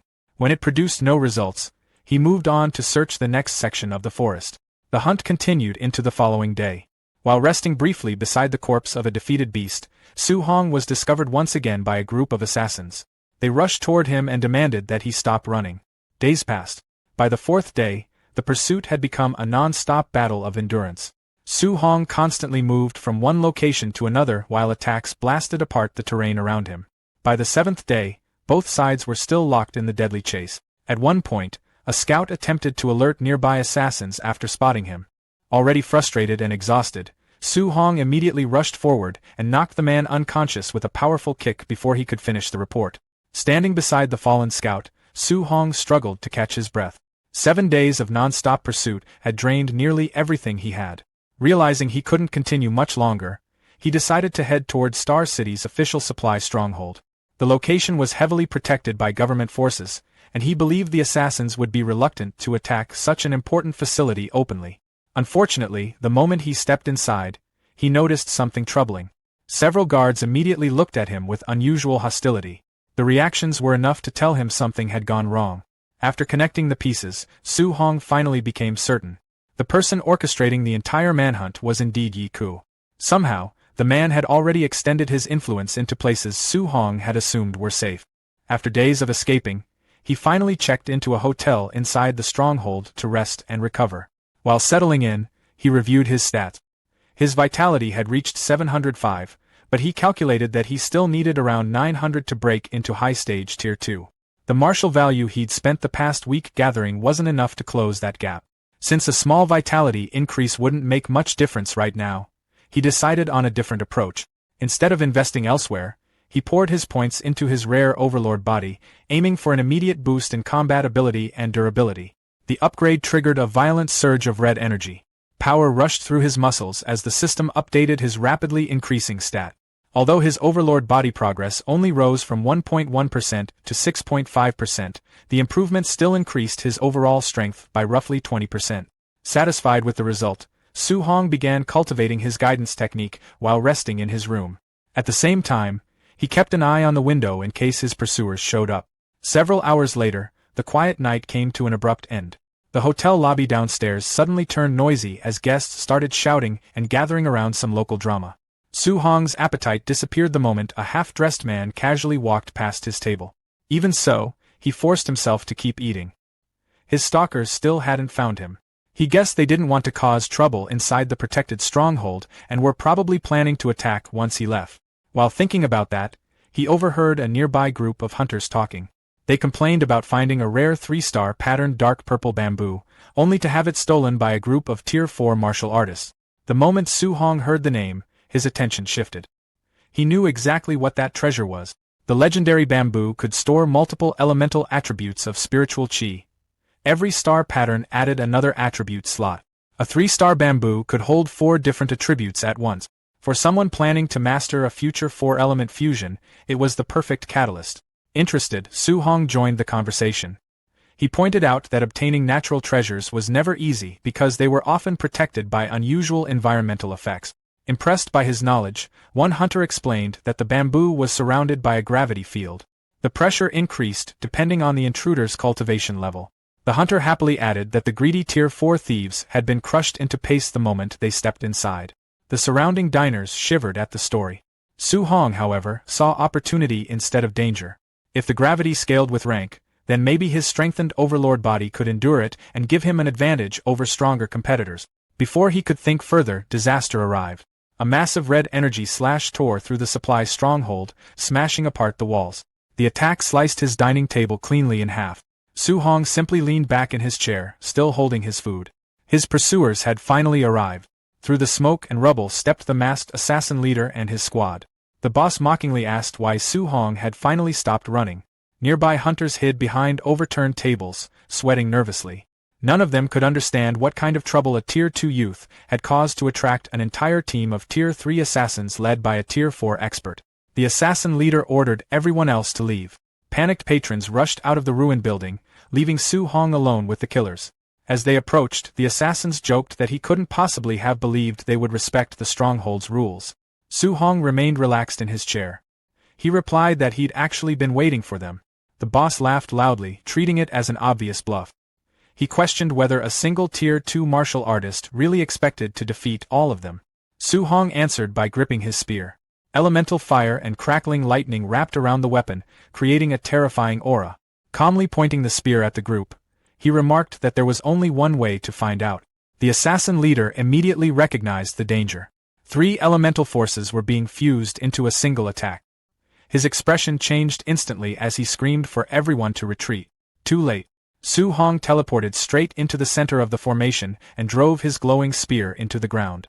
Then he released everything. The unstable fusion exploded. The resulting blast was enormous. The hotel vanished in fire and light as a gigantic shockwave tore across the night sky. Witnesses watching from a distance wondered why anyone would use such overwhelming force against a mere Tier 2 target. As the smoke cleared, the answer became obvious. The elite assassins began collapsing one after another. The Tier 2 target had been the source of the explosion all along. A massive crater now occupied the place where the hotel once stood. Bodies from the Tier 3 squad were scattered across the ruins. The assassin boss dragged himself out of the wreckage, badly injured. He cursed the terrible intelligence provided by his employer for failing to mention that Su Hong possessed a 3-attribute martial art. Looking around at his crippled subordinates, he reassured himself. Even a Tier 4 expert like him had been severely injured. A Tier 2 fighter standing at the center of the blast had no chance of surviving. Despite the losses, he considered the mission successful. Failing the contract would have meant facing the wrath of the terrifying Lord Nabu. Then his confidence vanished. A giant pillar of energy erupted from the crater. Before he could react, a shirtless and completely unharmed Su Hong dropped from above and unleashed the heaven-breaking spear technique. The assassin boss barely managed to block the attack. He shouted in disbelief that Su Hong was still alive. The next moment, Su Hong disappeared. The boss swung at empty air. His instincts immediately warned him to turn around.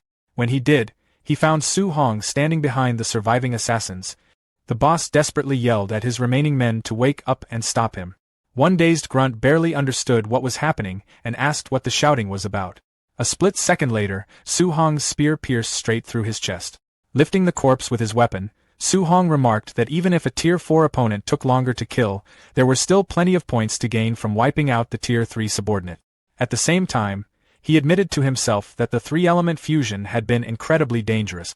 If he hadn't strengthened his earth armor and boosted his overlord body beforehand, the backlash could have crippled him. He casually threw the body aside and rushed past the boss.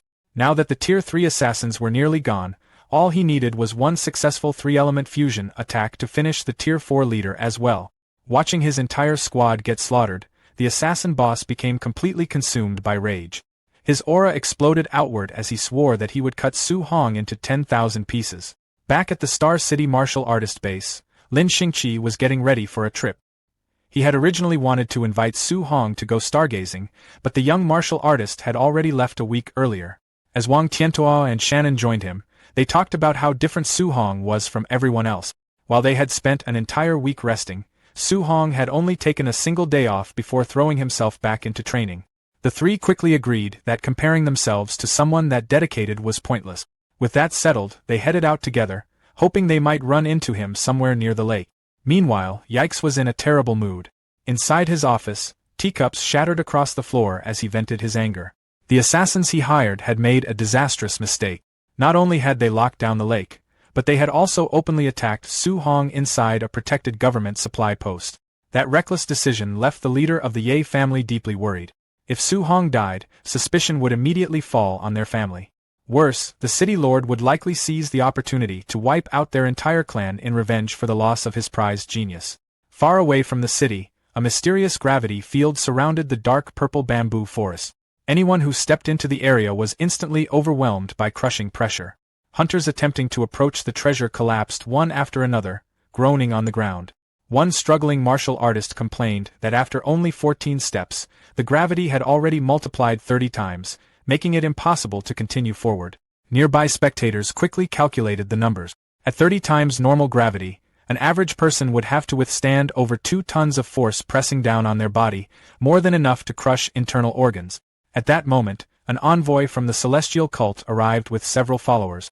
The envoy explained that the gravity field adjusted itself according to strength. Because of that, a Tier 4 expert like him would actually face much stronger pressure than a Tier 3 martial artist. Realizing that obtaining the bamboo wasn't possible for the moment, the envoy shifted his attention back to searching for a specific divine object. Suddenly, his divination compass began spinning rapidly. After several rotations, the needle locked onto a single direction. The envoy immediately realized it had found its target. Unfortunately, the compass pointed straight toward the 3-star patterned dark purple bamboo. He cursed his luck. The divine object he had been searching for was trapped inside the same gravity field, making it extremely difficult to obtain. While trying to think of a solution, he suddenly spotted someone moving through the trees. It was Su Hong.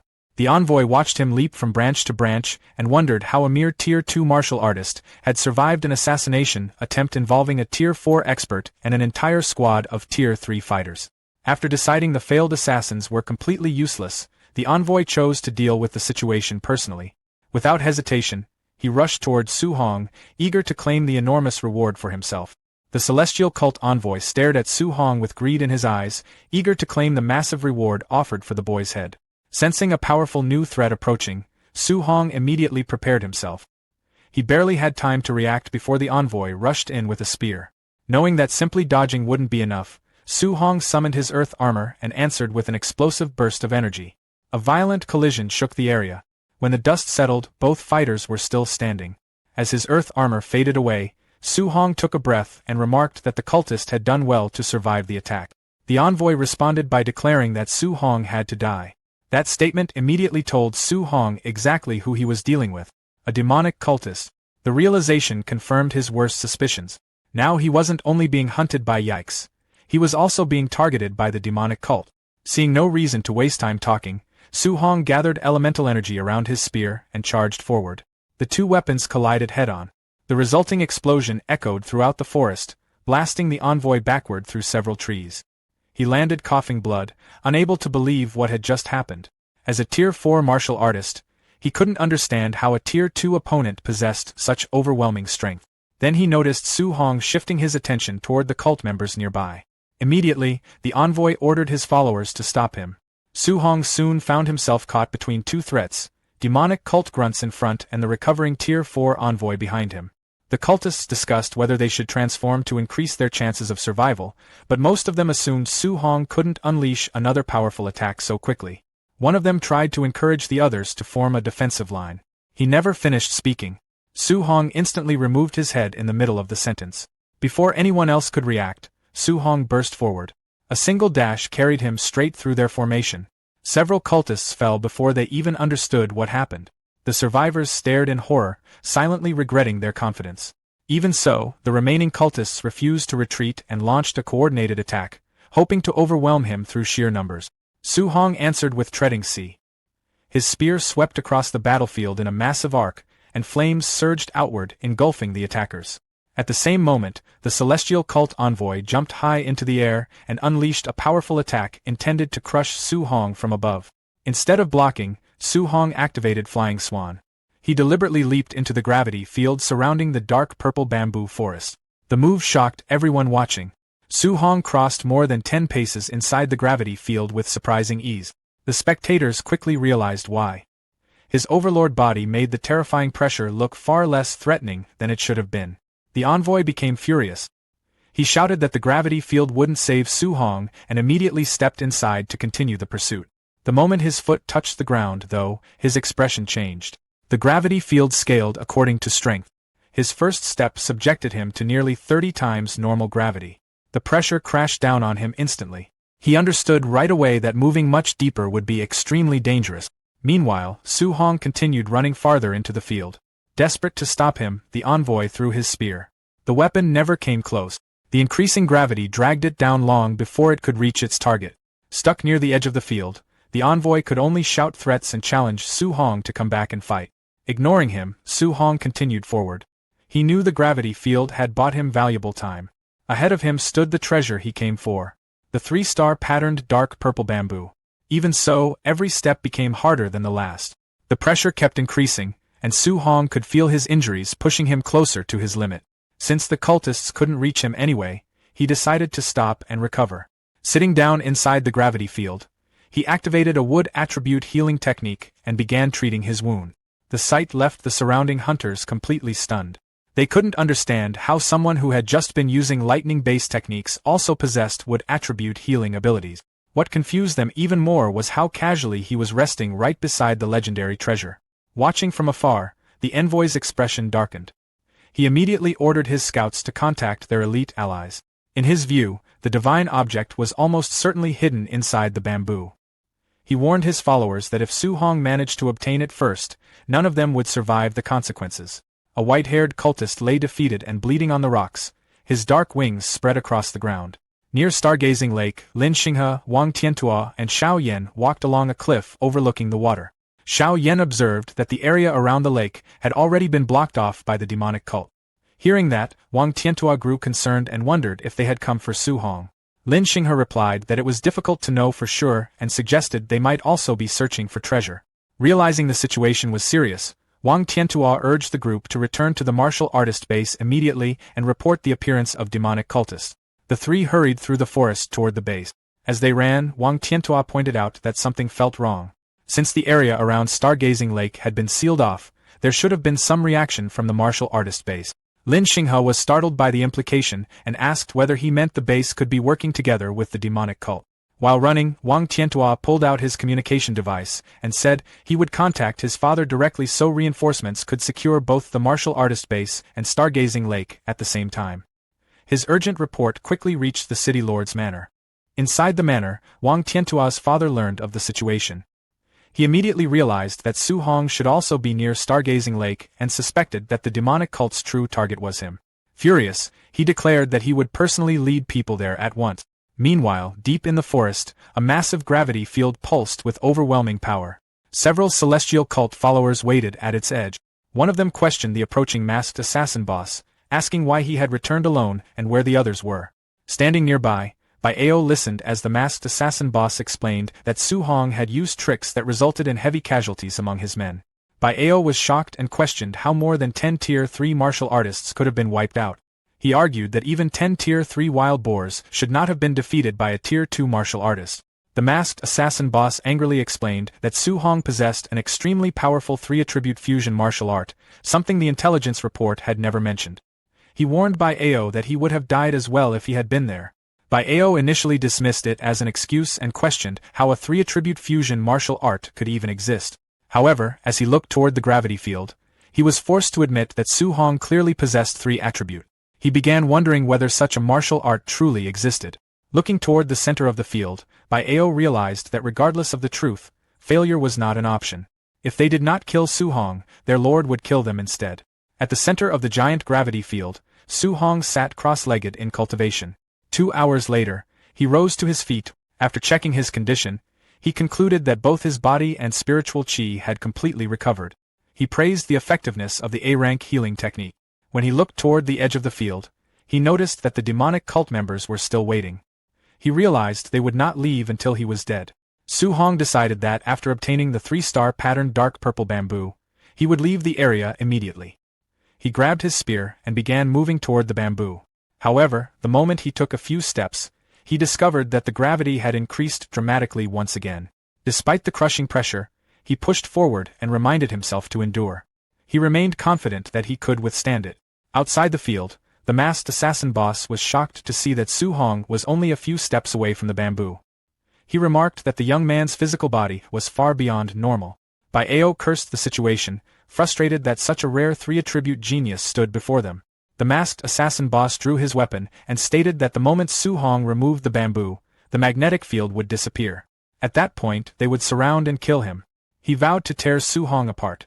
Under the intense pressure, Su Hong finally reached the bamboo after several painful steps. Standing beside it, he noticed something unusual. Although the surrounding rocks had been crushed into powder by the gravity, a triangular metal fragment remained completely intact beneath the bamboo. Suspecting it might be a treasure, he picked it up and examined it carefully. He could not identify the material and found nothing special about it. To test it, he tried bending the fragment with all his strength, but it would not move. Then the sharp edge cut his thumb. The moment a drop of blood touched the fragment, it dissolved into light and merged directly into his hand through the wound. Instantly, multicolored energy veins spread across Su Hong's body as all 7 types of spiritual qi surged within him. A system notification appeared before him, informing him that he had obtained the 7 Gods Cauldron fragment. Realizing it was likely a treasure capable of improving cultivation, Su Hong immediately sat down and began cultivating. Outside the field, Ao demanded to know why Su Hong had suddenly started cultivating, while the masked assassin boss concluded that he must have picked up the mysterious object. Inside the field, a massive pillar of fiery energy erupted around Su Hong. He quickly realized that the spiritual qi of all 7 attributes had increased by more than 10 times. Previously, he could only use an A-rank martial art a few times before exhausting his spiritual qi. Now, he estimated he could use such techniques dozens of times.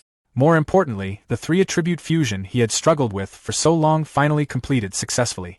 A golden glow surrounded him as a tricolored orb formed between his hands. His status screen updated. Vitality, 707.5. Spiritual power, 501. Physique, Overlord body or spirit rank 6.5%. Items, 7 Gods Cauldron Fragment. After examining the information, Su-hong realized that the 7 Gods Cauldron consisted of 100 fragments. If a single fragment had increased his strength so dramatically, he concluded that the complete treasure must be above S rank. He began wondering how powerful he would become if he collected all 100 pieces. Rising to his feet, he felt completely confident. With his successful 3-attribute fusion and enormous reserves of spiritual chi, he no longer saw any reason to flee. He decided it was time to end everything. Holding Star Bamboo upright, he gathered his power. At the edge of the field, a celestial cult follower noticed his actions and warned the others that Su-hong was about to pull out the dark purple bamboo. The masked assassin boss replied that he already knew and wanted to kill Su-hong more than ever. Su-hong grabbed the bamboo with both hands and pulled it from the ground. The giant gravity field instantly shattered and disappeared. The moment the barrier vanished, Bai Ao, the masked assassin boss, and the remaining cultists charged forward with their weapons drawn. Su-hong remained calm as he watched them approach. Raising his spear, now fused with the 3-star pattern dark purple bamboo and infused with the power of fire, wind, and lightning, Su-hong decided to use the approaching cultists to test the full strength of his technique. He thrust the spear forward and unleashed a massive orb of combined elemental energy. The charging cultists immediately sensed the terrifying power behind the attack. Su-hong released the technique, sending a devastating wave of fire and lightning across the battlefield. The explosion engulfed the attackers and swept through the clearing. Several cultists were thrown through the air as the attack tore through their rank. When the smoke began to clear, the battlefield had been devastated. The ground was scorched, debris smoldered across the clearing, and numerous celestial cult followers lay dead. Some had been reduced to smoking skeletons. Bai Ao knelt on the ground. Nearby, the masked assassin boss barely managed to remain standing. Covered in wounds, he concluded that Su-hong must have obtained the divine fragment. Otherwise, there was no way he could have become so powerful so suddenly. At that moment, a pair of boots emerged from the smoke. Su-hong stepped forward with his spear in hand as flames crackled around him. Looking down at his defeated enemies, he remarked that their hunting game seemed to have been enjoyable. He then informed them that it was now his turn to do the hunting. After defeating the 2 cult leaders, Su-hong demanded answers before finishing them off.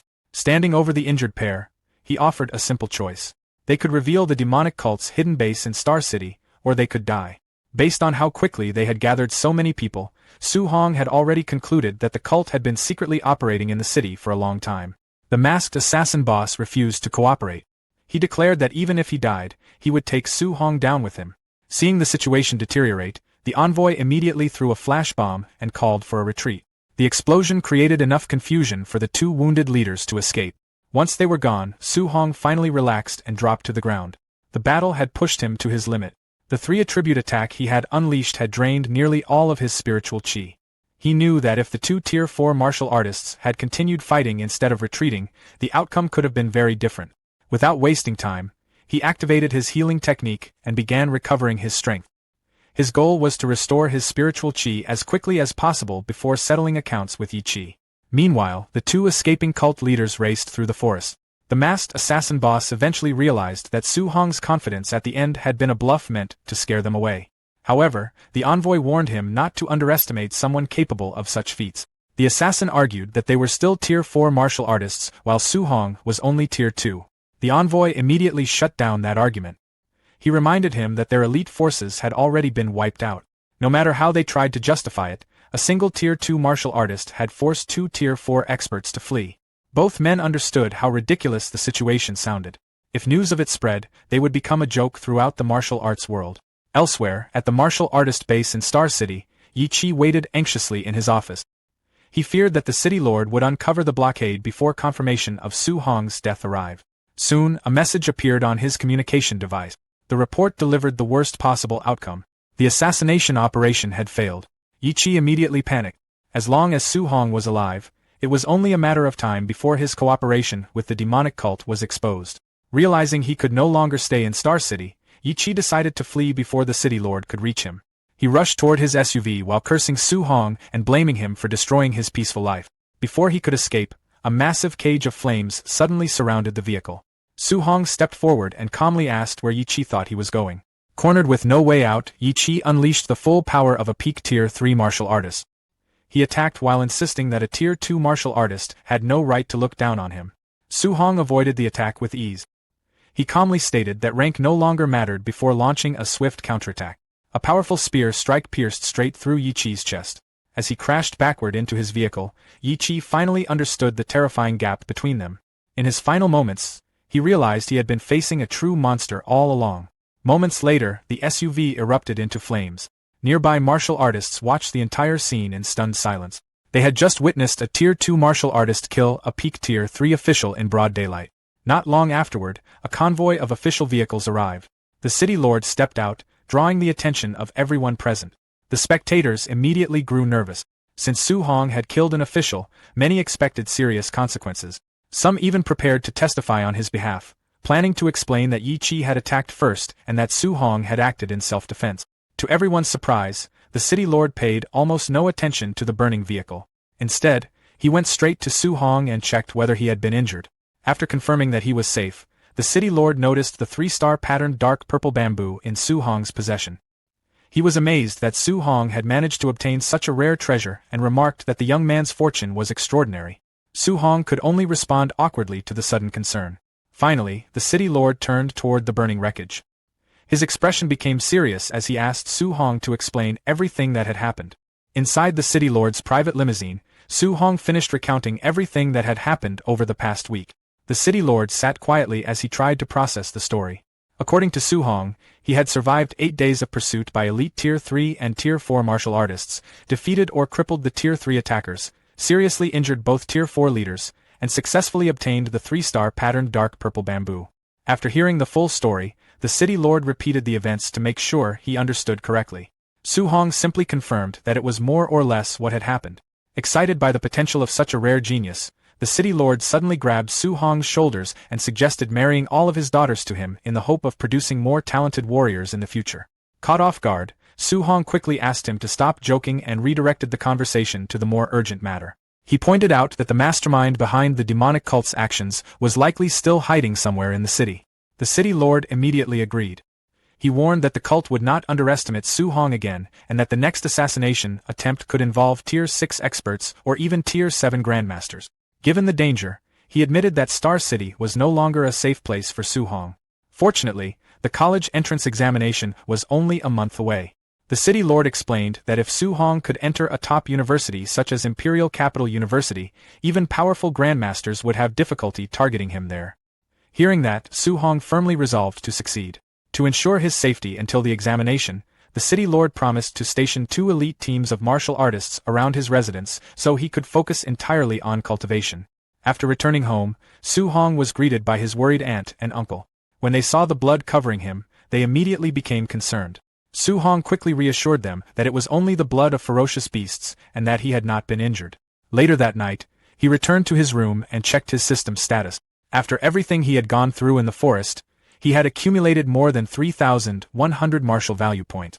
As he reviewed his options, he realized that investing all of those points into vitality would allow him to advance directly to Tier 3. However, doing so would leave his spiritual power relatively weak and still at Tier 2. Since he needed to remain inside the city for safety and could not easily venture out to earn more martial value, he knew future opportunities for rapid growth would be limited. After considering the situation, Su Hong decided that a balanced approach would be more practical. Instead of focusing on a single attribute, he upgraded both his vitality and spiritual power. Afterward, he tested his improved abilities. A nearby glass of water rose into the air and moved smoothly around the room under his control, demonstrating the growth of his spiritual power. By the following morning, stories about Su Hong's recent battle had already spread throughout Star City No. 1 High School. Students gathered in classrooms discussing increasingly exaggerated versions of the event. Some claimed that Su Hong had wiped out more than 100 cultists with a single swing of his spear. At the same time, Chun Shan and Li Tu continued visiting classrooms to share stories about Su Hong's achievement. However, they accidentally showed up at the wrong classroom and were quickly confronted by frustrated students who complained that their class had been waiting for a week to hear the presentation. After checking their schedule, the two realized they had mixed up the classrooms. The confusion ended when a student suddenly spotted Su Hong entering the school grounds. The news spread instantly. Hearing the commotion, Su Hong looked around in confusion. Before he could figure out what was happening, a huge crowd of excited students rushed toward him from every direction. Faced with what looked like an entire school charging at him, Su Hong could only wonder what he had done to attract so much attention. As soon as Su Hong arrived at school, a large crowd of students surrounded him. Everyone wanted to hear the details of his recent exploits firsthand. One spiky-haired student excitedly told Su Hong that he had become the biggest topic in the entire school. He even claimed that when Teacher Lee heard the news, he had been so shocked that he barely knew how to react. The student continued describing how everyone had laughed about it afterward. A cough suddenly came from Su Hong. The spiky-haired student paid no attention and continued bragging about Teacher Lee. A moment later, Su Hong coughed again, this time a little more deliberately. The student finally looked at him in confusion and asked why he kept coughing. He wondered if Su Hong had caught a cold. The moment he turned around, he found Teacher Lee standing directly behind him. The student's confidence disappeared instantly. Teacher Lee smiled and reminded him that he had been calling him Old Lee just moments ago. Without giving him a chance to escape, Teacher Lee grabbed him by the head and held him in place. He then turned to Su Hong and informed him that the principal wanted to see him. Su Hong immediately agreed. The unfortunate student desperately called for help while still trapped in Teacher Lee's grip. A short time later, Su Hong arrived at the principal's office and knocked on the door. Inside, the principal warmly welcomed him and invited him to sit down. As soon as Su Hong took a seat, the principal pushed a small box across the table and offered him several Tier 2 pills, insisting that he accept them. Su Hong politely declined. He explained that he had already reached Tier 2 high stage, making the pills far less useful to him. He suggested giving them to students who needed them more. The principal was stunned. He pointed out that Su Hong had only recently reached Tier 2 initial stage during the training camp and asked how he had advanced so quickly. Su Hong simply explained that several things had happened recently that accelerated his growth. Thinking back to the events in the forest, he realized that the people trying to kill him had unintentionally helped him earn a huge amount of martial value. The principal became even more excited after hearing that. He immediately suggested going to the gymnasium to test Su Hong's current strength. Su Hong reminded him that he was a Tier 3 martial artist. The principal confidently assured him that he would hold back. Soon, the two arrived at the gymnasium. Students training inside immediately greeted the principal. Some quickly recognized Su Hong and whispered to each other about the student whose recent achievements had spread across the entire school. The principal gathered everyone's attention and announced that he would be sparring with Su Hong. He encouraged any students without classes to stay and observe carefully. The students eagerly agreed. Su Hong quietly suggested moving somewhere else. The principal misunderstood and assumed Su Hong was worried about losing in front of everyone. Laughing, he assured him that he would not make things look too embarrassing. Su Hong could only smile awkwardly. In reality, he was more concerned about the principal's reputation if the match went badly. News of the spar spread rapidly. Before long, students filled the gymnasium and crowded around the court to watch. The principal stepped forward and released his strength. A powerful vitality aura erupted from his body as he called on Su Hong to make the first move. The students were immediately impressed. For many of them, it was the first time seeing a Tier 3 martial artist display his full aura. Others began cheering for Su Hong and encouraged him to do his best. Facing the principal, Su Hong remained calm. He knew he couldn't seriously injure him, so he carefully considered which martial art to use. After some thought, he settled on the B-rank Cloud-Hiding Gale Fist, believing it was strong enough to be convincing without revealing too much of his true strength. Wind-attributed spiritual chi gathered around his fist. After giving a brief warning, Su Hong rushed forward. The principal immediately realized that Su Hong had opened the match with a B-rank martial art. Surprised by both the power and speed behind the technique, he quickly responded.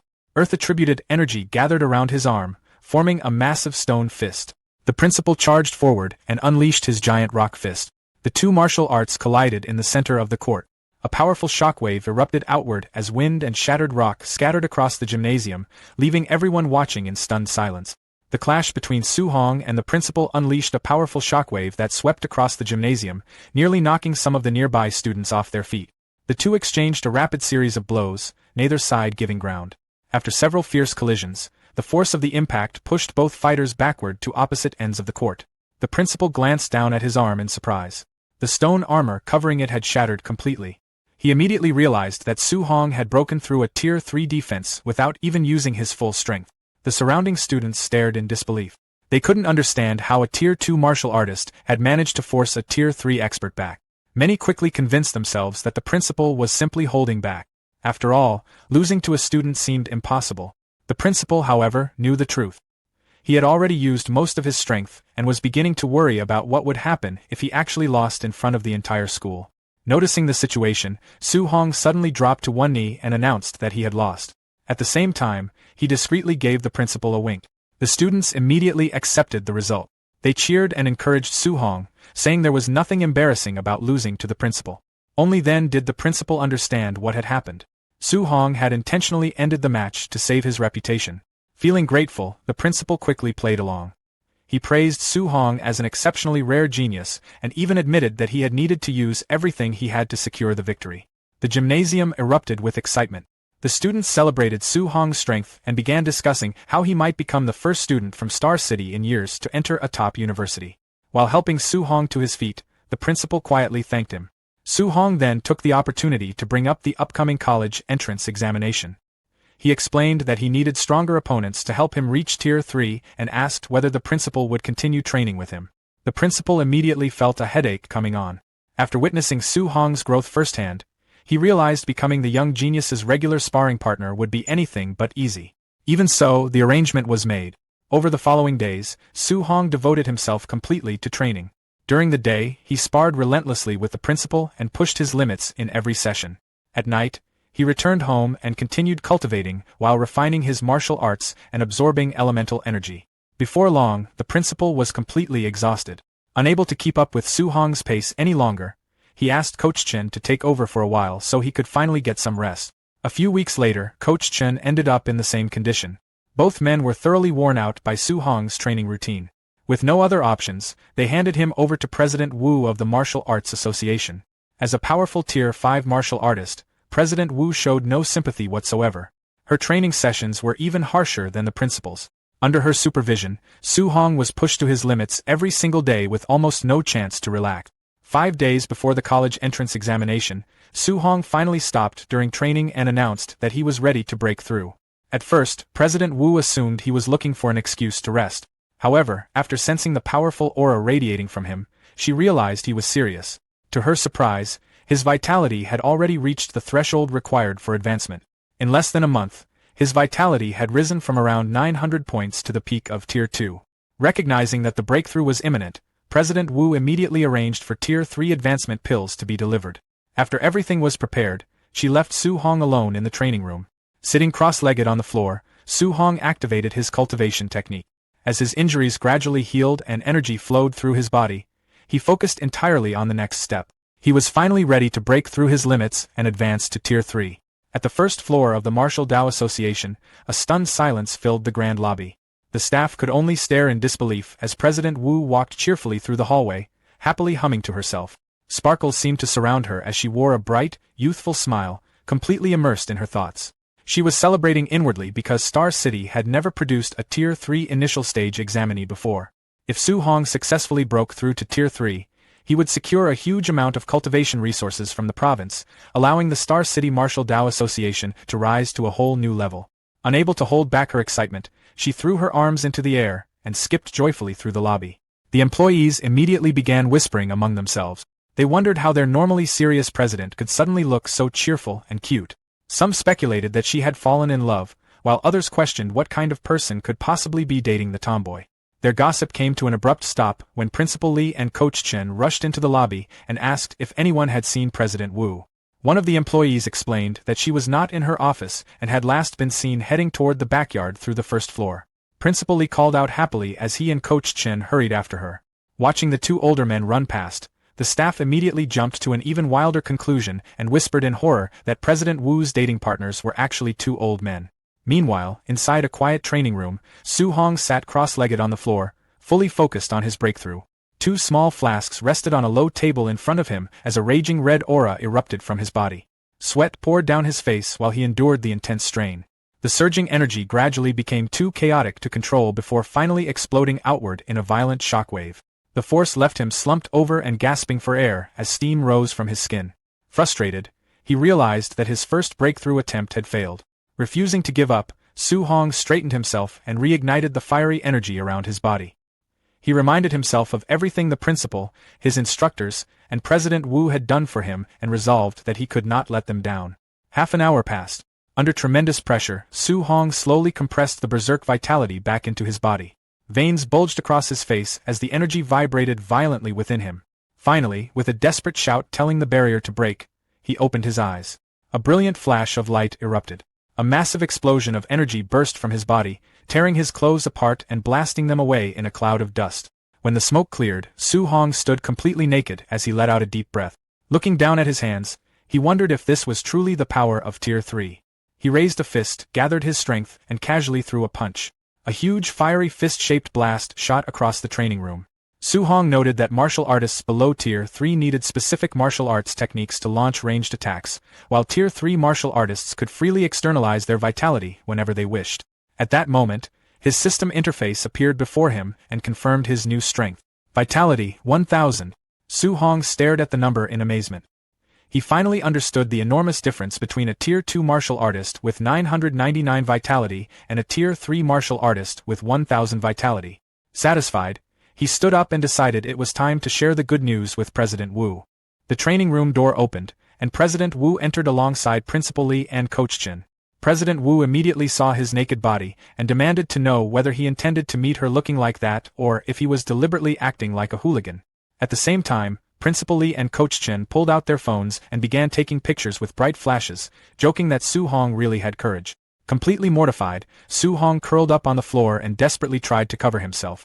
Ignoring the commotion, President Wu raised her phone and contacted the city lord. She informed him that Su Hong had successfully broken through to Tier 3 and told him to hurry to the association for a parent-teacher meeting. Elsewhere, at the luxurious city lord's manor, Wang Tianhua hurried excitedly through the halls. He pushed open a set of double doors and proudly announced to his father that he had successfully reached the Tier 2 middle stage. After hearing the announcement, he casually told his son to keep up the good work. Wang Tianhua froze in shock. At only 18 years old, he had already reached the Tier 2 middle stage, yet his father's reaction was unbelievably cold. Then a notification from President Wu appeared on the city lord's device. It informed him that Su Hong had officially broken through to Tier 3. The city lord was instantly shocked. He grabbed his coat from the butler and rushed out of the room to see the situation for himself, completely ignoring his son. Later, at the Martial Dao Association, a tense silence filled the room. Coach Chen, President Wu, City Lord Wang, and Principal Li sat side by side on a long couch with their arms crossed, staring intently ahead.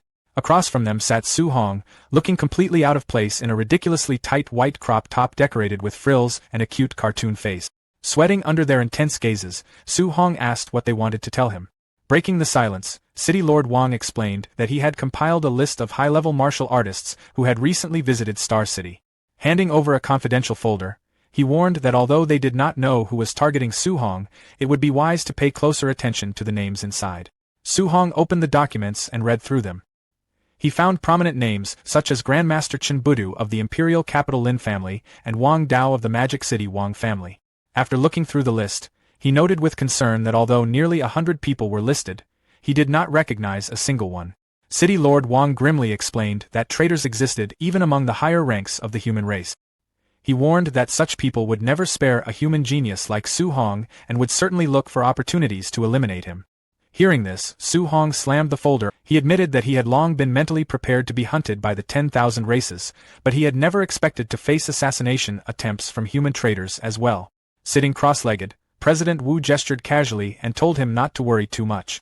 She explained that once he entered Magic City Martial Artist University, no matter how bold those traitors were, they would not dare target him there.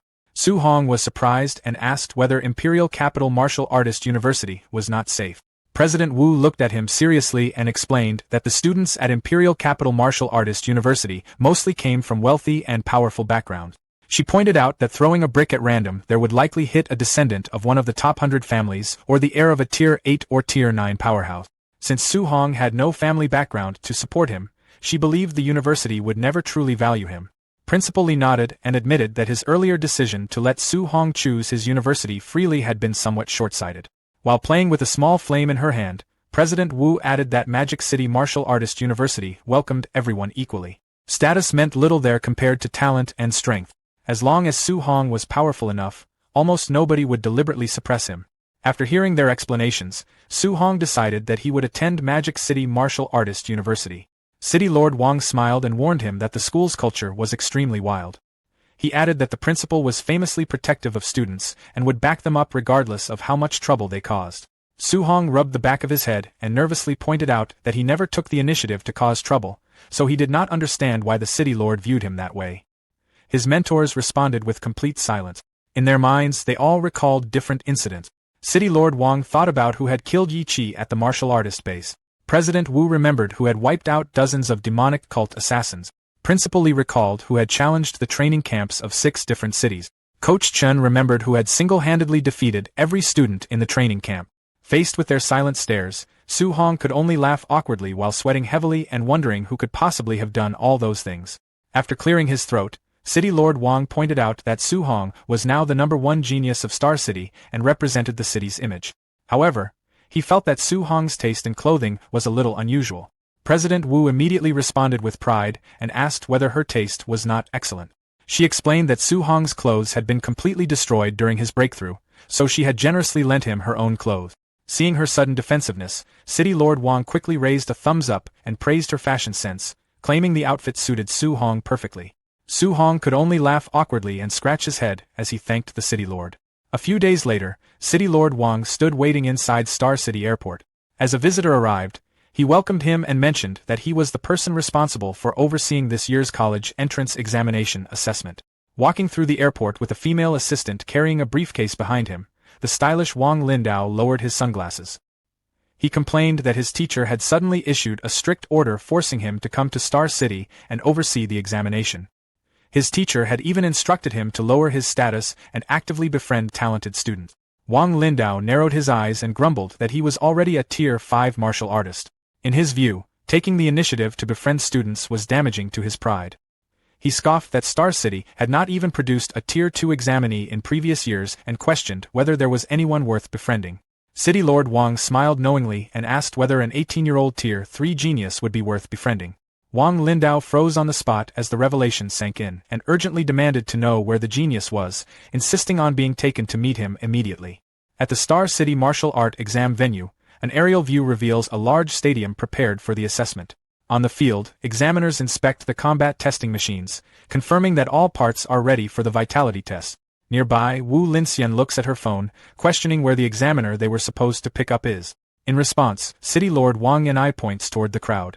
There, Examiner Wang Lindao leans heavily on Su Hong's shoulder. Unfazed by Su Hong's confusion, Wang Lindao introduces himself, claiming he wants to be friends and enthusiastically asking Su Hong to smile and pose for a photo. Watching the display, City Lord Wang Yanai facebombs, criticizing Wang Lindao's shamelessness in front of all the students. An announcement then rings out to the massive crowd outside the building, declaring that priority will be given to the vitality test. The speaker explains that students at Tier 2 and above must travel to the provincial capital for centralized testing, while those below Tier 2 will continue their combat power tests locally. Hearing this, Su Hong looks forward calmly as the martial Dao assessment officially begins. However, he soon looks annoyed, realizing that not a single person had informed him about the provincial capital rule. Meanwhile, Lin Xinghe and Xiao Nan converse with Wang Tiantua, congratulating him on reaching the Tier 2 middle stage and asking if he has surpassed Su Hong. Wang Tiantua casually replies that they will find out shortly. The 3 students look toward the testing area, noting the massive crowd gathered specifically to watch Su Hong. As people speculated about whether Su Hong had already reached the high stage of Tier 2, he sat calmly inside the testing machine. A faint red aura was already radiating from his body. Moments later, that energy surged outward, and blazing red power surrounded him completely, filling the area with an intense martial aura. Witnessing the sheer power, Lin Xinghe and Xiao Nan look on in absolute shock. The testing machine's screen lights up, displaying a staggering vitality value of 1005.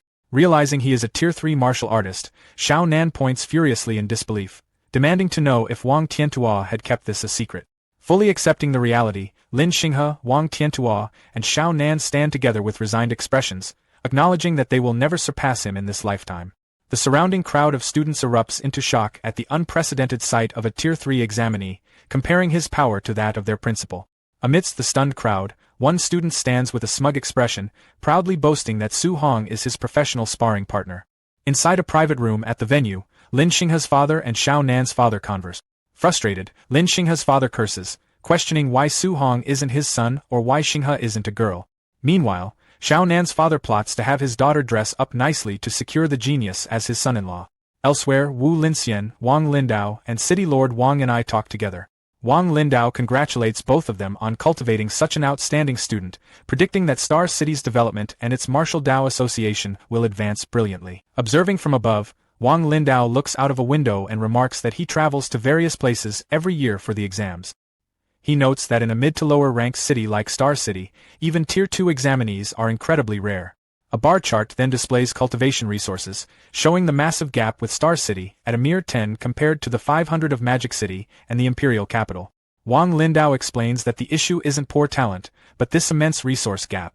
Smiling confidently, he states that for Su Hong to reach Tier 3 in such a resource-scarce environment makes him a terrifying existence. He adds that with proper educational conditions, Su Hong might already be at Tier 4, calling him the most talented person he has ever met. Back on the ground, a crowd cheers enthusiastically for Su Hong, waving signs and screaming that they love him and want to have his babies. Sweating and sporting a chibi face, Su Hong looks overwhelmed and uncomfortable, admitting that being watched by so many people is too unsettling. Sometime later, Lin Xinghe, Wang Tiantua, and Xiao Nan stand together, revealed to be the only other students in Star City to reach Tier 2. Following the assessment, Su Hong, Lin Xinghe, Wang Tiantua, and Xiao Nan board a special train heading to the provincial capital for the martial art exam. Inside the train, Su Hong leads his companions down the aisle. He walks past the seated passengers in complete silence. Suddenly, a passenger erupts with a blazing red aura. Immediately after, another passenger releases a red aura. Within seconds, all the seated passengers release red auras, bathing the entire train car in intense energy. Su Hong and his companions face the red auras head-on. Unfazed, Lin Xinghe casually opens a fan and mocks their childish show of strength. Refusing to let Star City lose face, Wang Tiantua, Xiao Nan, and Lin Xinghe activate their auras to push back. However, Su Hong simply steps forward as his eyes glow blue. He instantly releases a massive blue aura that shocks the surrounding passengers, culminating as a giant blue energy dragon emerges from his power. The massive blue dragon then lunges forward, directly attacking the surrounding red auras. The overwhelming force of the blue aura aggressively pushes the passengers back, completely shattering their collective pressure. Pinned in place, two passengers look completely shocked and terrified, realizing they are facing a Tier 3 martial artist. They panic, wondering how a rural place like Star City could produce such a monster. Unfazed by the commotion, Su Hong simply stands with a calm expression. Watching from behind, Wang Tiantua, Lin Xinghe, and Xiao Nan stare in awe. Wang Tiantua realizes the coercion feels just as strong as a middle-stage Tier 3 expert, while Xiao Nan proudly praises Su Hong's awesomeness. With the entire car subdued, Su Hong casually walks past the intimidated passengers, noting aloud that this is the result of provoking them without a proper greeting. As Su Hong walks away, a deeply stressed passenger watches him from behind, mentally swearing to run without hesitation if they cross paths during the actual assessment. Sometime later, inside their seating area, Su Hong sits comfortably across from his three companions. Lin Xinghe breaks the silence, asking whether Su Hong plans to test for Magic City Martial University or Imperial Capital Martial University. Su Hong simply smiles back and asks what their own plans are. Looking incredibly determined, they reveal that the goal for all three of them is Magic City. Hearing this, Su Hong smiles confidently, announcing that he is also preparing to go there. He adds that when they eventually enter the All Heavens battlefield, they will fight together as comrades in arms. Thrilled by the prospect, Lin Xinghe gives a cheerful thumbs up, stating that having Su Hong as a teammate puts him completely at ease. Beside him, Xiao Nan giggles as Wang Tiantua teasingly warns Lin Xinghe not to get kicked out, reminding him that the university regularly expels slackers. While Su Hong looks forward with a resolute expression. He recalls President Wu Linxian's previous advice, remembering that Magic City is all-embracing and values only talent and strength over status. Soon after, genius students from other cities begin boarding the train. A green-haired student quickly approaches Su Hong, declaring that he will definitely defeat him in the upcoming assessment. Su Hong simply replies with a deadpan acknowledgement. Curious, Lin Xinghe looks at Su Hong and asks if he knows people from Yang City. Su Hong explains his past sparring experience, stating that Grandmaster Qin had previously taken him there. Immediately after, another student points a finger at Su Hong, vowing to be the winner this time. Su Hong gives the same flat response, followed by a muscular red-haired student who excitedly flexes at Su Hong and claims his chance for revenge has finally arrived. Su Hong continues to give the exact same unenthusiastic reply. Nearby onlookers gossiped about Su Hong's identity, baffled by rumors that he had defeated every single genius across the major cities. Xian asked if Grandmaster Qin had taken him on a provincial tour just to beat everyone up, but Su Hong quickly downplayed the rumor. The bus soon arrived at the massive Hang City Plaza, where a giant celestial gate loomed over the crowd. Excited students discussed the secret realm, thrilled by the prospect of rare treasures waiting inside. The local Hang City trio that Su Hong had previously saved stood in the crowd. When one of them complained about waiting for out-of-towners, the axe-wielding giant told him to be quiet and show respect for their savior. Another bus pulled up and Wenchang's top genius, Chen Tianan, stepped out.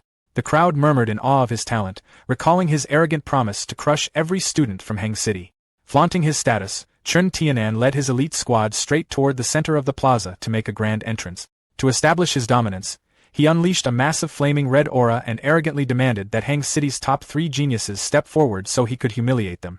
Feeling the terrifying pressure, the panicked crowd scrambled back, shocked to realize they were looking at a powerful Tier 3 martial artist. However, the axe-wielding student from Hang City released his own red aura, mocking Wenchang's genius for showing off when they were both Tier 3. Meanwhile, his companions dismissed Chen Tianan as a total nobody.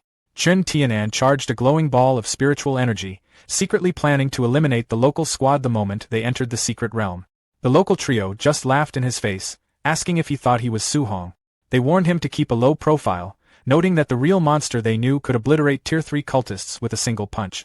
Chen Tianan scoffed at this, confidently dismissing Su Hong as nothing more than Tier 2 trash. The local trio sarcastically agreed with his assessment before pointing out that the very person he was calling trash had just arrived.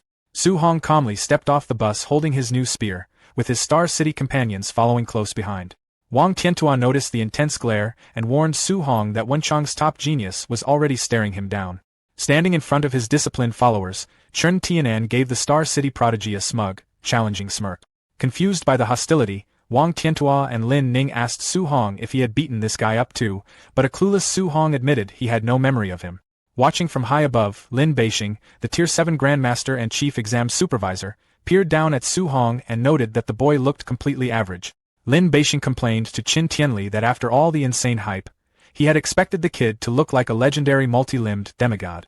Qin Tianli smugly fired back, bragging that while Su Hong lacked extra limbs, his 7-element compatibility was real, leaving the supervisor eager to see if the kid could deliver. As Lin Beixing and Qin Tianli descended from the sky, the crowd murmured in anticipation, with some complaining about Chen Tianan's arrogance, while others simply complained about being hungry. Demanding absolute silence, Lin Beixing unleashed a suffocating wave of Grandmaster-level pressure. The immense spiritual weight instantly crushed the crowd's energy, and even Su Hong struggled to stand. Lin Beixing announced that the assessment would last 7 days inside the Tianing secret realm, where students had to hunt beasts to earn points. Hunting beasts would yield map fragments revealing high-value targets, including a 10,000-point bounty for anyone who could slay the Tier 4 wild dragon lurking in the center. While Su Hong's eyes lit up at the massive prize, Wang Tiantua warned that a beast with a dragon bloodline would fight far above its actual rank. Lin Beixing flashed a savage grin as he delivered the final rule, explaining that defeating fellow candidates allowed students to steal half of their points. Su Hong immediately realized the exam was going to turn into a complete bloodbath. Once the crushing pressure vanished, point-tracking bracelets materialized on every candidate's wrist, allowing them to monitor the live rankings and scores in real time. Holding a glowing green key, the chief examiner officially started the exam and opened the massive portal, ordering the candidates to enter the secret realm. Eager to grab an early lead, Chen Tianan immediately leaped into the portal. His sudden move triggered a chaotic stampede as the other candidates desperately scrambled to follow him. As the crowd rushed the gate, Lin Xinji urged Su Hong to move, but he told his squad to head in first without him. Realizing his plan, Xian used her telekinesis to drag Lin Xinji into the portal, yelling back that Su Hong was a menace who only wanted to enter late to ambush and rob the other candidates. Left alone, Su Hong smugly waved them off, fully planning to let everyone else do the hard work before he casually beat them up to harvest their points. While the other candidates rushed through the portal, Qin Tianli invited Su Hong over for a cup of tea. He politely accepted the offer to relax with the 2 grandmasters. Watching them delay, a grumpy Lin Beixing complained that both the old master and the kid were devious. However, Su Hong smoothly countered that he was simply following the supervisor's exact rules. Lin Beixing pointed out that there were several strong Tier 3 candidates in this exam and asked if Su Hong was really that confident, prompting a humble shrug from the boy. Qin Tianli laughed and slapped Su Hong's back, calling him too modest. He then revealed to a stunned Lin Beixing that the kid had recently survived a demonic cult assassination, killing over 20 Tier 3 cultists and crippling 2 Tier 4 commanders. Su Hong tried to downplay the feat, which made Lin Beixing sigh in relief as he assumed the old master had been exaggerating, muttering that Tier 3 cultists weren't easily beaten like simple cabbages. However, Su Hong casually clarified that he actually had to run for 8 days and fight to the absolute death to kill them, leaving Lin Beijing sweating in disbelief at the kid's ridiculous combat feat. Several hours later, the view shifted to the deep, rocky valleys of the Heavenly Star's secret realm. Down in a secluded clearing, a giant brown bear and a white tiger roared fiercely. Sitting high up on a vantage rock, Su Hong casually observed the two massive beasts. He mentally noted that encountering two Tier 3 initial stage ferocious beasts immediately after entering the realm was incredibly good luck. Without warning, the giant brown bear leaped aggressively forward. With a massive, earth-shattering swipe, the bear violently struck the white tiger. Badly beaten and bleeding, the white tiger whimpered, completely cowering on the ground. Pressing its brutal advantage, the giant bear leaped high into the air, crashing down toward the helpless feline. Before the massive beast could land its killing blow, Su Hong's eye flared with intense golden lightning. In a blinding flash, he intercepted the attack mid-air, pulling his crackling golden spear directly from the bear's body. The sheer, overwhelming impact forced the giant bear to collapse, instantly dead before it even hit the ground. As the giant beast lay completely motionless, Su Hong's dark silhouette stood triumphantly atop its massive corpse. He stood confidently holding his spear, stating aloud that he had dealt with one and now it was the tiger's turn. Hearing his chilling declaration, the white tiger looked absolutely terrified, its fur fully raised in primal shock. Realizing it was completely outmatched by the human monster, the tiger frantically turned and sprinted away. Refusing to let his target escape so easily, Su Hong levitated effortlessly above the terrified white tiger, calmly asking if it was actually trying to run. Channeling his overwhelming power, Su Hong violently thrust his glowing spear downward, fully unleashing the 9 heaven-breaking spear's third stance. Terrified by the devastating incoming attack, the white tiger completely submitted, dropping to the ground and frantically meowing like a cornered house cat. Hearing the utterly ridiculous sound coming from a giant predator, Su Hong looked completely confused. At the last possible second, he shifted his trajectory. The redirected impact completely obliterated the surrounding terrain, carving a massive, smoking trench deep into the earth. Fully submitting to its savior, the white tiger rolled onto its back and acted aggressively cute, continuously meowing. Staring down at the massive apex predator, Su Hong looked completely bewildered, deeply questioning how a wild, ferocious beast actually knew how to beg for mercy and act cute. Seeing a unique opportunity, Su Hong negotiated with the white tiger, promising to spare its life if it served as his guide to find other humans and high-level ferocious beasts. The tiger excitedly meowed in agreement. Soon after, the white tiger sprinted rapidly through the secret realm with Su Hong riding comfortably on its broad back. Pointing forward, Su Hong commanded his new mount to go find a big guy with a high tier. Following his exact orders, they soon arrived in a dense, ancient forest where a giant ape forcefully snorted plumes of air from its massive nose. Standing amidst the towering trees, the massive black ape effortlessly wielded a giant wooden log as a weapon. Crouching silently on a high cliff, Su Hong and the white tiger carefully observed the giant ape from behind. Looking down at the colossal beast, Su Hong evaluated its threat level, wondering if it was a Tier 3 high-stage monster. He noted that its imposing 30-meter height made it more than twice the size of normal giant apes found outside the secret realm. Suddenly sensing their presence, the giant ape spun around, glaring up at the cliff with violently glowing red eyes. Reacting to the sudden, explosive hostility, Su Hong's eye widened in surprise. Without a moment's hesitation, the giant ape roared and violently swung its massive log directly at them, aiming to crush the entire cliff to dust. Despite the devastating incoming attack, Su Hong simply stood completely calmly as the massive weapon approached. With an earth-shattering explosion, the giant log violently smashed into the cliffside. Narrowly avoiding the crushing impact, the white tiger rapidly leaped away from the collapsing rock. Falling smoothly through the air, Su Hong commanded the tiger to retreat, ordering it to run far away and find a safe place to wait for him. Su Hong glared back and threatened the retreating tiger, warning that if it dared to run away entirely, it was dead once he found it. Hearing the genuine death threat, the terrified tiger landed clumsily in the distant bushes, whimpering obediently like a beaten dog. Without a second's hesitation, Su Hong turned and sprinted directly up the massive, descending log, noting that despite being more than twice the size of normal apes, it was still ultimately just a Tier 3 ferocious beast. Furious at the tiny human daring to charge up its weapon, the giant ape roared in pure, unadulterated anger. It lunged forward with its massive open mouth, fully intending to devour him whole. However, instead of showing even a sliver of fear, Su Hong covered his nose in extreme disgust, complaining aloud that the beast was far too smelly. Refusing to let the creature breathe on him, Su Hong raised his crackling, glowing spear. Shouting the name of his heaven-breaking attack, he violently struck the ape's jaw. Instantly, a massive explosion of brilliant golden energy erupted from the point of impact. The sheer, overwhelming force of the blow knocked a giant tooth completely out of the ape's mouth, sending the boulder-sized fragment crashing heavily into the ground below. Immediately after, a blinding beam of light pierced straight through the top of the ape's head. Roaring in absolute agony, the giant ape fell backward, spraying a geyser of blood across the forest as it crashed to the ground. Amidst the swirling dust and the deafening crash of the massive log, Su Hong simply stood completely calmly, entirely unfazed by the immense destruction he had just caused. With the giant beast momentarily downed, Su Hong casually walked up to the massive log left behind in the dirt. Mentally evaluating the colossal weapon, he noted that it was over 40 meters long and likely weighed around 70 tons. Utterly undeterred by its sheer mass, Su Hong firmly gripped the giant log with his bare hand. Channeling his immense physical strength, he began to lift the massive log, boasting that for someone who had already broken through to Tier 3, this was completely not a problem. Proving his bold claim, Su Hong lifted the massive log completely off the ground. He then flooded the massive weapon with his glowing spiritual power, reinforcing its structure. With the colossal weapon secured, Su Hong leaped high into the air, hauling the massive log in tow. High above the ruined battlefield, Su Hong swung the massive log downward toward the slowly recovering giant ape. Diving aggressively toward his target, Su Hong screamed out, calling the beast a stinky monkey and telling it to eat his cudgel. The log swung down with incredible, terrifying speed, generating a massive shockwave that tore through the air. Realizing the fatal danger a second too late, the giant ape looked up completely terrified, its eyes bulging in sheer shock. Without giving the beast a single chance to react, the log brutally smashed directly into the ape's face, instantly shattering its remaining teeth. The sheer, unmitigated force of the impact caused the giant ape to be thrown backward violently. Meanwhile, far outside the secret realm, a massive crowd of students and instructors watched the brutal, one-sided fight unfold on a giant broadcast screen.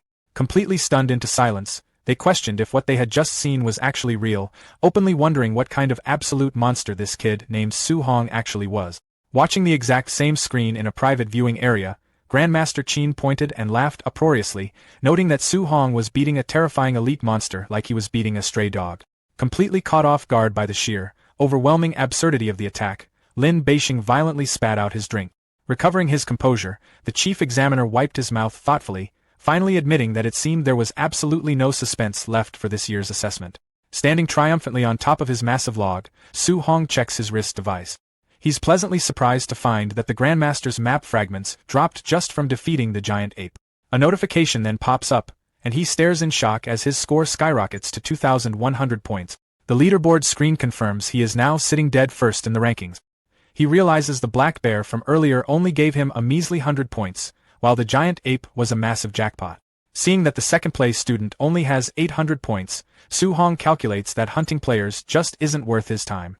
Deciding to focus on hunting more ferocious beasts instead, he strolls casually down the forest path. Meanwhile, 3 armed students stare at their wrist device in absolute disbelief.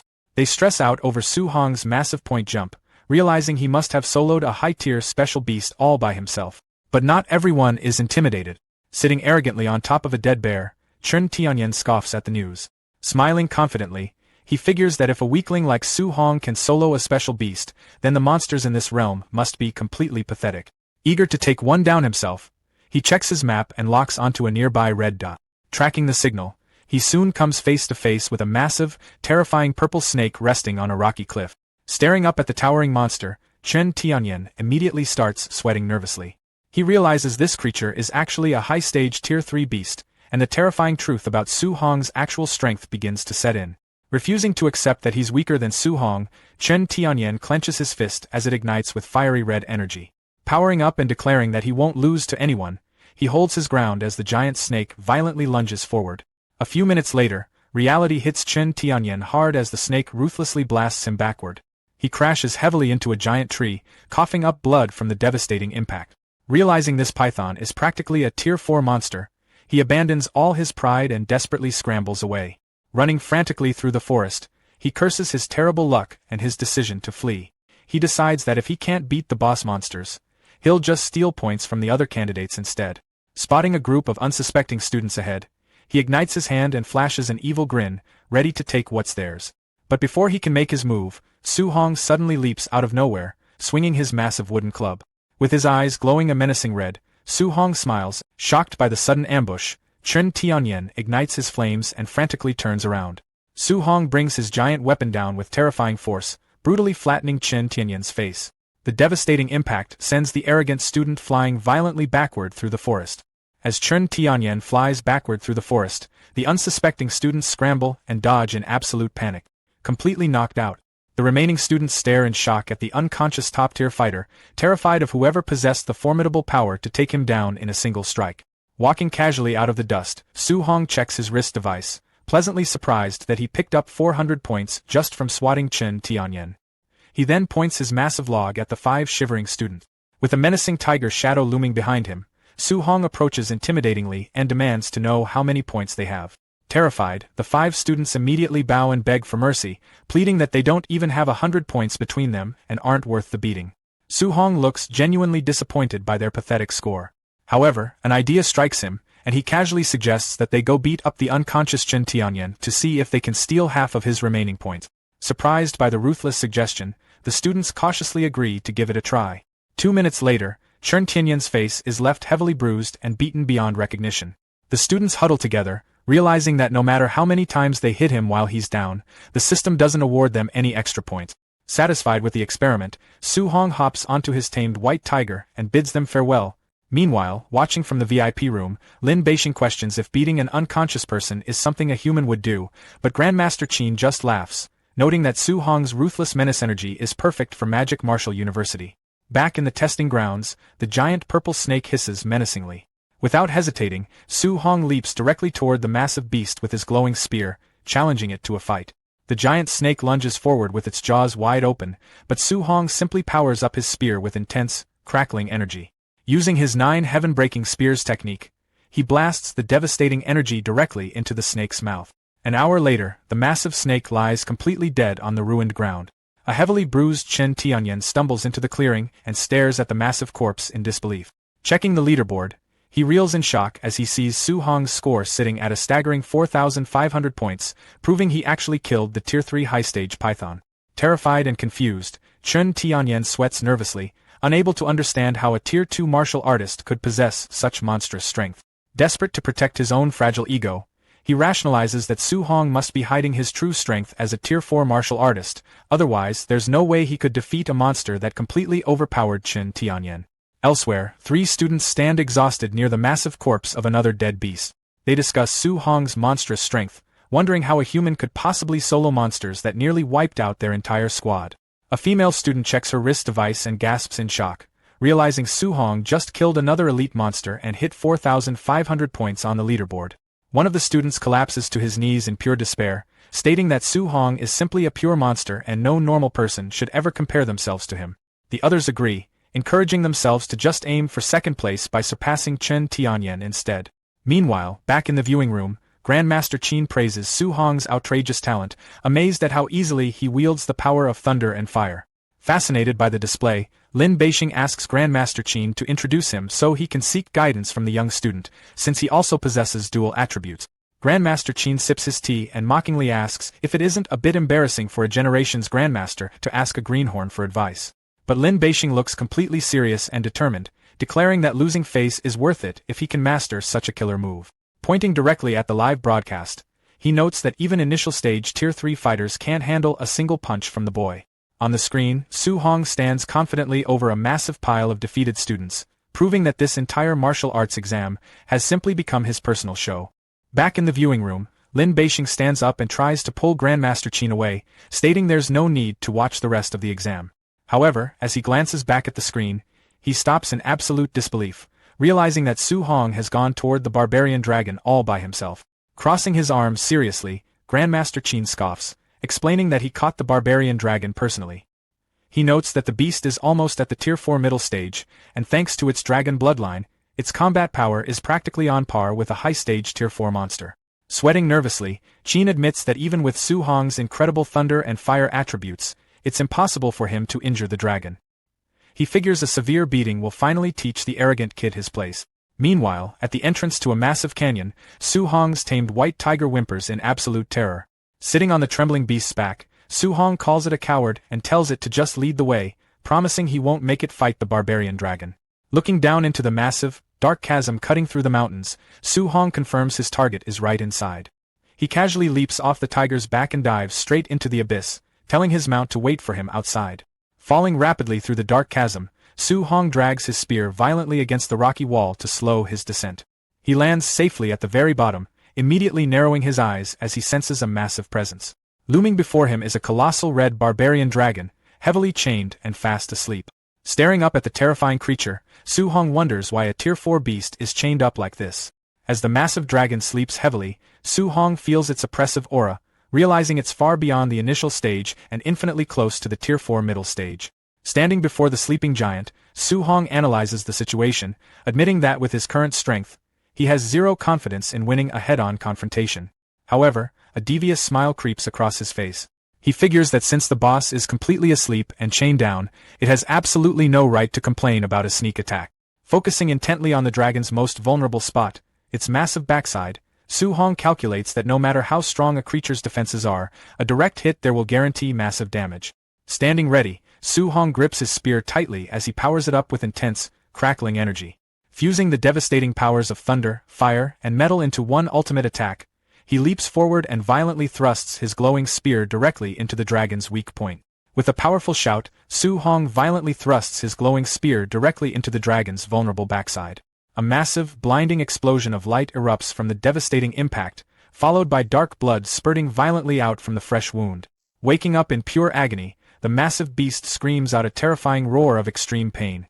Enraged, the dragon exhales a massive, blinding pillar of fire as it thrashes violently against its heavy chains. Seeing his attack worked perfectly, Su Hong sprints away from the thrashing monster, noting that since the beast is bound down, it won't actually be that hard to kill. Hearing the arrogant comment, the furious dragon snaps its head back to glare at the tiny human. Opening its massive jaws, the dragon unleashes a terrifying, overwhelming wave of fire that completely engulfs Su Hong in a blazing inferno. As the massive flames finally die down, a completely charred, statue-like figure is left standing in the scorched earth. But suddenly, the charred shell completely shatters. Staring down at the boy, the massive dragon looks visibly confused as to how he survived the deadly blast. Wasting no time, Su Hong positions himself directly underneath the dragon's bleeding wound. Gathering his energy once again, he prepares to strike for a second time. He violently thrusts his spear upward, causing another massive explosion that leaves the dragon roaring in pure agony. Meanwhile, back in the safe zone, a large crowd of exam spectators watch the live broadcast on the giant screen, absolutely speechless at the sheer brutality of the fight. Watching from the VIP room, Lin Beixing stares at the screen in disturbed disbelief. He admits that he thought Su Hong's combat power wouldn't even be enough to scratch the locked-up beast, completely unprepared for this utterly ruthless tactic. Beside him, Grandmaster Qin scratches his cheek awkwardly as Lin Beixing looks highly uncomfortable, questioning if any normal person would actually think to specifically stab a monster right in the butt. As Grandmaster Qin stands in the background desperately suppressing his laughter, Lin Beixing asks him what he's waiting for, warning that if they don't release the chains, the savage dragon is literally going to be played to death by Su Hong. Looking completely serious and determined, he declares that this is the absolute perfect opportunity to see exactly how high Su Hong's absolute combat limits truly go. Suddenly, the massive central lock holding the dragon's restraints completely shatters. As the heavy chains are violently blown apart, Su Hong looks back in surprise, realizing that the Grandmasters must have intentionally unbound the savage dragon. Finally freed from its heavy restraints, the colossal beast lets out a terrifying roar as the broken chains crash heavily against the rocky ground. Fully enraged, the dragon unleashes its fury by breathing a massive, devastating pillar of concentrated fire that shoots straight up into the sky, tearing through the canyon. Standing firmly on the ground, Su Hong calmly observes the beast's overwhelming aura. He admits that the true might of a Tier 4 savage dragon is genuinely impressive. As the colossal monster glares down menacingly at him, Su Hong remains completely undeterred. He declares that it's actually perfectly fine they release the beast, as this will finally give him the perfect opportunity to test the absolute limits of his combat power when he goes all out. With a deafening roar, the furious dragon opens its massive jaws and exhales a terrifying, sweeping wave of fire to incinerate the tiny human. But instead of dodging, Su Hong grips his spear tightly as it begins glowing with intense blue energy. Channeling his power, he unleashes a massive, roaring water dragon straight from the tip of his weapon. The powerful water construct and the devastating wave of fire clash violently in the center of the canyon, instantly vaporizing into a massive cloud of thick steam that completely engulfs the battlefield. As the massive dragon roars blindly into the dense fog, Su Hong uses the steam as the perfect cover. Leaping high into the air, his spear now crackles with fierce yellow lightning as he activates his 9 sky-breaking spears technique. He dives rapidly through the air, aiming a critical strike directly at the dragon's exposed back. However, sensing the dangerous attack through the thick fog, reacting with terrifying speed, the massive beast violently slams its heavy claw into the rocky ground. Caught completely off guard by the sudden counterattack, Su Hong is forcefully knocked backward in midair. Recovering from the surprise attack, Su Hong looks up just in time to see the massive dragon rapidly descending the sheer cliff face. He is caught off guard by the sheer agility, realizing that the giant beast's speed is actually incredibly fast. The dragon swings its massive claw directly at him, forcing Su Hong to quickly defend himself by summoning a glowing yellow energy sphere. As the attacks collide, a massive explosion of yellow energy violently erupts across the canyon. Refusing to let up, the dragon's sharp claws tear straight through the thick smoke as it lunges forward aggressively. Su Hong desperately blocks the heavy attack with his spear, creating a defensive barrier, but the overwhelming force sends him flying violently backward against the rocky canyon wall. Wiping his mouth thoughtfully, Su Hong admits that he completely underestimated his opponent, realizing the fat dragon is much faster than it looks. However, a confident smirk returns to his face as an intense red aura begins to glow around his body. He declares that if they are talking purely about raw physical strength, he won't lose. Seeing him power up, the furious dragon roars loudly and charges forward for another devastating attack. Su Hong declares that his overlord body is still far superior. Instead of using his spear, he pulls his arm back and throws a massive, glowing punch. His fist collides directly with the dragon's incoming claw. Unable to handle the overwhelming force, the colossal beast is violently knocked backward, shattering the ground and roaring in pain as it crashes into the rock. Struggling against the overwhelming force, the massive dragon roars in pure agony as it is violently pushed back. Unable to stop its momentum, the colossal beast is sent flying backward, crashing heavily against the ruined terrain. Refusing to let up, Su Hong stands firmly on the ground, completely surrounded by an intense aura of red energy as he declares that the fight isn't over yet. Like a bullet, he launches himself forward with incredible speed, completely ignoring his spear and relying solely on his raw strength. Flying straight toward the dragon's massive face, he orders the beast to take another punch. With terrifying force, he slams his glowing fist squarely into the dragon's snout. The brutal impact causes the dragon's head to violently snap backward, its tooth broken and fall to the ground.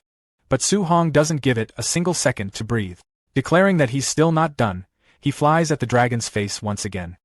He lands a brutal, glowing uppercut directly to the beast's chin, instantly following it up with a rapid, merciless barrage of punches. Screaming out with every strike, he completely overwhelms the roaring dragon with pure physical superiority.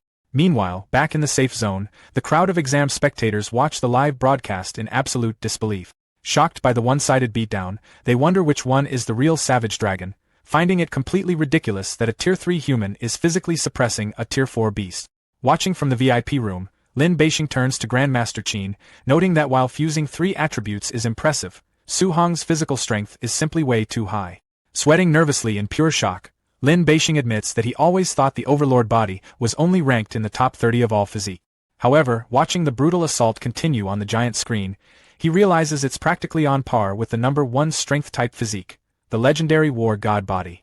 Beside him, Grandmaster Qin looks intensely amazed as well. Listing off Su Hong's impossible talents, he declares that the kid is a total monster and is absolutely going to break the historical record for the martial arts exam. Back in the canyon, Su Hong delivers one final, devastating punch straight to the dragon's mouth, sending blood flying through the air. The massive beast's eyes roll back as it is completely knocked out, its colossal body crashing heavily to the ground. Standing victorious amidst a massive cloud of settling dust, as the dust finally settles, a system notification pops up above Su Hong, awarding him 1400 martial Dao value points for the kill.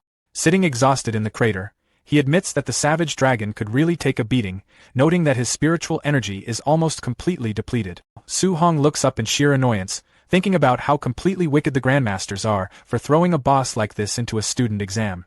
However, his annoyance fades into a slight smile as he checks his wrist device, happy that he finally secured the massive 10,000-point bounty. Elsewhere in the testing grounds, Chun Tianyan checks his own wrist device and stares in absolute shock. Seeing Su Hong sitting comfortably in first place with 14,500 points, he begins sweating profusely in pure terror. He realizes that Su Hong must have actually killed the Tier 4 Savage Dragon, completely unable to process how he managed to take down a monster with a dragon bloodline. Across the mountainous landscape, the sheer despair of the point gap begins to shatter the other candidates. Two students collapse to the ground in tears, sobbing apologies to their parents as they realize they aren't geniuses at all, but complete trash compared to Su Hong. Watching the broadcast from the viewing room, Lin Beixing notes that the mental state of the young geniuses seems to have completely collapsed. Grandmaster Qin simply shrugs, admitting that if he had run into a monster like Su Hong back in his day, his mentality would have collapsed too. Suddenly, the crowd of spectators erupts into a massive uproar as the screen shows Su Hong casually barbecuing the massive dragon's meat, completely mind-blown by how badass and wild he is. Hearing the sizzle of the meat, his tamed white tiger creeps out of hiding, drooling heavily at the mouth. Su Hong jokingly scolds the cowardly beast, noting that it was nowhere to be found during the fight but came running out the moment there was food. Despite the scolding, he generously tells the tiger to eat up, letting it happily jump onto the roasted carcass. Half an hour later, both Su Hong and the tiger lie completely stuffed and bloated on the ground. Su Hong notes that the meat is actually pretty tasty, deciding he should bring some back for his aunt and uncle to try. However, the peaceful moment is interrupted when the white tiger suddenly glows red and whines in pain. Su Hong sits up in concern, wondering if it just ate too much. But suddenly, he starts sweating as he feels his own blood qi rapidly surging. An intense red energy violently erupts from his body, rapidly increasing his stats. As the energy finally dissipates, Su Hong exhales heavily. He smiles as he opens his system interface, amazed to see that his blood qi increased by over 20 points and his overlord body improved from 6.5 to a full 9%. Looking over at the completely stripped dragon skeleton, he calculates that since every single % increase costs 1,000 points, eating just a few pieces of the meat was equivalent to gaining several thousand martial Dao value points. Smiling confidently, he declares that the savage dragon was literally a treasure trove from head to toe. Meanwhile, two figures walking steadily through the mountainous terrain, the spectators are in absolute disbelief, wondering if Su Hong is a pig to have eaten the entire beast. Meanwhile, Su Hong is already back on the move, riding his white tiger through the forest. Still hungry, he scolds the beast for eating so much, warning the whimpering tiger to hurry up and find more high-level monsters or else he'll eat it next. Over the following days, Su Hong basically snatches away all the high-level beasts in the realm. On day 4, he effortlessly defeats a giant 9-lived white ape with a massive lightning strike. On day 5, he violently crushes a giant death worm. On day 6, he completely decimates a giant heavenly wind mad bull. On the 7th and final day, Su Hong leaps out of the bushes and violently smacks a familiar student directly in the face with his log. The student crashes to the ground, cursing the sneak attack before passing out heavily bruised. Checking his wrist device, Su Hong is completely confused as to why his score of 35,500 points didn't increase at all. Thoughtfully observing the unconscious student, he finally recognizes the guy as Chen Tianyan. Realizing he already robbed him a few days ago, he figures that's why the system didn't award him any extra points this time. Suddenly, a massive red energy pulse resonates across the sky, accompanied by an announcement that the exam has officially ended and the exit is now open. Looking up at the sky, Su Hong sighs in disappointment, noting that the secret realm is a great place and it's a pity they can only stay for 7 days. Before leaving, he turns to his tamed white tiger and gently pats its nose. As the massive beast cries at his departure, Su Hong tells it to train hard and not get beaten to death by someone else next year. Glancing back down, he points at the unconscious Chen Tianyan, wondering how the fainted student is supposed to leave the realm on his own. Moments later, a massive green portal opens in the real world, and Su Hong flies out. He lands confidently on the ground, casually carrying the unconscious Chen Tianyan over his shoulder.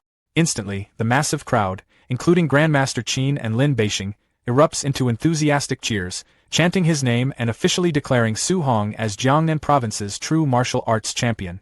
The news of Su Hong shattering the provincial exam record goes viral, transforming him into an overnight sensation. Outside his high school, Chen Shan eagerly milks the spotlight, loudly bragging to swarming reporters that the champion is his best friend. Su Hong's aunt and uncle find themselves cornered by the press, proudly boasting about his sensible and hardworking nature. The media even tracks down a battered Chen Tian, ruthlessly asking how it feels to be saved by his rival, which triggers a complete live television meltdown from the defeated boy. Gossip notifications flood phones everywhere, detailing Su Hong's past, his sudden escape from poverty, and female celebrities publicly confessing their love for him. Overwhelmed by the endless media frenzy, Su Hong turns to the Grandmasters, asking them to use their influence to drive the reporters away. They reconvene the next day at the Martial Arts Association headquarters to escape the chaos and plan their next step. Lin Beijing promises to clear out the media so Su Hong's family can get some peace, then redirects Qinten Li to focus on their real business. Catching Su Hong completely off guard, the Grandmaster suddenly blushes and begs the teenager to teach him the element fusion technique. Remembering the old master's constant support, Su-hong realizes he cannot refuse. He bows respectfully, agreeing to share his experience while asking the elders to correct any mistakes he might make. Half an hour later, Su-hong demonstrates the fusion process, leaving the two Tier 7 Grandmasters furiously taking notes like excited students. Lin Beijing is deeply moved by the boy's selflessness, recognizing that this historic technique could forever alter human civilization. Peeking into the room, Wu Qing watches in shock as legendary grandmasters take lessons from a high schooler, inspiring her to test her own wind compatibility. By 3 in the morning, Qinten Li successfully triggers his own multi-element fusion. He celebrates wildly, claiming he now possesses the power to defeat a Tier 8 martial artist, while Lin Beijing praises his colleague's incredible talent and rapid mastery. When Su-hong questions how Qinten Li obtained dual attributes, the Grandmaster reveals that a mysterious fragment unlocked his second element. Hearing this, Su-hong immediately asks if the artifact is a piece of the legendary 7 Divine Cauldrons. The two Grandmasters reel in shock, demanding to know how Su-hong learned a secret strictly guarded by the High Command. Su-hong explains that the cultists near the lake had been actively hunting for them, suggesting he should hide his own fragment's existence to avoid confiscation. Lin Beijing agrees, explaining that the cauldrons were once a single supreme weapon that shattered and scattered globally. He warns Su-hong that enemy races have deployed massive armies to recover the pieces, and many have already fallen into hostile hands. Su-hong remains confused as to why foreign races would target him over this artifact. Qinten Li clarifies that the teenager's unprecedented 7-element mastery will convince everyone he is hoarding multiple fragments, turning him into a massive target. Su-hong tries to argue that his talent is completely natural, but Lin Beijing flatly notes that absolutely no one would ever believe him. To deceive potential assassins, Lin Beijing proposes a cover story claiming Su-hong's multiple elements came from fragments he had already handed over to the Grandmasters. Qinten Li warns the boy to stay highly vigilant against hidden human traitors, and Su-hong readily agrees to the ruse. Lin Beijing then reassures him that Magic Capital University will be a safe haven, bragging that Principal Li would utterly obliterate anyone who dared attack the campus. Curious, Su-hong wonders if this renowned Principal Li is a powerful Tier 9 martial artist. Lin Beijing confirms his immense strength, revealing that Principal Li once shattered the leg of the Imperial Capital's principal. Glad to have such a formidable shield, Su-hong asks about Principal Li's hobbies, eager to get on his future protector's good side. Lin Beijing quickly shuts down any thoughts of bribery, warning that the principal despises flattery and would likely break Su-hong's legs instead. Qinten Li suggests that beating up the Magic Capital City Lord's son would easily grab the principal's attention, provided Su-hong was justified. When Su-hong plays innocent and claims he never causes trouble, Qinten Li laughs and mockingly agrees that he is a very good kid. Lin Beijing then proposes the ultimate plan, thrashing the Imperial Capital Principal's relatives during the national tournament. The two elders scheme happily, assuring Su-hong that if he crushes the rival principal's great-grandson and mocks their institution, Principal Li would adopt him on the spot. Watching the dignified grandmasters grin like villains, Su-hong breaks into a cold sweat and resolves not to let them corrupt him. Maintaining his innocent smile, he asks for a photo of the great-grandson, insisting he only wants to make friends, though the grandmasters remain completely unconvinced. Meanwhile, inside the Magic Capital admissions office, Director Wang Yang spots an unbelievable score of 35,500 points on a candidate's file. He instantly orders his staff to pull up Su-hong's combat recordings. Minutes later, the entire staff huddles around the monitor in absolute shock, watching a high schooler obliterate a Tier 4 barbarian dragon using a 3-element fusion. An assistant reads the file aloud, revealing Su-hong's perfect 100% compatibility across 7 different elements, leaving Wang Yang completely stunned. Terrified of losing the ultimate genius, the director rushes out to secure a private jet. Suddenly, Principal Li Chengdao steps forward, declaring he will meet the recruit personally. When Director Wang Yang learned that Principal Li Chengdao already knew everything about the school's extraordinary new prospect, Su-hong, he was completely caught off guard. Chengda handed him a thick file filled with unbelievable information. As Wang Yang flipped through it, he discovered that more than 10 legendary grandmasters had personally recommended Su-hong to their university. That level of support was almost unheard of, making it clear that this young talent was far more special than anyone had imagined. With the decision already settled, Principal Li calmly explained that there was one important task to deal with before heading to Star City. They first needed to eliminate a few dangerous targets. Hearing that, Wang Yang immediately tried to convince him otherwise. He urged the principal to leave anything involving personal conflicts to the school's staff, hoping to stop his unpredictable boss from causing another catastrophe. Li Chengdao quickly cleared up the misunderstanding. He explained that the targets weren't ordinary people. They were members of a demonic cult that had secretly established a nearby base and were preparing an attack on Su Hong. Realizing the mission was about protecting their future student rather than settling personal matters, Wang Yang finally relaxed and agreed to come along. His relief didn't last long. Without giving him any warning, and shot into the sky at terrifying speed. Wang Yang could do nothing except scream as they streaked across the heavens like a blazing meteor. Roughly 50 kilometers east of the city, hidden deep inside the dark Tanfong forest, an enormous cave system remained concealed beneath the mountains. It served as the headquarters of the local demonic cult. Around a massive stone table, the cult's leaders gathered to finalize their plan for assassinating Su Hong before he ever reached the university. Their leader confidently revealed that the heavenly god race had made them an irresistible promise. If they succeeded in killing the gifted young martial artist, they would each receive divine blood capable of transforming them into gods. The room immediately erupted in excitement as the cultists celebrated the opportunity. The leader then reminded everyone of the importance of the mission. He declared that if several Tier 7 Grandmasters failed to eliminate a single student, they would have no reason to keep living. His harsh words instantly silenced the room before every cult member swore they would wipe Su Hong out no matter the cost. Far above the endless forest, Principal Li suddenly announced that they had finally arrived. Wang Yang looked down at the countless mountains below and couldn't help wondering how they were supposed to locate one hidden base among so many identical peaks. When he asked, the principal casually admitted that he actually had no idea where it was.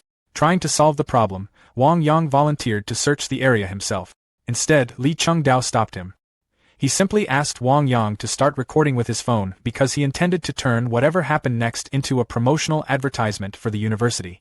Before Wang Yang could even react, the principal slowly raised one hand toward the sky. An overwhelming Tier 9 aura burst outward, making the heavens tremble.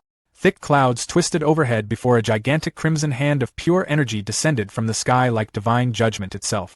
The colossal palm smashed straight into the mountain range. The impact erased everything. Hidden caves, rocky peaks, and every cultist inside were crushed beneath unimaginable force. Panic screams echoed only for a brief moment before the mountains collapsed completely, leaving behind nothing except an enormous smoking crater where the entire base had once existed. Still holding his phone, Wang Yang stared silently at the recording. Watching someone with that level of power fight made every ordinary martial artist seem insignificant. Against strength like that, resistance felt completely meaningless. Meanwhile, back at Su Hong's villa, the atmosphere couldn't have been more different. The living room had become crowded with expensive gift boxes sent by influential local families, hoping to build a relationship with the city's newest champion. His aunt happily sorted through the mountain of presents before pulling out several photographs of wealthy young women. Smiling brightly, she wondered if any of them caught Su Hong's interest. Su Hong's face instantly turned red. He quickly explained that dating wasn't something he wanted to think about. In his opinion, he was still too young and needed to devote all of his attention to cultivation. His uncle immediately voiced his support. For one brief moment, Su Hong thought someone finally understood him. Then his uncle leaned closer and jokingly remarked that marrying a wealthy girl from the magic capital would be an even smarter decision. Su Hong could only sigh in helpless disbelief. Not wanting to remain trapped in the embarrassing conversation any longer, he politely excused himself and headed upstairs to continue training. His aunt turned toward her husband and scolded him for filling the boy's head with ridiculous ideas. Finally alone, Su Hong summoned his system interface. After checking his remaining 580 points, he decided to invest them in strengthening his spiritual power. He repeatedly pressed the upgrade button until his spiritual cultivation successfully advanced to Tier 3. As the upgrades took effect, invisible energy surged throughout the room. Heavy objects slowly lifted from the floor, floating effortlessly under the influence of his newly enhanced mental power. Curious about his progress, Su Hong activated his defensive skill. A brilliant white barrier materialized before him, forming a solid shield of condensed spiritual energy. Wanting to measure its durability, he didn't hesitate. He clenched his fist and struck the shield with his full strength. The barrier cracked the instant his punch landed before exploding into countless fragments of light. Rather than feeling disappointed, Su Hong smiled with satisfaction. Even though the shield had shattered, it had successfully absorbed nearly 30% of the attack's power. Considering that his punch was already strong enough to kill an ordinary Tier 3 beast, the result was far better than he had expected. After thinking it through, he concluded that the shield would dramatically improve his chances of survival. Even if numerous Tier 3 martial artists attacked together, his new defense would give him valuable protection. Satisfied with that achievement, he spent every remaining system point enhancing his physical attribute. A violent burst of crimson energy erupted from his body. Pain spread through every muscle as his overlord body underwent another transformation. The process only ended after the red aura gradually faded away. When everything finally settled, the technique had advanced to 36% completion. Testing his body again, Su Hong immediately sensed the enormous improvement. His raw physical strength had reached a level where defeating an ordinary Tier 4 martial artist would no longer be difficult. Just as he was preparing to continue experimenting with his newfound power, his aunt called everyone downstairs for dinner. The following morning, he was still fast asleep when the loud vibration of his phone suddenly dragged him out of bed. The moment he answered, a frantic voice exploded through the speaker. His former principal was desperately calling for help, while deafening explosions echoed in the background as the school appeared to be under attack. Several hours passed before Principal Lee brought in two rather disheveled guests. He presented Chun Lin, the head of admissions for Imperial Capital Martial Arts University, who appeared surprisingly roughed up. Then came Wang Yang, her counterpart from Magic Capital Martial Arts University, looking equally bruised. Standing amidst the absolute ruins of his once tidy office, the principal officially introduced the pair to Su Hong. Taking in the chaotic scene, Su Hong deduced that the infamous feud between the two prestigious academies was no joke. These high-ranking officials had clearly just brawled over his enrollment. Wasting no time, Chun Lin launched into her pitch. She promised him unrestricted access to all resources ranked below A tier, steep 50% discounts on everything above that, and one-on-one mentorship from a grandmaster. On top of that, she threw in 3 complimentary A-rank martial arts manuals every year and a cool 30 million in upfront cash. The sheer scale of the proposal nearly made Principal Lee choke on his own spit. Doing the math in his head, he realized the Imperial Capital team was prepared to drop more than $1 billion annually just to secure this one student. Looking thoroughly pleased with herself, Chun Lin turned her attention to Wang Yang, daring him to try and top that astronomical figure. Unfazed, Wang Yang held his ground. He confidently declared that Magic Capital believed in a level playing field for all incoming students, capping their baseline resource allowance at 10 million a year. If anyone wanted more, they would have to grind for it on their own. Chun Lin let out a condescending scoff, teasing her rival school for being notoriously cheap. Dripping with confidence, she turned back to Su Hong and insisted he quit stalling and give them his final answer. Without missing a beat, Su Hong declared he was going with Magic Capital. Wang Yang was visibly stunned. Chun Lin, completely misinterpreting the boy's words, started to gloat, until her brain caught up. She froze mid-celebration, desperately demanding that he clarify his choice. Holding firm, Su Hong reiterated his commitment to Magic Capital. He reasoned that despite the incredible financial incentives Imperial Capital brought to the table, their strict regulations just didn't appeal to him compared to the total autonomy promised by their rival.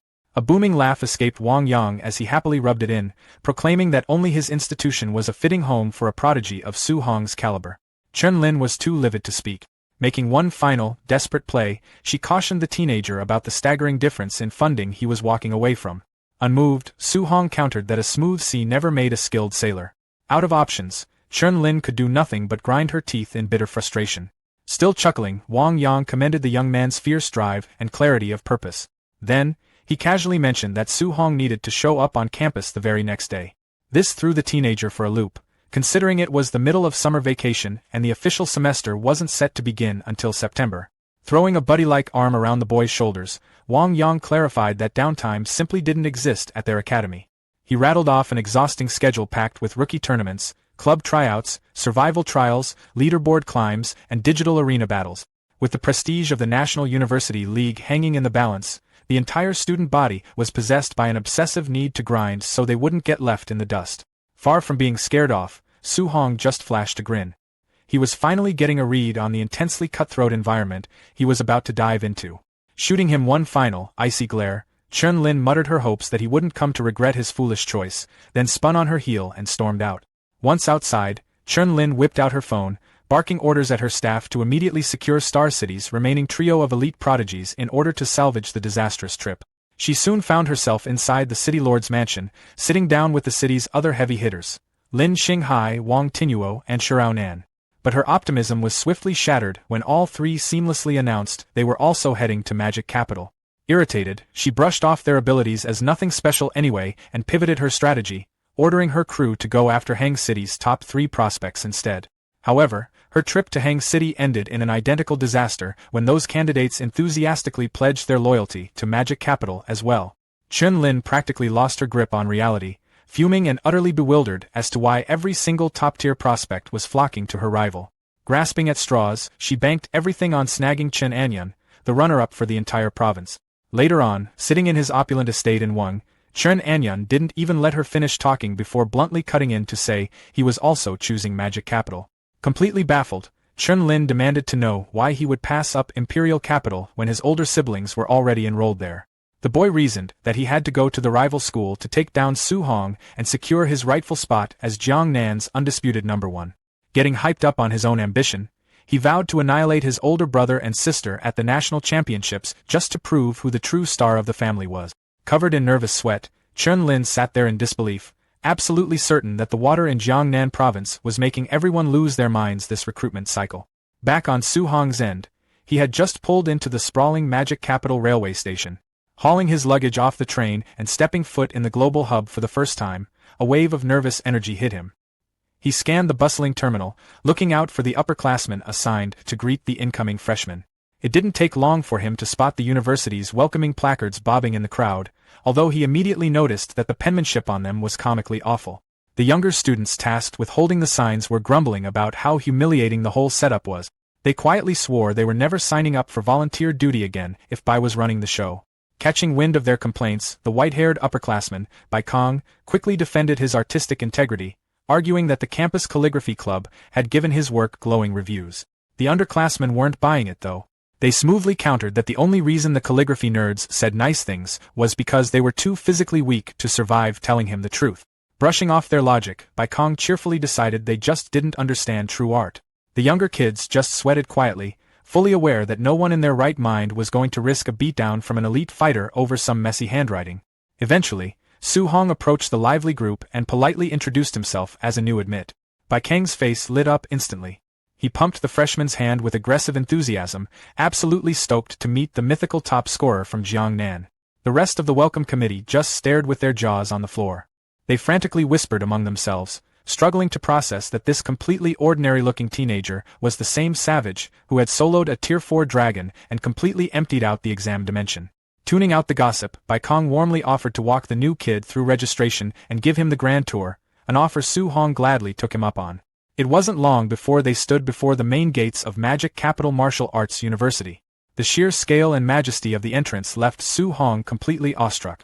Noticing his reaction, Bai Kong offered a friendly warning not to get any funny ideas about the university's shiny nameplate, even if it was forged from incredibly valuable A-tier metal.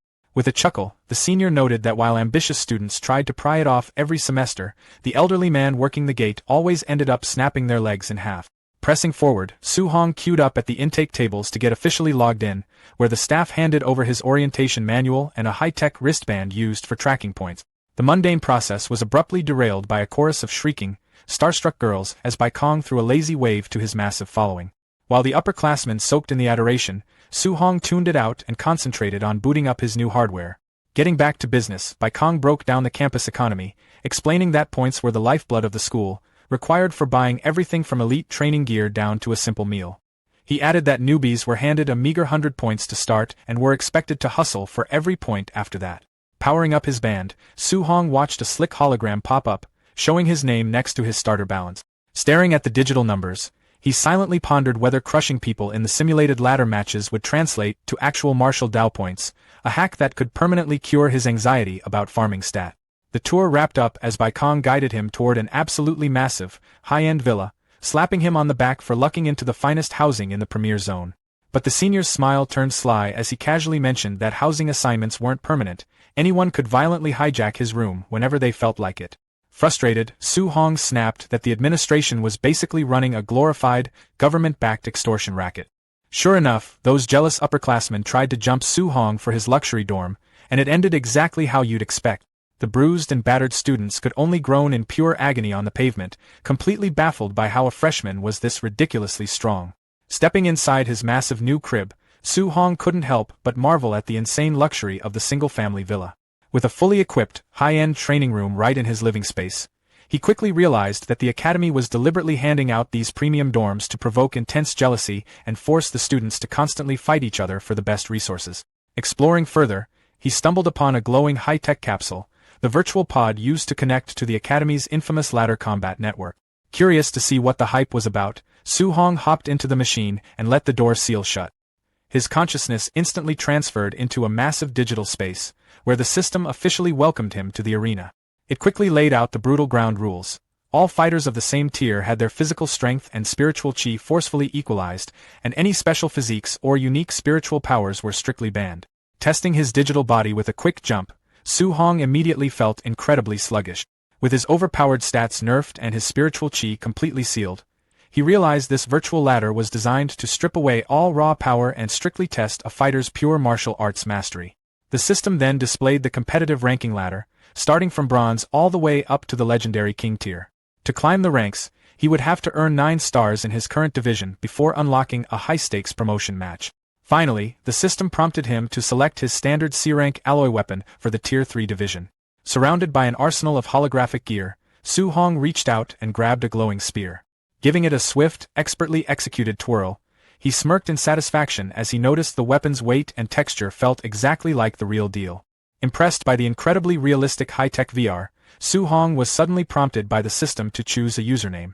It strictly advised against using real names to protect player privacy. Eager to jump into the action, he typed in a cool alias, only for the system to instantly reject it as a duplicate. After getting rejected multiple times, a frustrated Su Hong angrily mashed his keyboard, deciding to just enter completely random word. He blindly clicked confirm, but his soul nearly left his body when he saw the result. His official username was now permanently set as, "I love black silk long legs."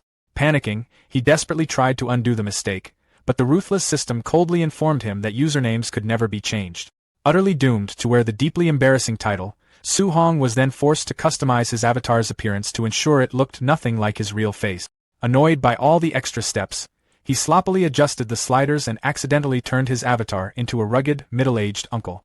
With his setup finally complete, the matchmaking system instantly paired him up for his first match. Seeing the VS screen, Su Hong was left completely speechless. His opponent's username was literally, "I like big-breasted girls." Spawning into a grand arena, Su Hong just stood there in completely stunned silence. His opponent, a massive, shirtless brute wielding a heavy greatsword, clearly thought Su Hong was just intimidated by his bizarre middle-aged avatar. Smugly taunting Su Hong for being stunned by his supposed handsomeness, the muscular giant readied his weapon as the system counted down the start of the match. The moment the timer hit 0, the brute instantly lunged forward with a sadistic grin, bringing his massive greatsword crashing down in a devastating overhead strike. Unfazed, Su Hong casually raised his spear to block the heavy blow, triggering a massive shockwave of energy that violently exploded across the arena. The hulking brute was instantly sweating bullets, completely baffled by how he was already losing momentum in his very first battle. Seizing the opening, Su Hong dashed forward with blinding speed, leaving the giant completely shocked by his elite movement technique. The two clashed weapons in a rapid blur of sparks, but Su Hong completely dictated the pace of the fight. Thrusting his spear forward with absolute precision, he forced the desperate giant onto the defensive. Barely dodging the lethal strikes, the brute couldn't comprehend how he was getting absolutely suppressed and beaten down despite their physical stats being completely equal. Panicking, he let out a desperate curse, but it was already over. With one final, devastating thrust, Su Hong cleanly cleaved the giant in half, causing his avatar to shatter into digital pixels as the system proudly announced his victory. Awarded a single point for defeating a bronze 1-star opponent, Su Hong realized that even without his usual overpowered perks, his pure spear technique was more than enough to secure an easy win. Checking his progress bar, he noted that just one victory boosted his rank by 15%, meaning he only needed 6 more wins to hit 2-star status. Acknowledging that he had relied way too much on his overlord body and attribute fusion in the real world, he enthusiastically pumped his fist, determined to use this ladder to hone his raw fundamentals and become truly invincible in his tier.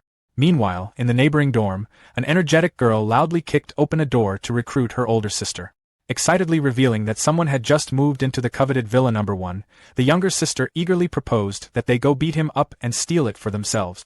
However, the older sister, Qinghuan, wasn't interested in meaningless squabbles, casually telling her sibling to stop wasting time and get back to cultivating. Pouting in frustration, the younger sister complained that it was totally unfair for Qinghuan, the legendary top scorer of Jiangdong province, to be stuck in Villa No. 2, while she was relegated all the way down to small Villa No. 7.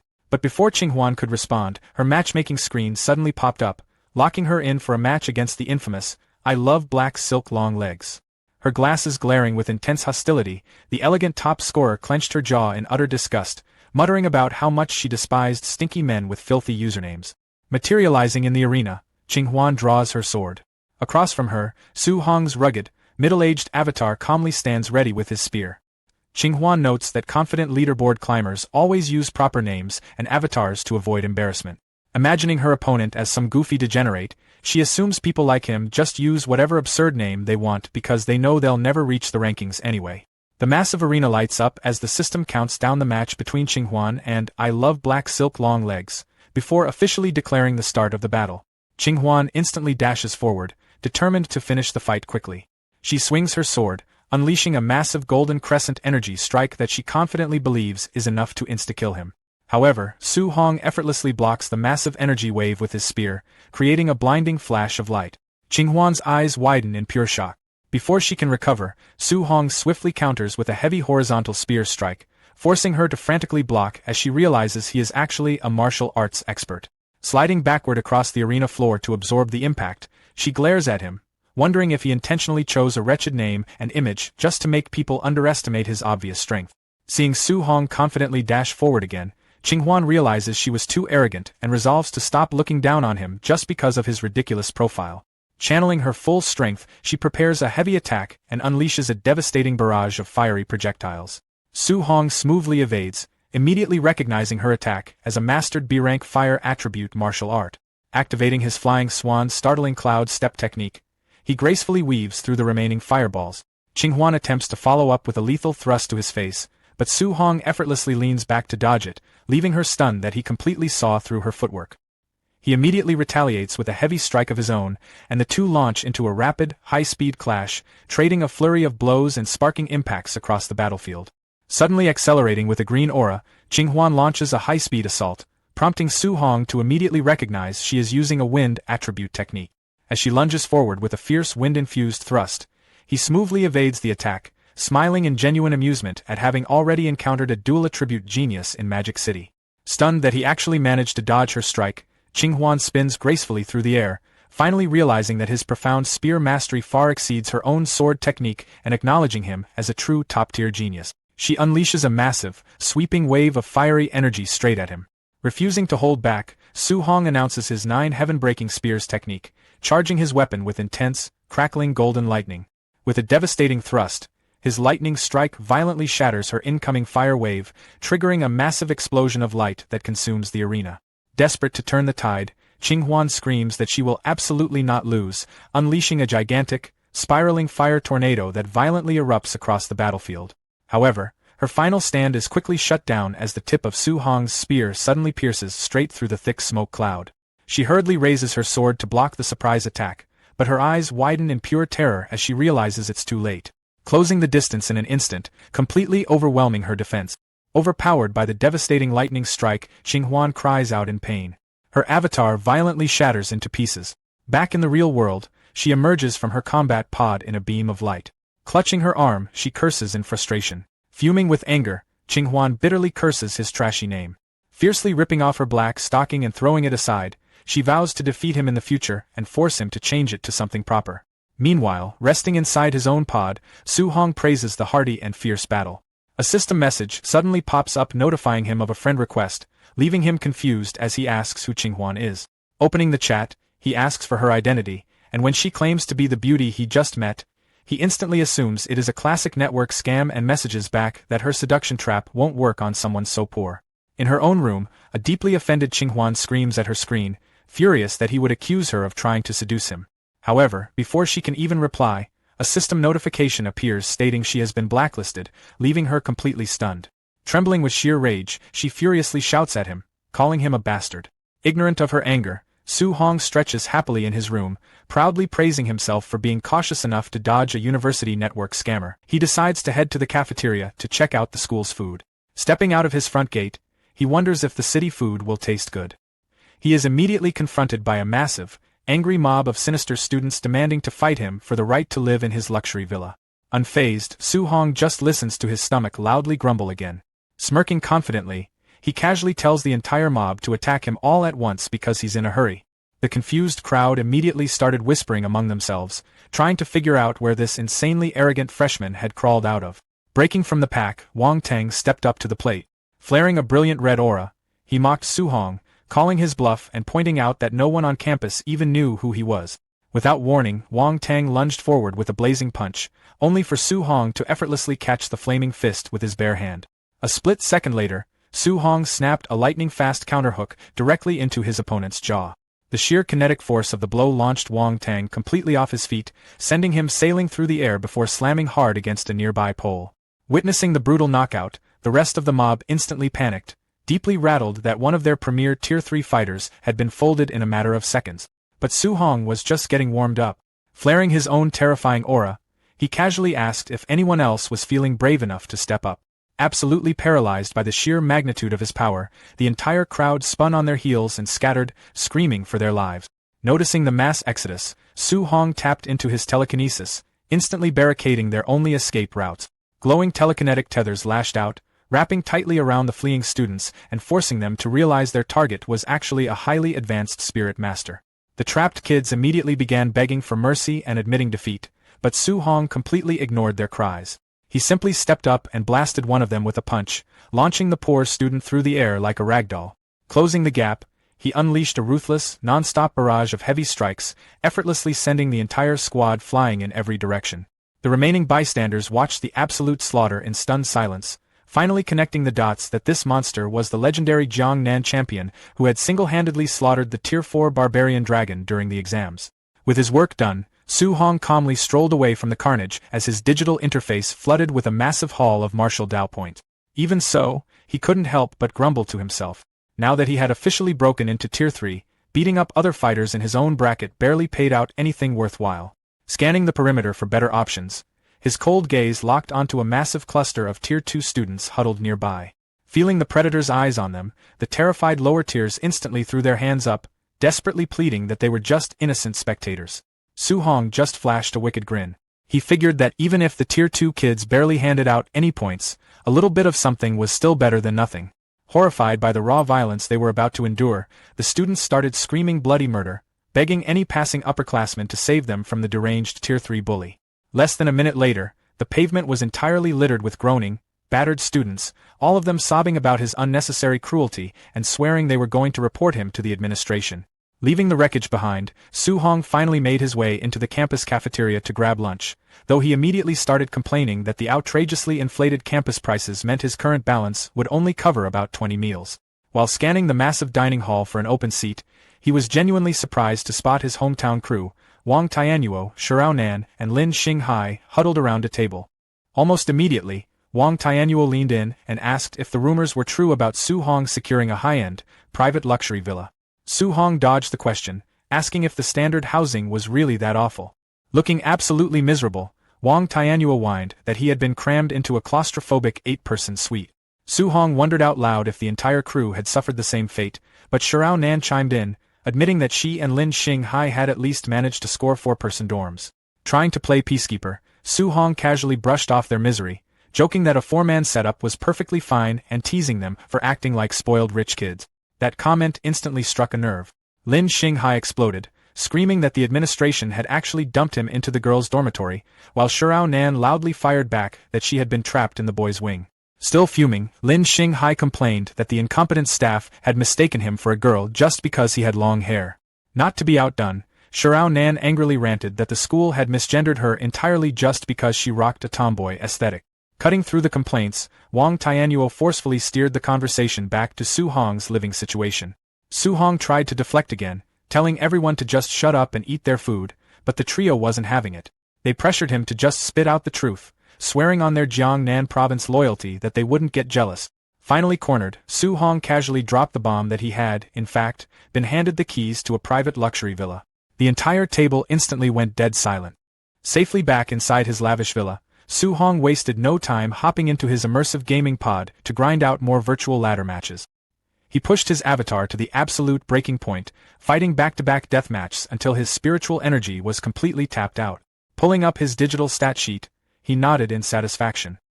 He had officially climbed to Bronze 4, and the relentless combat had naturally leveled up his spear mastery and footwork technique.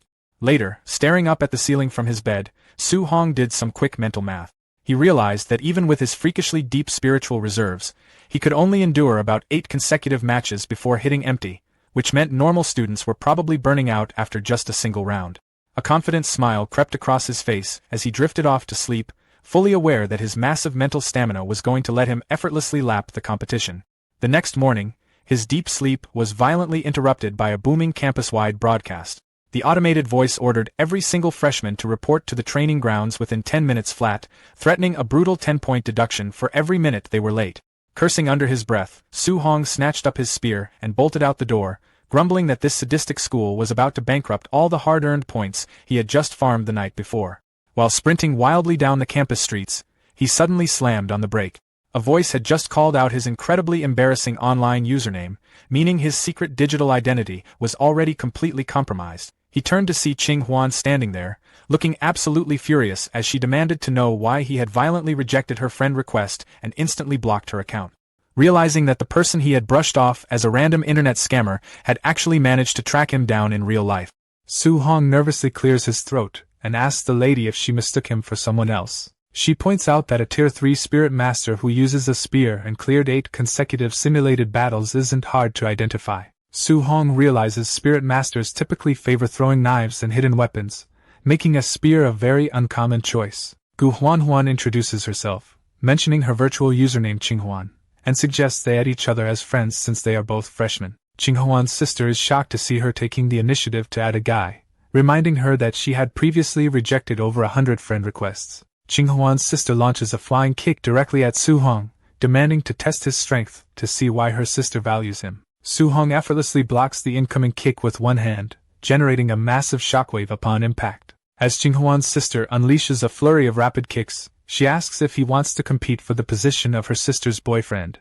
leaving Su-hong completely bewildered. She tells Su-hong to fight back, warning that the girl won't listen unless she gets beaten up. Taking her word for it, Su-hong agrees to fight back, startling her. Su-hong immediately counters her attack, landing a heavy blow with his weapon. The heavy blow sends her skidding far back across the ground, kicking up a cloud of dust. Shaken by the blow, Qinghuan admits to her sister that Su-hong's strength is terrifying, to which her sister calmly agrees. Qinghuan eagerly asks Su-hong how much power he used in that punch just now. Su-hong casually replies that he only used about 30% of his power, and asks her what's wrong. Pointing to her bruised arm, Qinghuan yells at Su-hong, asking if he is even human to beat her like that using only 30% of his power. Qinghuan enthusiastically suggests adding each other as friends after their fight, leading Su-hong to think that she seems straightforward and decent. System notifications confirm that Qinghuan, under the username Funseeker, along with I Love Black Silk Long Legs, have been successfully added to Su-hong's friend list. Qinghuan calls out the username I Love Black Silk Long Legs for being perverted, but her sister pinches her cheek and tells her not to judge other people's preferences. Su-hong awkwardly explains that his username was an accident and not his actual preference, secretly regretting choosing such an embarrassing name so casually. A large crowd of students gathers noisily on the school athletic field. As Su-hong looks toward the crowd on the athletic field, a tall student waves wildly to catch his attention. The student introduces Su-hong to the crowd as the legend who solo killed the Tier 4 barbarian dragon, leaving everyone amazed to meet him in person. When Su-hong asks where Lin Xinghe and Xiao Yan are, the student explains that they are currently with their roommates. Surrounded by male students begging the only girl in their building to stay, she angrily tells them to get lost, refusing to live together with hundreds of men. Mistaking him for a pervert who cross-dressed to sneak into the female dormitory, the angry female students beat him up while he desperately protests that the school made a mistake. Su-hong winces awkwardly, commenting on how miserable the situation is. A commanding voice suddenly orders the noisy crowd to be quiet. Although the aura isn't particularly strong, it subconsciously instills panic, leaving him to wonder who is releasing such coercion. Principal Li Qingdao introduces himself to the freshmen, explaining that today's gathering is for everyone to get to know one another. Principal Li Qingdao declares that as martial artists, strength will do the talking, ordering everyone to release their vitality and offering 50 points to those who endure until the end. One student erupts with a flaming aura, laughing confidently as he declares that he will definitely claim the 50 points. The crowd recognizes the student flaring with energy as Tangyun from Villa number 004, noting that he has already reached the Tier 3 high stage. Ao Hai unleashes his fiery red aura to reveal that he is also a Tier 3 high stage fighter, prompting nearby students to warn him not to hit his allies. The Gu sisters, who placed first and second in Jiangdong province, step up to join the fight, both revealing themselves to be Tier 3 high stage martial artists. The surrounding crowd is left in shock as another fighter unleashes a surge of power, revealing that he too is at the Tier 3 high stage. An onlooker marvels at the massive power display, shocked that other provinces have so many Tier 3 high stage geniuses when Jiangnan province's top fighter is only at the initial stage. A fellow martial artist is stunned to see Su Hong effortlessly withstanding the intense pressure without even needing to release his vitality. Su Hong casually decides to release some of his vitality as well, prompting his opponent to desperately beg him to wait until he backs away first. Holding his spear, the fighter warns Su Hong and his friend to retreat as he prepares to get serious. Powering up with a loud yell, the fighter unleashes his red vitality aura. Su Hong's eyes flash with an intense red glare as his power flares up. Su Hong unleashes a devastating strike, causing his opponent to spit up blood from the overwhelming impact. Spitting blood under the intense pressure, the defeated opponent screams in disbelief, questioning if Su Hong is truly just a freshman. Overwhelmed by Su Hong's suffocating pressure,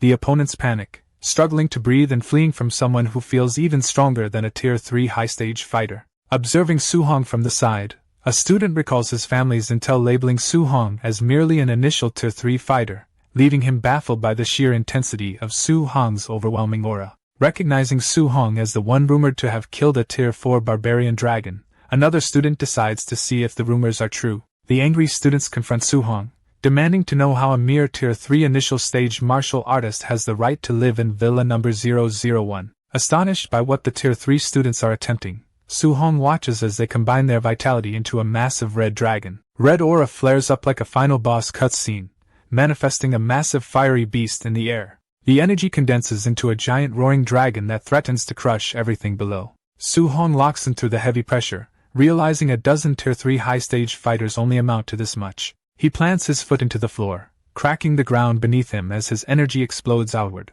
Reaching forward, Su Hong unleashes his power and commands the surrounding force to completely shatter. Su Hong doesn't just flex his energy, he releases a colossal, roaring flame aura that floods the entire arena. Then, with zero effort, he instantly shuts it down, letting the massive aura completely vanish into thin air. The spectators can only stare in deadpan shock, questioning if a high-tier aura clash really just ended in a split second. The surrounding fighters are left sweating profusely, completely stunned and asking if this guy is even real. The crowd is losing their minds. A dozen Tier 3 high-stage martial artists threw their aura at him together, and he ate it head-on without flinching. Suddenly, him securing dormitory 001 makes terrifying sense. Even the Gu sisters are caught off guard. Huan can't fathom how someone officially ranked at Tier 3 initial stage is flexing this kind of insane output. Meanwhile, Su Hong just keeps strolling forward, hands in his pockets, completely unbothered by the mental breakdown he just caused. He lets out a simple breath, looking like he just finished a light morning warm-up instead of surviving an entire courtyard's jump attempt. Su Hong stands tall right in the middle of the arena, officially putting everyone on notice that he is keeping receipts on every single person who tried to jump him. He lets them know it is strictly on sight from here on out, promising to hand out beatdowns with zero mercy whenever he catches them in the wild. Hearing the open threat, the Gu sisters instantly throw their hands up in panic, clarifying that they literally didn't even lay a finger on him. Su Hong gives them a quick nod of approval, confirming that they get a pass off his hit list. Meanwhile, the blue-haired competitor flares up his aura in frustration, pissed that he accidentally paved the clout path for Su Hong, though he copes by reminding himself his king of strength body will still dominate in a close-quarters fight. One guy in the crowd fumes over Su Hong stealing the spotlight, desperately coping that his own Tier 3 spiritual power still makes him the better combatant. Meanwhile, the onlookers are slowly coming to terms with the fact that Su Hong being built different is just their new normal. The rumors spread like wildfire across the arena as everyone confirms that Jiangnan's top scorer actually soloed a Tier 4 barbarian dragon. The old guy watching from the sidelines low-key respects the flex, appreciating a youngster who isn't afraid to cause absolute chaos. With the dust settled, orientation officially comes to an end, rewarding every student left standing with 50 points for surviving. For anyone who missed out on the free handout, the principal lets them know it's not over. Grinding the virtual leaderboard or taking on off-campus quests will still bag them plenty of points. Plus, with the freshman tournament coming up next month and the National University League on the horizon, anyone placing high is guaranteed to get showered in top-tier cultivation resources. To make things even sweeter, the campus only features 10 villas, 100 townhouses, and 1,000 single rooms, all fully equipped with free virtual pods. Since public virtual pods drain a hefty 5 points an hour, snagging a private room is basically a cheat code to save hundreds of points every month. So if anyone is salty about their current housing arrangement, the rule is simple: go beat up the current resident and claim their spot. The deal gets even sweeter: form a squad, jump any single one of the top rankers standing on the field, and everyone on the team gets a upgraded single room with a free pod. Realizing a 1v1 against these monsters is straight suicide, the crowd decides strength in numbers is the play and agrees to jump them for free rent. Principal Li Qingdao officially calls the start of the dormitory battle royal, laughing maniacally as he releases the horde. With the green light given, the students immediately lose their minds and charge straight into combat. Hundreds of desperate freshmen swarm the top rankers from every direction, turning the field into an absolute war zone. The students immediately start panicking, realizing the principal's insane setup is basically designed to work them to death. Seeing the chaos unfold, a few guys agree to temporarily team up just to survive, even if there aren't enough villas for everyone. Gu Huanhuan and the others quickly jump on board with the idea, turning to check if Su Hong wants to join their squad. But Su Hong isn't interested in holding hands. He just cracks his knuckles and flat out turns them down. To him, this whole free-for-all is just a golden opportunity to farm massive amounts of martial value, and he rockets headfirst into the brawl. Hyped to farm some free points, Su Hong fires up his aura and enthusiastically invites the entire battlefield to catch these hands. But nobody is taking the bait, as the students instantly warn each other to dodge quickly and completely ignore the monster. Left in the dust, Su Hong stands there thoroughly confused as everyone actively steers clear of his lane. Desperate for a fight, he chases down the fleeing horde, but they just panic harder and tell each other not to provoke the freak. Even as he begs for just one opponent, the entire crowd treats him like a raid boss and begs him to stay as far away as possible. Su Hong stands there thoroughly confused as the entire crowd scrambles away like he's an endgame raid boss, genuinely wondering if anyone is actually going to fight him. Instead of poking the bear, the students start beating the absolute brakes out of each other, pointing out that challenging a guy who soloed a tier 4 barbarian dragon is just speedrunning natural selection. Meanwhile, the Gu sisters find themselves swarmed, prompting an opponent to try and convince Gu Lele to take a dive so they can grab the single-room dorms. Gu Lele thinks moving into her sister's villa sounds like a solid backup plan anyway, but Gu Huanhuan threatens to disown her on the spot if she forfeits. Before their sibling drama can escalate any further, Gu Lele catches sight of Su Hong strolling over and freezes in absolute horror. The crowd catches one glimpse of Su Hong and instantly loses their collective minds, shouting his name like an endgame raid boss just spawned. Su Hong dives headfirst into the air, absolutely offended that everyone is running away instead of giving him a proper fight. Seeing the walking threat heading straight for them, the mob scatters in pure panic, leaving the Gu sisters stranded amidst the chaotic retreat. Su Hong slams straight into the dirt right in front of them, leading a bewildered Gu Huanhuan to assume he actually swooped in to rescue them. The crowd hits the panic button as Su Hong comes crashing down like a human missile, leaving everyone wondering what insane move he is pulling now. As the mob scrambles for their lives, Chen Miao turns around just in time to realize something is horribly wrong. He mistakes Su Hong's grand entry for a heroic rescue and tries to offer his thanks as the owner of Villa 005, entirely ignoring Su Hong sliding toward him with absolute menace. Su Hong instantly clears up the miscommunication mid-charge. He didn't save anyone, he just pulled up because no one else was willing to catch these hands. Qin Miao frantically casts Water Shield, but Su Hong's flaming fist is already crashing through his defense with zero chill. Su Hong's initial strike fails to instantly break through the tier 3 defensive skill, giving his opponent a rare moment of survival. Deciding to add some spice, Su Hong imbues his fist with lightning, leaving the guy utterly stunned that he possesses the thunder attribute. The lightning-infused fist triggers a massive elemental explosion directly against the water barrier. Reeling from the blast, the guy realizes he's cooked since thunder directly hard counters his water attribute. Su Hong drops a full-voltage thunder palm right on top of his opponent's head before the guy can even process how cooked he really is, throwing out a palm thunder without a second of delay. Su Hong moves so fast that Chen Miao's water barrier barely has time to form before it gets shattered. Stunned by the insane skill-casting speed, Chen Miao can only wonder if this guy is rocking some overpowered special physique. The impact triggers a massive blast across the arena floor. Chen Miao tries to cope, convincing himself that a tier 3 initial stage fighter can't possibly keep this up. His cope immediately falls apart when green vines burst from the earth and lock down his legs, revealing Su Hong casually possesses both thunder and wood attributes. Refusing to get rooted in place, Chen Miao flares his aura to forcefully break the vines. Before he can even reset his stance, Su Hong teleports right behind him with terrifying speed.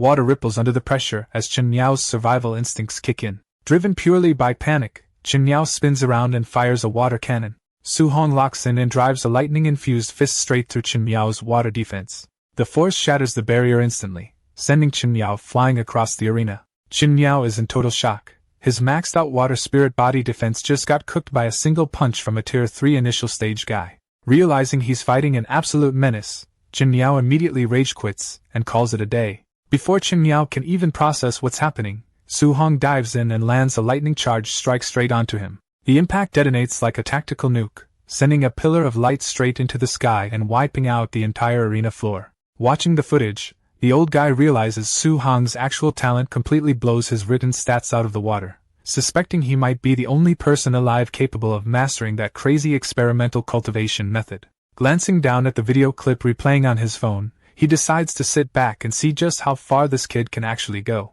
Su Hong immediately fires off a water cannon right back at Chen Miao, leaving the poor guy questioning his life choices. Chen Miao gets sent flying, absolutely losing it over the fact that this guy is running his exact loadout.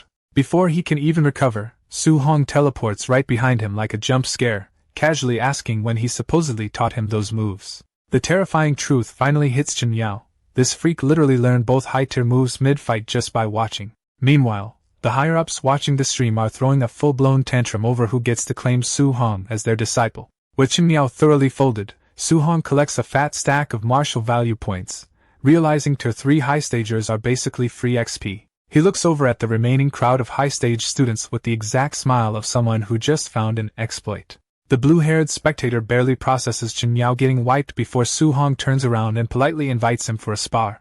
Seeing Su Hong power up and walk toward him, the guy realizes he's officially next on the hit list and instantly regrets existing. Watching Su Hong march over, the blue-haired guy mentally breaks down, wondering why the top villa owner is out here spawn camping while everyone else just books it. Tang Guyun realizes soloing him is impossible and desperately calls out to Ao Hai so they don't both end up in the mud. Ao Hai is initially against it, complaining that two Tier 3 high-stage guys jumping a Tier 3 initial stage player is insanely embarrassing. That is, until he hears Su Hong call him a shorty from across the field.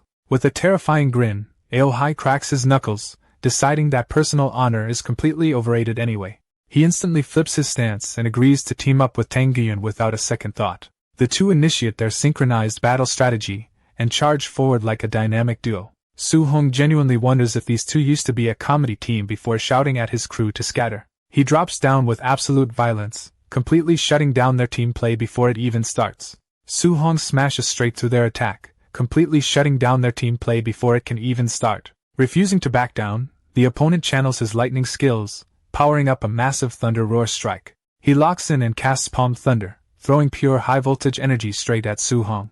The electric attacks clash head-on, blowing up the battlefield in a massive discharge of lightning. Slipping through the blinding sparks, Su Hong repositioning on the fly to keep the pressure going. The guy finally catches on to what's happening and realizes in horror that he's dealing with a spirit master. Su Hong drops a flying kick on him, reminding the guy that not knowing your enemy is an instant loss. Su Hong locks in with a shout, his eyes glowing white as his aura surges. Leaving behind a trail of shock spike speed clones, he blinks across the field, throwing his opponent into complete panic before delivering a massive glowing spear strike. Staring at the glowing aura surrounding Su Hong, the guy is left completely traumatized as he realizes Su Hong is a spirit master as well. Su Hong hits him with a cold smirk, asking who was just talking big about knowing yourself and your enemy. Desperate, his opponent throws out his ultimate move, the Bone Nether Cold Ghost Fist. But Su Hong effortlessly weaves right through the incoming slashes, making the intense clash look like a casual walk in the park. An absolute burst of energy detonates across the battlefield as the strike hits with explosive force.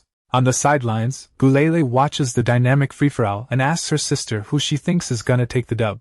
Gu Huanhuan stares at the screen with wide eyes, softly uttering Su Hong's name as it all finally clicks. And right on cue, Su Hong is in the arena absolutely vaporizing his opponent, sending him flying like a ragdoll with a terrifying burst of force. The two get sent skipping across the dirt like flat stones thrown across a lake. Desperate to kill their momentum, one of them pops a levitation skill to force them both to a sudden halt. Checking his scraped knuckles, Su Hong deadpans a compliment, admitting they're actually strong enough to make him bleed. The guy loses his mind over the fact that their combined ultimate attack barely scratched him, questioning what kind of monster Su Hong even is if they're supposed to be strong. Refusing to accept the skill gap, he flares up his red aura and calls to keep double-teaming him, though his buddy isn't feeling nearly as confident. Before they can even set up a play, Su-hong instantly flashes right into their space to hit them with a telekinetic restraint. Without missing a beat, Su-hong charges a palm full of high-voltage lightning to finish the job. He delivers a palm thunder straight to the chest, sending the guy blasting into the stratosphere with a glorious scream. Without giving anyone a second to breathe, Su-hong dives right into his next target, offering him a fresh knuckle sandwich. The defender reacts instantly, throwing up a telekinetic shield midair to halt the incoming strike. As their energy forces collide, Su-hong realizes their spiritual telekinesis levels are pretty much dead even. Too bad for his opponent, Su-hong's raw physical stats are completely broken, allowing him to punch straight through the barrier and rock his jaw. Su-hong completely buries his opponent's head first into the ground without breaking a sweat. Watching the beatdown, Gulele is shook, praising him for utterly thrashing a Tier 3 high-stage fighter. Sitting on top of the defeated guys, Lele teases her sister for wearing black silk stockings to match Su-hong's absurd VR username. The crowd instantly loses it, connecting the dots that Su-hong is the famous 8-match streak player while exposing Gu Huanhuan's fashion motives. Completely flustered, Gu Huanhuan snaps and charges at the gossiping onlookers while they run for their lives. Lele drops a massive bomb, screaming that Su-hong's username proves he's been eyeing her sister's black silk stockings the entire time. The crowd immediately loses its mind, instantly jumping to conclusions that the two are secretly dating. Flustered as hell, Su-hong and Gu Huanhuan both scream in sync to shut down the fake news. Seeing them panic only convinces the onlookers even more that they hit a nerve. Done with the slander, the furious duo powers up to physically delete the gossipers. The mob instantly regrets their life choices, running for safety as the furious duo starts handing out physical corrections to everyone spreading rumors. Calling her sister-in-law while getting launched into orbit only makes Huanhuan hit 10 times harder. Gulele finally realizes she ignited a whole riot. Pulling the classic cute face like that fixes anything.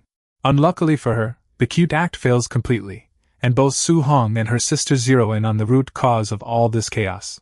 Even while running for her life, Lele doubles down on shipping them, which only causes Su-hong and Huanhuan to double-team chase her in pure rage. A few minutes later, the dust settles, and Su-hong holds a thoroughly battered Lele like a scruffed cat while trying to deliver a forced public apology to clear the air. Too bad the beat-up crowd isn't buying a single word. To them, over-explaining just confirms the relationship is 100% real. Seeing their suspicious faces, Su-hong snaps at her useless PR attempt while Lele just hits him with the classic ahey face. Realizing peaceful negotiation is dead in the water, Su-hong and Huanhuan exchange serious looks, agreeing there's only one logical move left. They instantly flare up their terrifying auras, deciding the ultimate PR strategy is simply beating everyone present until rumors physically cannot exist anymore. A localized war immediately breaks out as the duo throws hands with the entire crowd, leaving students screaming in absolute agony for the principal to save them. Cut to a few hours later in the principal's office, where even the big boss himself is found hanging upside down from the ceiling completely drained. The assistant reports that after Su-hong and Gu Huanhuan's rampage, the duo successfully seized all top 10 villas, 80 townhouses, and over 300 single rooms. Doing headstand push-ups, the principal couldn't care less and tells him to send the homeless freshmen to camp in the woods, claiming these pampered kids need to suffer a bit. That is, until the assistant drops the real bomb. Su-hong is currently landlord maxing, renting all those stolen dorms back to the homeless students at absurd markup prices. Hearing that the kid bagged over 10 million in a single night, the principal instantly respects the hustle, leaving his assistant questioning his priorities. With that cleared up, the principal shifts the topic and asks about the moves the two Gu family sisters are making. Gulele is currently hogtied and hanging from the balcony as punishment, while her sister Gu Huanhuan steps up to challenge Su-hong right outside the villa. Watching from above, the bearded elder admits Huanhuan is legit, but Su-hong is just a total monster, leaving him to wonder how many moves she'd actually survive if he stopped holding back. The assistant brings up their past duel where Huanhuan held her own for 10 moves, but the elder immediately calls cap on Su-hong actually trying during that fight. The guy loses his mind in absolute disbelief, unable to process the insane idea that Su-hong hasn't even been using his full power this entire time. Looking deadly serious, the elder reveals he personally orchestrated this real-world duel just to force Su-hong into finally showing off his true peak strength. A massive crowd packs the courtyard, eager to catch the main event. Everyone is aggressively elbowing each other, hyping this up as the ultimate battle between the top two rankers. Wrapped up like a fresh mummy, Gulele still screams her heart out for her sister. Gu Huanhuan admits Su Hong is built different, but asks him to go all out so she can see the exact gap between them. Flaring up with a glowing eye and eyes surging from her blade, she charges in with her sword dance. Su Hong is more than happy to oblige her request and give her a real test. Besides, if she ends up losing, plenty of other students are eager to drop serious cash just to rent Villa number 2 anyway. Su Hong thrusts his golden spear forward with immense force. His spear tip clashes directly with a blue energy blade. A flurry of attacks sparks rapid weapon clashes between the two fighters. Su Hong dives from above, unleashing a barrage of strikes against Gu Huanhuan. Gu Huanhuan blocks his strike, realizing his real-world strength far exceeds his virtual combat power. Gu Huanhuan struggles to understand why she is at a disadvantage, given that virtual combat normalizes both of their stats to Tier 3 initial stage. Su Hong closes the distance instantly, executing a movement technique that Gu Huanhuan identifies as at least A rank. Their weapons collide in a burst of sparks, leaving her overwhelmed by Su Hong's immense physical power. The force of the exchange knocks Gu Huanhuan backward, pushing her across the arena floor. Gu Huanhuan realizes why Tang Yun lost, remembering her family's intel about Su Hong's rare overlord body constitution. She trembles under the pressure, realizing his overlord body easily ranks among the top 3 strength-type special physiques. Su Hong leaps into the air and unleashes a massive golden energy technique called Shredding Sea. A massive pillar of yellow energy crashes down on the arena floor toward Gu Huanhuan. Gu Huanhuan is stunned to realize Su Hong is wielding the Jiang family's ultimate art, the 9 heaven-breaking spears, with power far surpassing Tier 3 high level. She watches in disbelief, wondering how he can continuously unleash a top-tier A-rank martial art without depleting his thunder spiritual chi. Su Hong unleashes heaven-breaking, lunging forward with a devastating strike from his lightning-charged spear. Forced to block the overwhelming spear thrust, Gu Huanhuan despairs over the massive gap in strength between them. Su Hong's lightning-charged spear thrusts dangerously close to Gu Huanhuan's face. Gu Huanhuan attempts to withstand the blow, suddenly realizing in horror that her sister is trapped in the line of fire. Bound helplessly from above, Gulele panics and screams as the massive shockwave sweeps directly toward her. Gulele screams in despair about her terrible luck as the violent explosion sends her flying into the air. Gu Huanhuan is left stunned, realizing Su Hong pulled back his thunder power at the last second and created the massive whirlwind with pure spear speed alone. Nearby spectators watch in utter shock, marveling at how a Tier 3 martial artist could possess such terrifying power, and finally understanding how he killed a Tier 4 barbarian dragon alone. Looking on in disbelief, Gu Huanhuan internally questions if this display is Su Hong's true full strength. Su Hong panics over the destroyed villa, desperately hoping the school won't force him to pay for the damages. Principal Li Qingdao announces that Su Hong must accept punishment, slapping him with a $2 million repair bill. Defeated, Su Hong learns that all income earned from renting out dormitories will go directly toward paying off his debt. The principal then addresses the crowd, reminding the students that the dormitory battles last until midnight, and ordering them to keep fighting. Defeated students admit they cannot beat the top rankers for the villas, relieved that they can simply rent dormitories from Su Hong instead. However, Principal Li Qingdao ruins their plans by declaring that anyone who rents a dormitory from Su Hong will be penalized 50 points. The students cry out in shock and anger at the principal's unreasonable rule change. Ignoring their protests, Principal Li Qingdao raises his hand to make another announcement. Principal Li Qingdao announces that anyone who teams up to defeat Su Hong will receive 100 points each. Shocked by the sudden announcement, Su Hong yells in protest at the principal's unfair setup. Enticed by the huge point reward, the mob of students charges straight at Su Hong, leaving him in total panic. Principal Li Qingdao chuckles at the chaos, thoroughly enjoying the youthful energy as the crowd surges forward. Unfazed by the numbers, Su Hong unleashes his river overturning technique to send multiple attackers flying. Realizing his individual strength, one of the students rallies the mob to exhaust Su Hong through a war of attrition. Determined to wear him down, the massive crowd continues to press forward against Su Hong. Su Hong glows with aura, excited to gain a massive amount of martial value from the 1,000 opponents to make himself rich. The crowd screams in panic as Su Hong suspends them all mid-air, rendering them completely unable to move. The floating students frantically realize that Su Hong is also a Tier 3 spirit master possessed of a special physique and immense spiritual power. Su Hong brandishes his weapon, warning the floating crowd to clench their teeth tightly. He darts between the helpless students at terrifying speed, overwhelming them with a barrage of rapid strikes. With glowing red eyes, Suhong continues his ferocious assault, leaving his opponents terrified and claiming he is simply not human. A wounded opponent urges his team not to panic, ordering everyone to bombard Suhong with ranged martial arts. A barrage of elemental attacks rains down from above, but Suhong effortlessly dodges through the incoming blasts. Suhong activates thick earth armor, encasing his body in a glowing purple defensive aura. Clad in his purple armor, Suhong zips through the explosions at high speed to continue his onslaught. A chaotic barrage of colorful energy beams rains down as Suhong leaps through the explosions with his spear.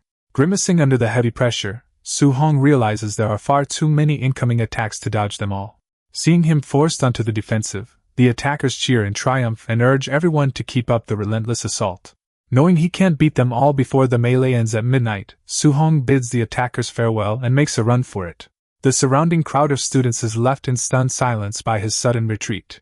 One of the students dumps the pursuit task onto a fellow spirit master, but the injured fighter angrily refuses to chase after Suhong alone. Students frantically scour the campus under the moonlight, clearing buildings one after another with zero luck. A mob of desperate students sprints through the courtyard, shouting at Aohai to ask if he's found Suhong before time expires. Floating high above the rooftops while glued to his phone, Aohai snaps back that he hasn't seen Suhong anywhere either. Meanwhile, Suhong is kicked back relaxing in his villa, knowing full well none of them would ever expect him to just go home. His smart band ticks right over to midnight, hitting the exact cutoff time. A holographic broadcast pops up to declare the freshman dorm battle officially over, telling everyone to head back to their rooms. Down below, the homeless freshmen completely melt down, screaming that they literally don't have a room to return to. The system deadpan announces that the weaker freshmen can pick up tents at the cafeteria to camp in the woods, leaving them completely crushed. Shouting echoes across the dorms as someone brags about being the top-ranked student in the whole province. Checking his blue status window, Su Xiao smirks after bagging over 10,000 martial value from that brawl. Thinking back to his classmates, he notes the academy is packed with Tier 3 high-stage fighters while he's only at initial stage. Sitting cross-legged in a crimson aura, he dumps his points as Vitality +1 notifications spam the air. Glancing at his updated Vitality hitting 1400, he figures that's finally enough for Tier 3 middle stage. Tapping his Overlord body stat on the screen, his shirt shreds as a wave of +0.1 buffs kicks in. A fiery shockwave blasts through the room while he grits his teeth in agony, bracing through the brutal refinement pain. Red energy beams blast violently out of the dorm windows, lighting up the entire night sky. Crouching down drenched in sweat as red aura flares around him, his Overlord body spirit caps out at 63.2%, hitting his absolute limit for now. Looking at his floating status window, Lu Xing decides to dump his remaining 3,000 martial value straight into upgrading spiritual power. A massive burst of blue energy erupts out of the villa into the night sky. Panting in exhaustion with his spiritual power bumped up to 1,365, he figures it is finally time to hit the shower and get some sleep. Lounging inside the steaming bathtub, the hot soak immediately washes away all the day's fatigue. Walking down the hallway drying off his hair with a towel, he feels completely refreshed. Stopping in his tracks, he spots a labeled door ahead.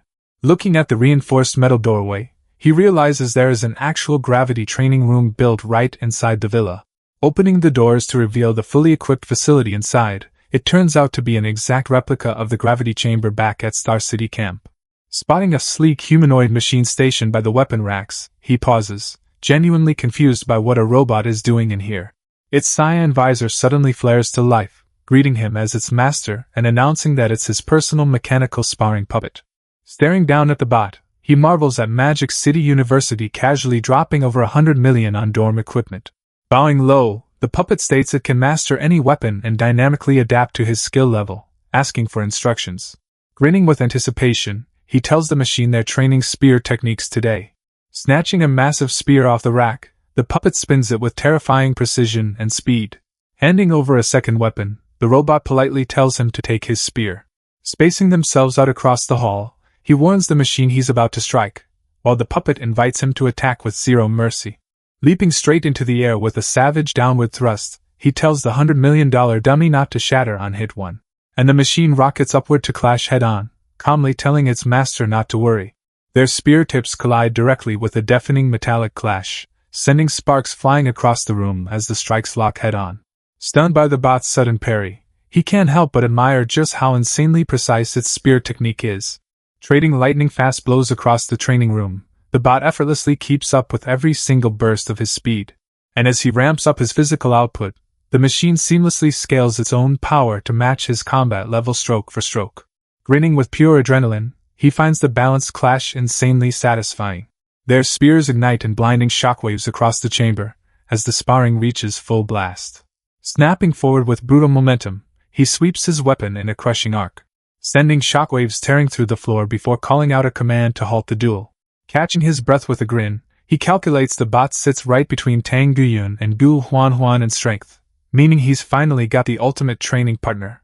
Red warning screens flash across the robot's visor, alerting that Master's power level exceeded its upper threshold, and politely begging him to chill out next time.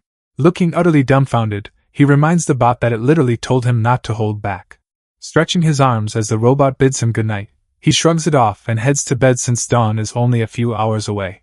Meanwhile, the outdoor campsite is pure chaos with students yelling about mosquitoes, rogue singers, and threatening to flip the tents of loud snorers. Storming off through the woods, frustrated cadets decide to ditch the miserable camp for the comfy virtual pods to blow off steam and beat down randoms after getting humbled by Su Hong earlier. Staring wide-eyed into the dark, another student's adrenaline is still spiking way too hard from today's brawl to get any shut-eye. Sitting straight up, he decides that if sleep isn't happening, grinding ranked ladder matches is the only cure. Spawning into the virtual arena, both fighters materialize ready to throw hands. Su Hong clenches his fist with a smug grin, talking mad trash as he claims he's fuming today, and it's their bad luck that they ran into him.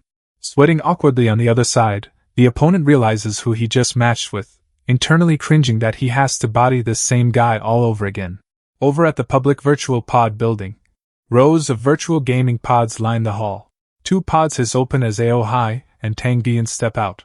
Ao Hai sits there sweating, unable to process getting folded in just 2 spear strikes. He freaks out, wondering who this I love black silk long legs guy is and how he's stronger than Su Hong. Su Hong at least needed 2 A-rank skills to beat Gu Huan, but this freak beat him without using any martial arts.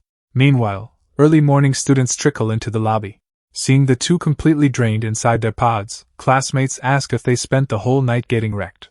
The former top rankers are sitting in the corner having a full-blown existential crisis, with the province's #1 genius now convinced he's actually a total idiot.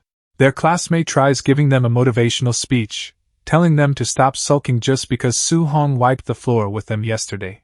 But the bandaged guy just looks at him dead-eyed and tells him to go schedule a match against a user named I am called Black Silk Long Legs if he wants to understand their trauma. A few minutes later, screams echo from the virtual arena as another player gets insta-killed in a single move. Gasping for breath inside his pod, the guy realizes there is a powerhouse out there far worse than Su Hong. He barely lasted 5 seconds, leaving the onlookers convinced this opponent can't possibly be a student. Desperate for revenge, the crowd decides to send Su Hong against this Black Silk Long Legs to crush his arrogance. Meanwhile, the system notifies Su Hong that he reached a 30-win streak with a flawless win rate, boosting his point gains. Having finally pushed his rank into silver, Su Hong rubs his exhausted eyes, ready to call it a day.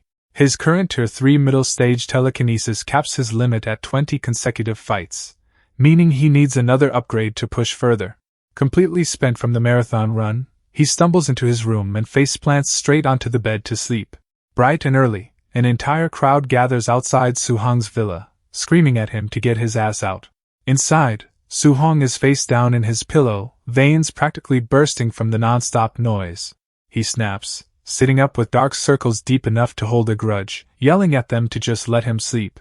Looking like an actual zombie, he drags himself to the door to ask what could possibly be that important. The guys probably hype up some VR arena bigshot who just hit a 30-win streak with a spear technique way better than Su Hong's. Unbothered, Su Hong deadpan tells them he knows and turns right back around to head to bed. Bandage guy loses it, shouting that it's 8 a.m. and being a genius doesn't give him an excuse to slack off. He rants about this legendary nocturnal beast named I love Black Silk Long Legs, completely oblivious that he's lecturing the actual guy.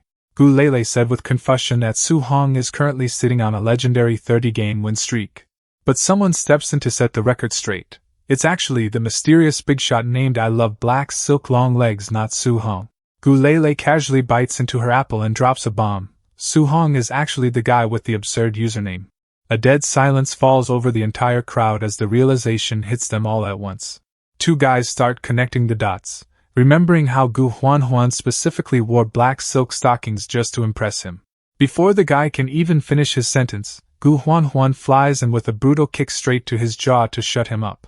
The news spreads like wildfire through the crowd, with everyone realizing that Su-hong really is the legendary big shot.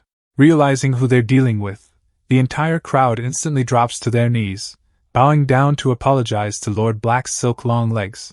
Su-hong panics, screaming at them to at least get his actual username right. To make it up to him, the crowd promises to convince every single girl in the school to wear black silk stockings, leaving Su-hong completely speechless. Gu Huan and her sister stand over the beaten-up crowd with pure disgust, calling them a complete bunch of perverts. Meanwhile, across campus, completely oblivious to the beatdown that just went down, the female students are just peacefully going about their day. Furious about his current username, Su-hong violently taps on his holographic screen, desperate to change it before anyone else sees it. But the system instantly shuts him down, informing him that name change cards are strictly locked behind Platinum rank for true powerhouses only. Since Platinum rank means making the Tier 4 national leaderboard, Su-hong completely loses his mind over how ridiculously unfair the rules are. Before he can crash out any further, a campus announcement pops up, ordering freshman Su-hong to report to teaching building number 1 for a lecture on profound arts. He scratches his chin in confusion, wondering if a profound art is just a higher-tier version of the standard guidance techniques everyone uses. With no other choice, he makes his way over to teaching building number 1 to see what this lecture is all about. Inside, an intimidating bald man named Wang Shi introduces himself as a Tier 6 martial artist who will be teaching their first official class. Addressing the packed classroom, Wang Shi explains that profound arts are high-tier ancient cultivation techniques dug up from ruins, meaning ordinary martial artists don't stand a chance at learning them. The instructor explains that humanity's top powerhouses rely on ancient profound arts, though some geniuses even invent their own that rival ancient techniques in power and efficiency. These techniques can boost strength, increase speed, or alter a person's physique, unlocking insane abilities at higher levels.